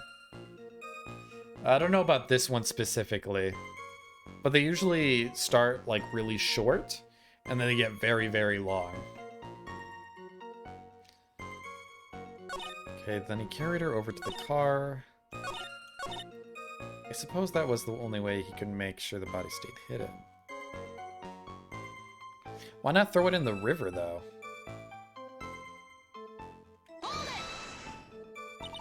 You meant the defendant carried the body all by himself.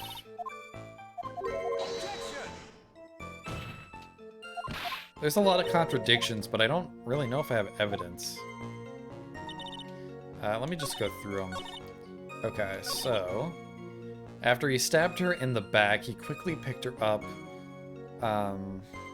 So we're to assume that this bridge was complete during the incident.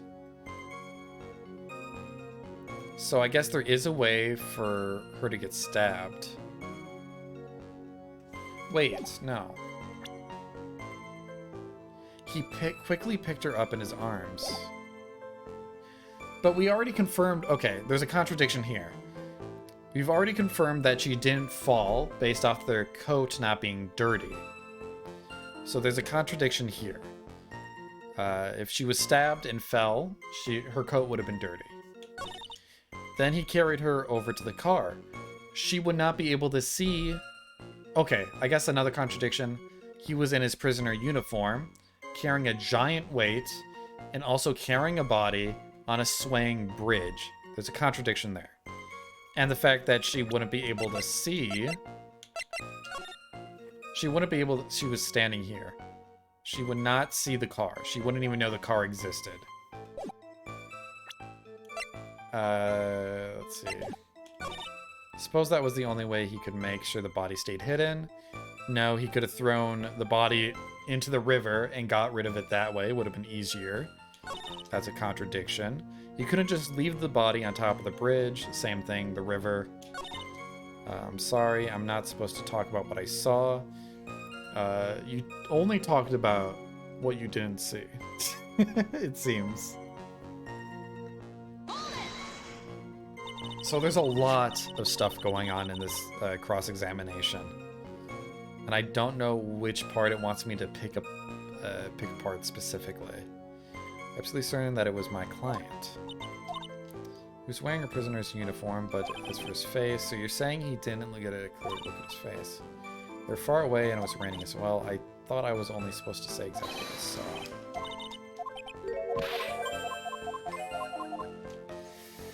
Okay, stabbed her in the back.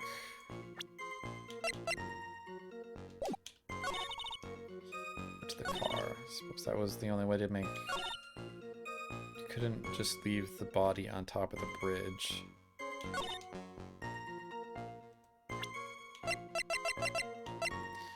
Check the witness's photo with this. It has a timer function. I don't know if that's important yet.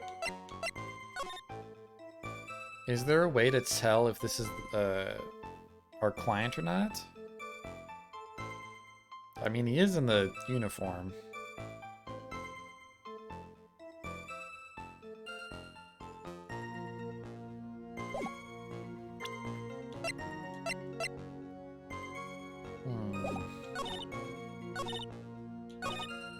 Just leave the body.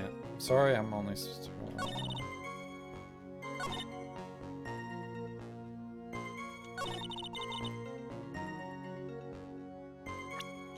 Is it the car here?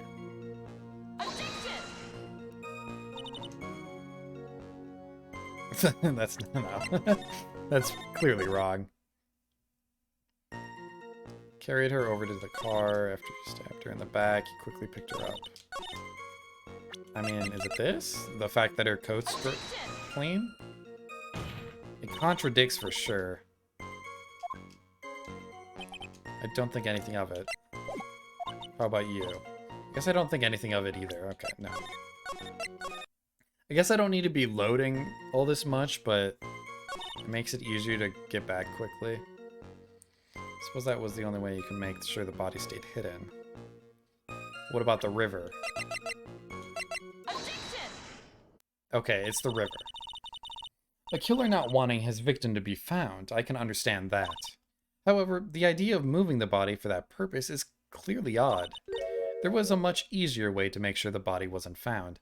This was like the one thing I wasn't completely sure on, but I guess it's right. Well, what is it? Take another look at the map of the area and you'll see how. There's a river right below the bridge. Earlier, Mr. Edgeworth pointed out something interesting about the river. For those who are not aware, Eagle River is well known for its powerful current. Most bodies that fall in are never recovered. Ah. In the kidnapping case 5 years ago, the victim's body was carried away and never found. If 10 murders were to occur at that same spot above the Eagle River, you can bet your boots that every other killer would have tossed the body in the water.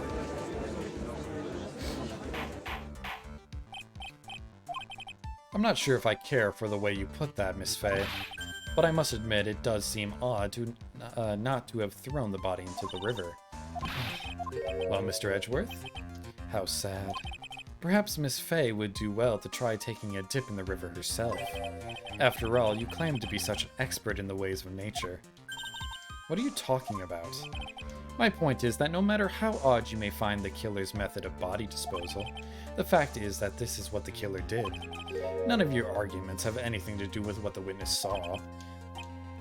Have you ever played Danganronpa before? I have played the first Danganronpa game, and I've seen the anime as well. In fact, I saw the anime for Danganronpa first, which completely spoiled the game for me. But I still played the game anyways. There's like a big enough gap between experiencing the show that I felt like, okay, I don't quite remember everything. That'd be fine to play it again. But yes, I played Danganronpa 1. I do want to play the other two eventually. And I wouldn't mind playing the first game again, because it's also been a while since I played it. Yeah, you saw the anime first too? Yeah, big mistake.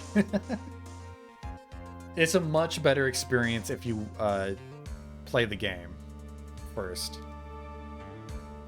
Same with, I think the Phoenix Wright has an anime series as well, and it just straight up spoils the first trial, and I'm assuming the other trials in this game series.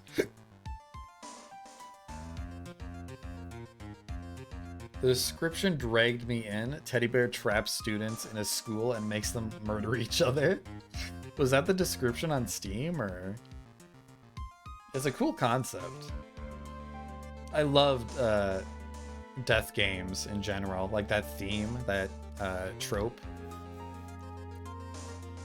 If you guys have never seen the show Kaiji, please do yourself a favor and watch the show Kaiji. Kaiji. Very good. It's like about gambling, death game scenario.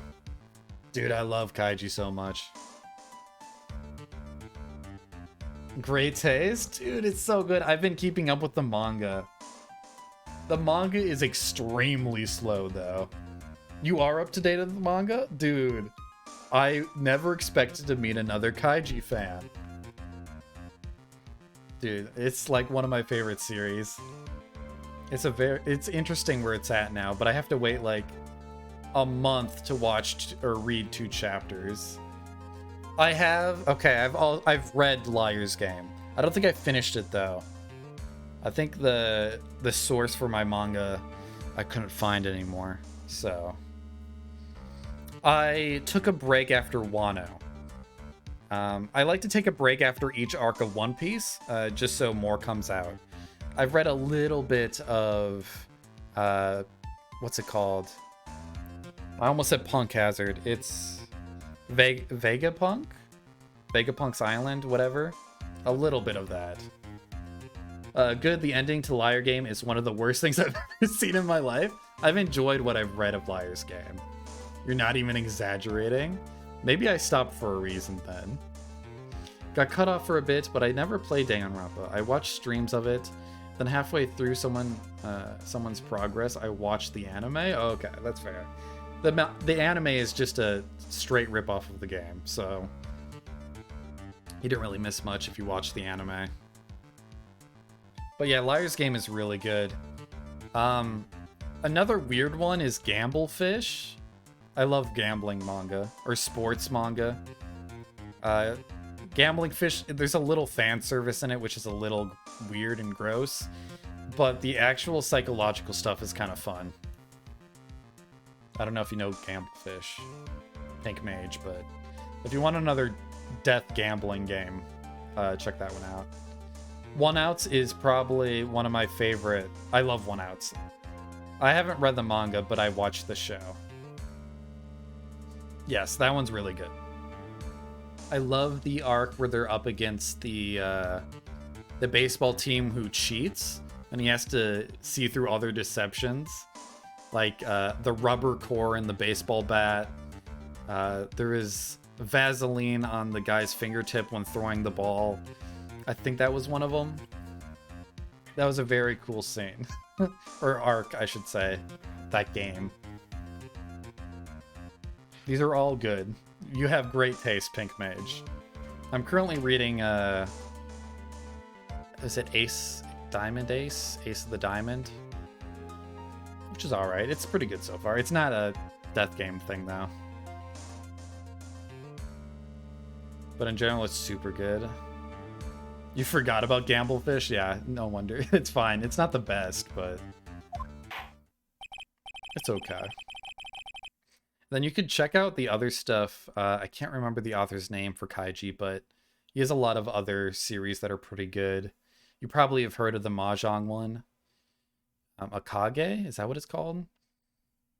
That one's okay. But if you don't know Mahjong, it's a little hard to follow.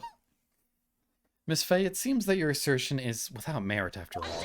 Sorry about the big tangent. I do kind of geek out about manga and anime. But I haven't watched anime in a long time. I mainly stick to manga. And usually it's stuff that most people don't know about, except for One Piece. I read One Piece that most people have experienced in their life. But what the witness claims to have seen is totally ridiculous. Surely you can't deny that the body was found in the trunk of the car. That's certainly consistent with what the witness has told us. Ugh. Please, witness, go on with your testimony. I'll try. All you have to do is tell us only what you saw. Otherwise, the mean lady might yell at you again. Look who's talking. All right, I'll do my best. Is my phone in here? It is. I won't look into it now, but there isn't like an early. Before Kaiji existed, there was the same author did a series that was very similar to Kaiji, but it was about like a young prodigy who was really good at like puzzles. And that one was really interesting. It's not as good as Kaiji. He didn't quite make the mark for me, but there's one arc in it that's actually pretty good. After he stabbed her in the back, he quickly picked her up in his arms. Then he carried her over to the car. The killer broke into the trunk of the... The killer broke into the trunk of the stolen car and hid the body in there. You couldn't just leave the body... Okay. Killer broke into... That one's weird. Okay. What did the man do then? Well, naturally, he got in the car and was about to flee. That's when I came to my senses. I said to myself, you have to call the police. And so that's when you called the police. You're sure that you saw all that with your own eyes? Yes, I'm 100% sure.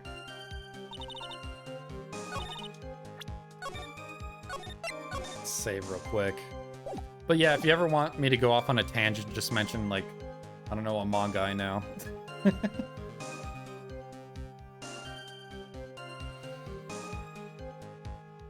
see. Killer broke into the trunk of the stolen car and hid the body in there. I think we have to present...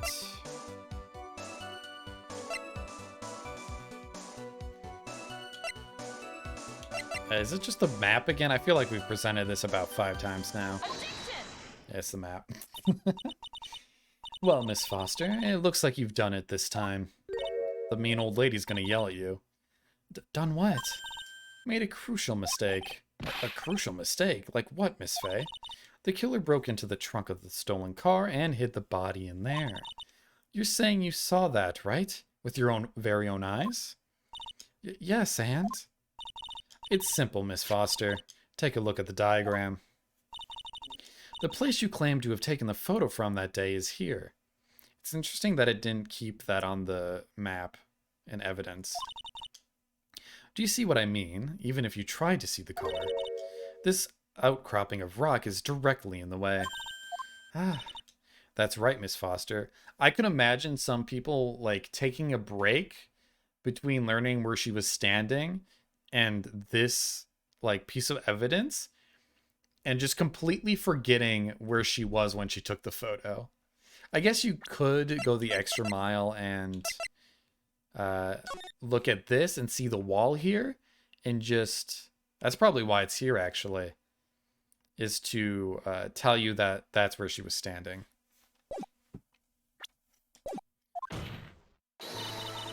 From where you were standing, you could not have possibly seen the killer's car. Ah. I admit that the diagram shows a large outcropping of rock. However, it isn't so tall that it would stop her from seeing the car. That's right. It's not high at all. I was able to see his car just fine. I'm so sorry, but that just doesn't wash. I believe it was the witness who presented this as evidence to the court, yes? This is the location that the photo was taken from. Your own photo tells the whole story. You can clearly see the left side of the bridge, but the outcropping that is being referred to is really more like a cliff. Ah. Your view should have been completely cut off by this cliff, but you still claim you have been able to see the killer's car.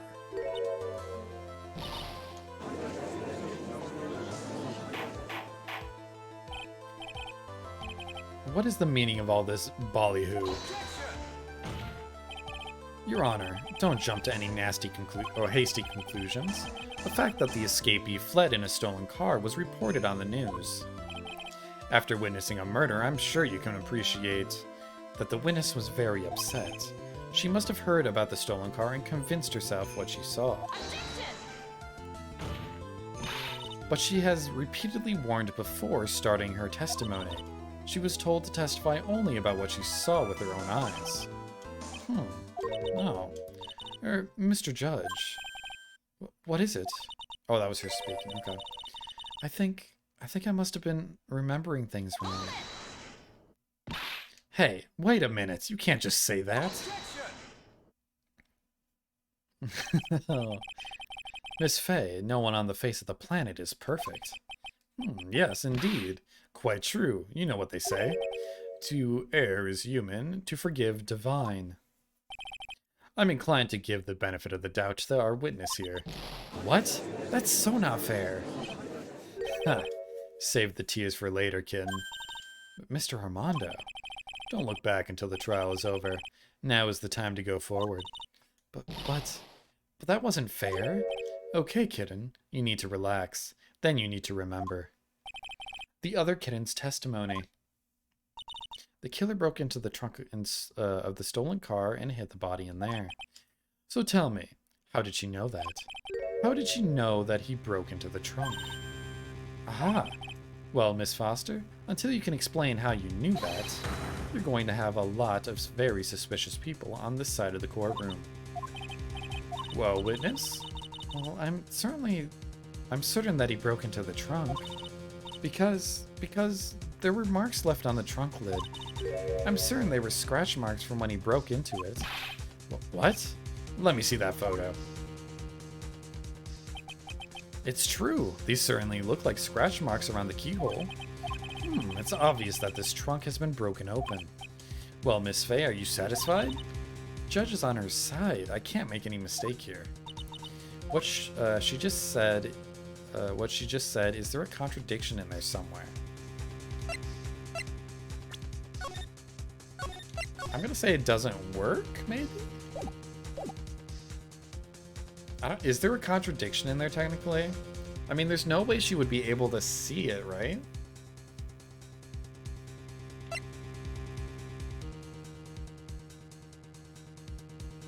I'll go with it doesn't work for now. Melissa Foster, it looks like you finally betrayed yourself. What? You said you were in a field taking photos of wild flowers, but even so you knew about the scratches? The question is when? When did you get a chance to see those scratches? I'm guessing the timer on the camera? Finally. I finally got her. Huh. I'm getting pretty tired of waiting over here. Then perhaps it would be faster if Miss Fey explained herself. Your Honor, there's only one possible explanation. The reason the witness had seen the scratches was... She is the owner... No. She put the corpse in herself? What? None of these sound good. Oh, oh, it could be a stolen... Oh, that's the stolen car. Right? I think that's the stolen car. Because the stolen car actually belonged to her. That is why she knew about the scratches. Well, Mr. Edgeworth? I don't think that's right. Frankly, Your Honor, after hearing a pathetic response like that, I have to question whether or not such a pathetic lawyer should even exist. Okay. Did you hear that, Miss Fey? I believe Mr. Edgeworth just called you a knucklehead. Yeesh. Isn't that overdoing things a little bit? Come on, Mia. Come on, one more time. You can do it.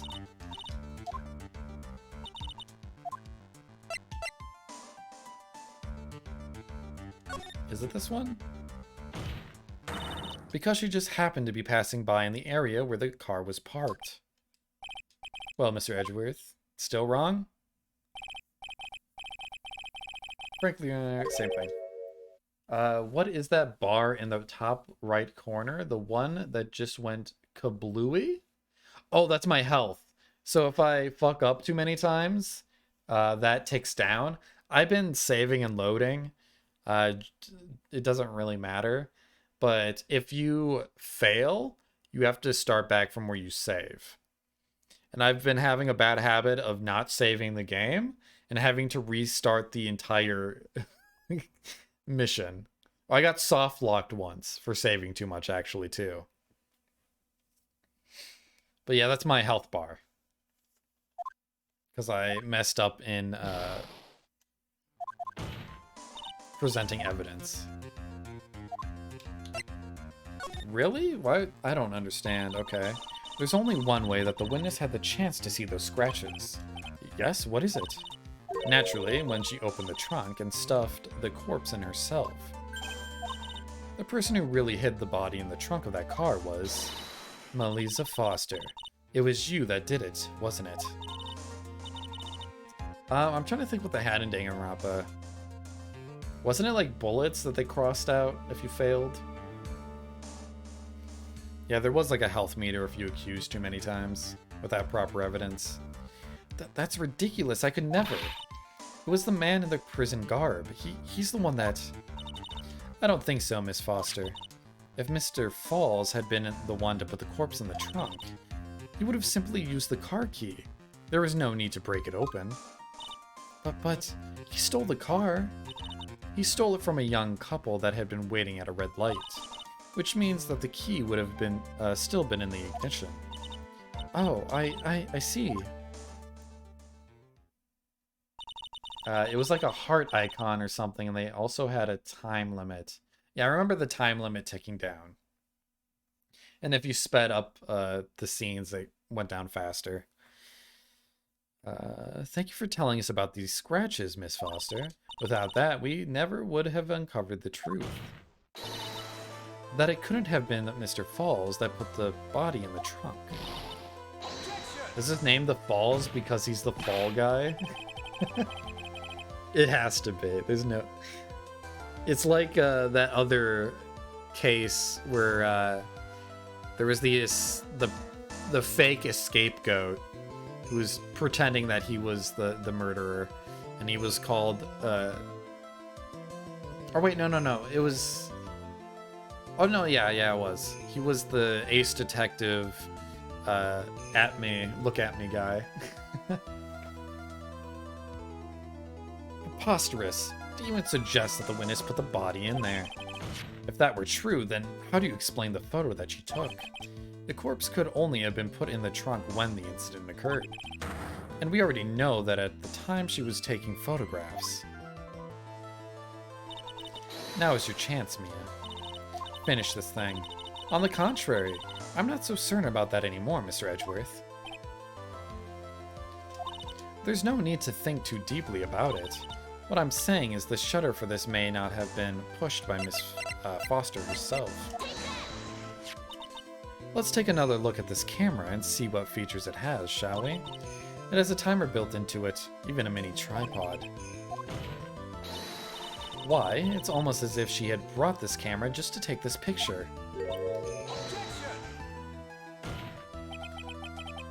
What are you trying to say then, Miss Fay?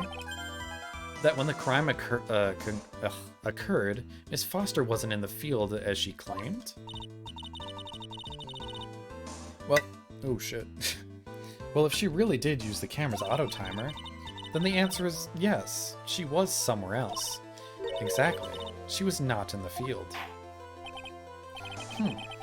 Will the defense please explain further? Listen, this is a crucial point. Where was Miss Foster when the incident occurred? In answering that question, we'll also make clear Miss Foster's true identity. Well then, please answer this question. Where was Melissa Foster when the incident on the bridge occurred? By the car?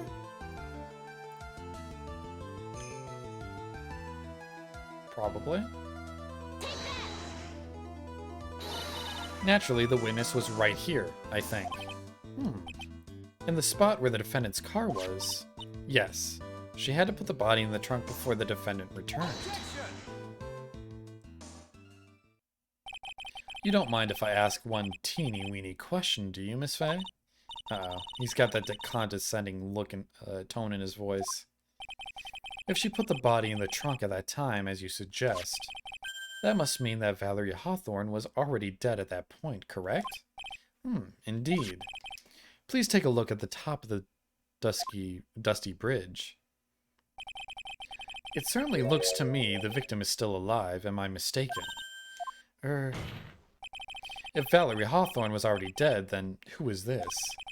The mountain is famous for spirits, so maybe you think it was the ghost of the victim. Oh, it was an imposter. Probably. I'm guessing there's been a lot of imposters this game. The ace detective, the fake Phoenix Wright in the previous one. And I'm assuming that this lady on the bridge was also a fake. Just to frame him. Well, it could have been a spirit, right?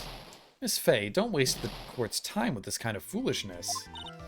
Anyway, I still maintain that the witness was in a different place at the time. Are you certain? Yes, I am certain, more or less. Oh, come now, Miss Fay. Well then, please answer this question. Where was Melissa Foster? I hate that it goes away.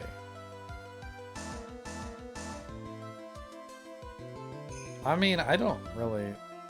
Oh! Oh, she was the imposter! Naturally, the witness was right here. But that's where the victim, Miss Hawthorne, was standing. Okay, I'm piecing it together. Order. Miss Fay, what on earth? Your Honor, if I may. After parting with the victim on the bridge, the defendant fled by car. Extremely sus, Lolo. But this would mean that there was no time to put the victim in the trunk. In other words, if someone put the body in the trunk, it could only have been before the defendant met the victim. How asinine. Of course Miss Falls met the victim. Or met with the victim.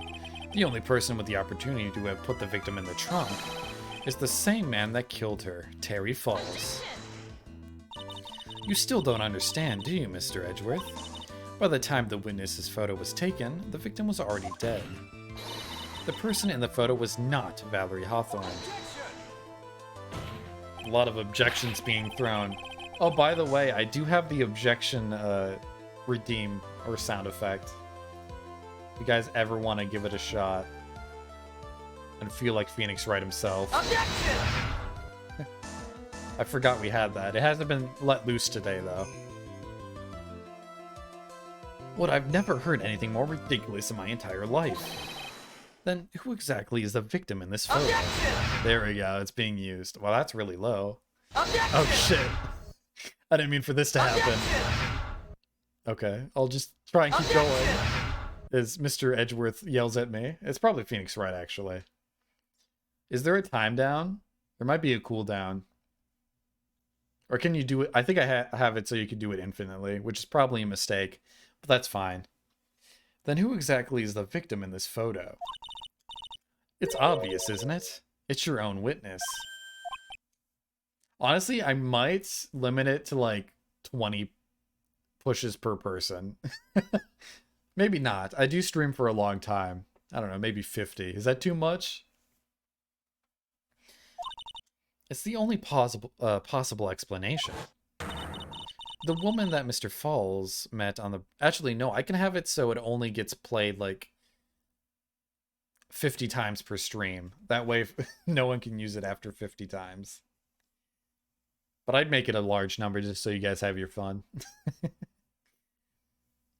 The woman that Mr. Falls met on the bridge that day was not Valerie Hawthorne. It was you, Melissa Foster. Me? Let's remember that it was raining and foggy on the mountain that day. Mr. Falls himself believed that the woman in front of him was Valerie Hawthorne. But the defendant knew Valerie Hawthorne very well. After all, she was the woman whose testimony helped get him convicted. But since then, my client has spent 5 hard years in a federal penitentiary. He couldn't have remembered exactly what she looked like anymore. You are just making this up as you go along. Where's your proof? I've got it all right here. This piece of evidence will blow this case wide open.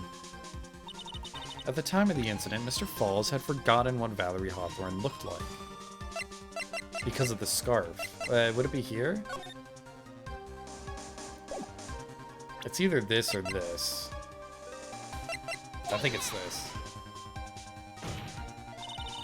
Mr. Falls had forgotten the victim's face. That's why he needed some piece of identification. Namely, this muddy scarf. It was Mr. Falls who requested that she wear this scarf to identify herself. That's already been proven by the note the victim left. In other words, as long as you were wearing a scarf like he asked, anyone could have pretended to be Valerie Hawthorne. I'm interested to see how she loses this case in the end. Well, what do you have to say to that, Melissa Foster? No. Uh-oh.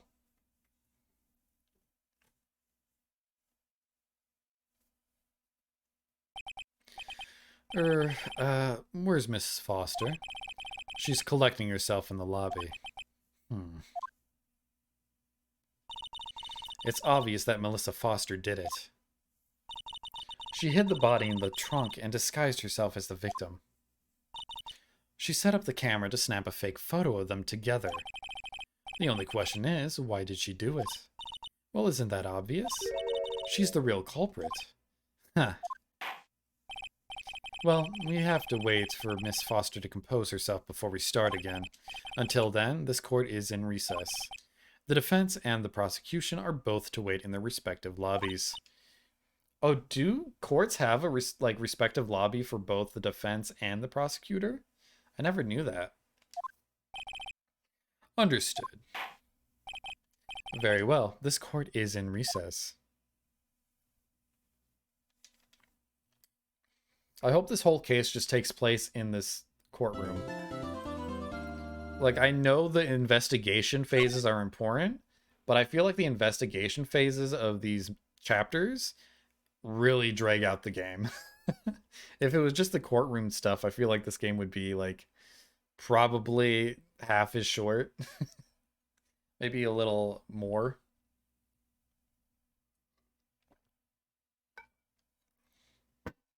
All right. Save here. Yes. What time is it? Oh my god, it's almost 1? What the fuck? Well, how'd that happen? I'm probably going to call it here then. Let me see who's live. Got Magnus. We got a couple people we can probably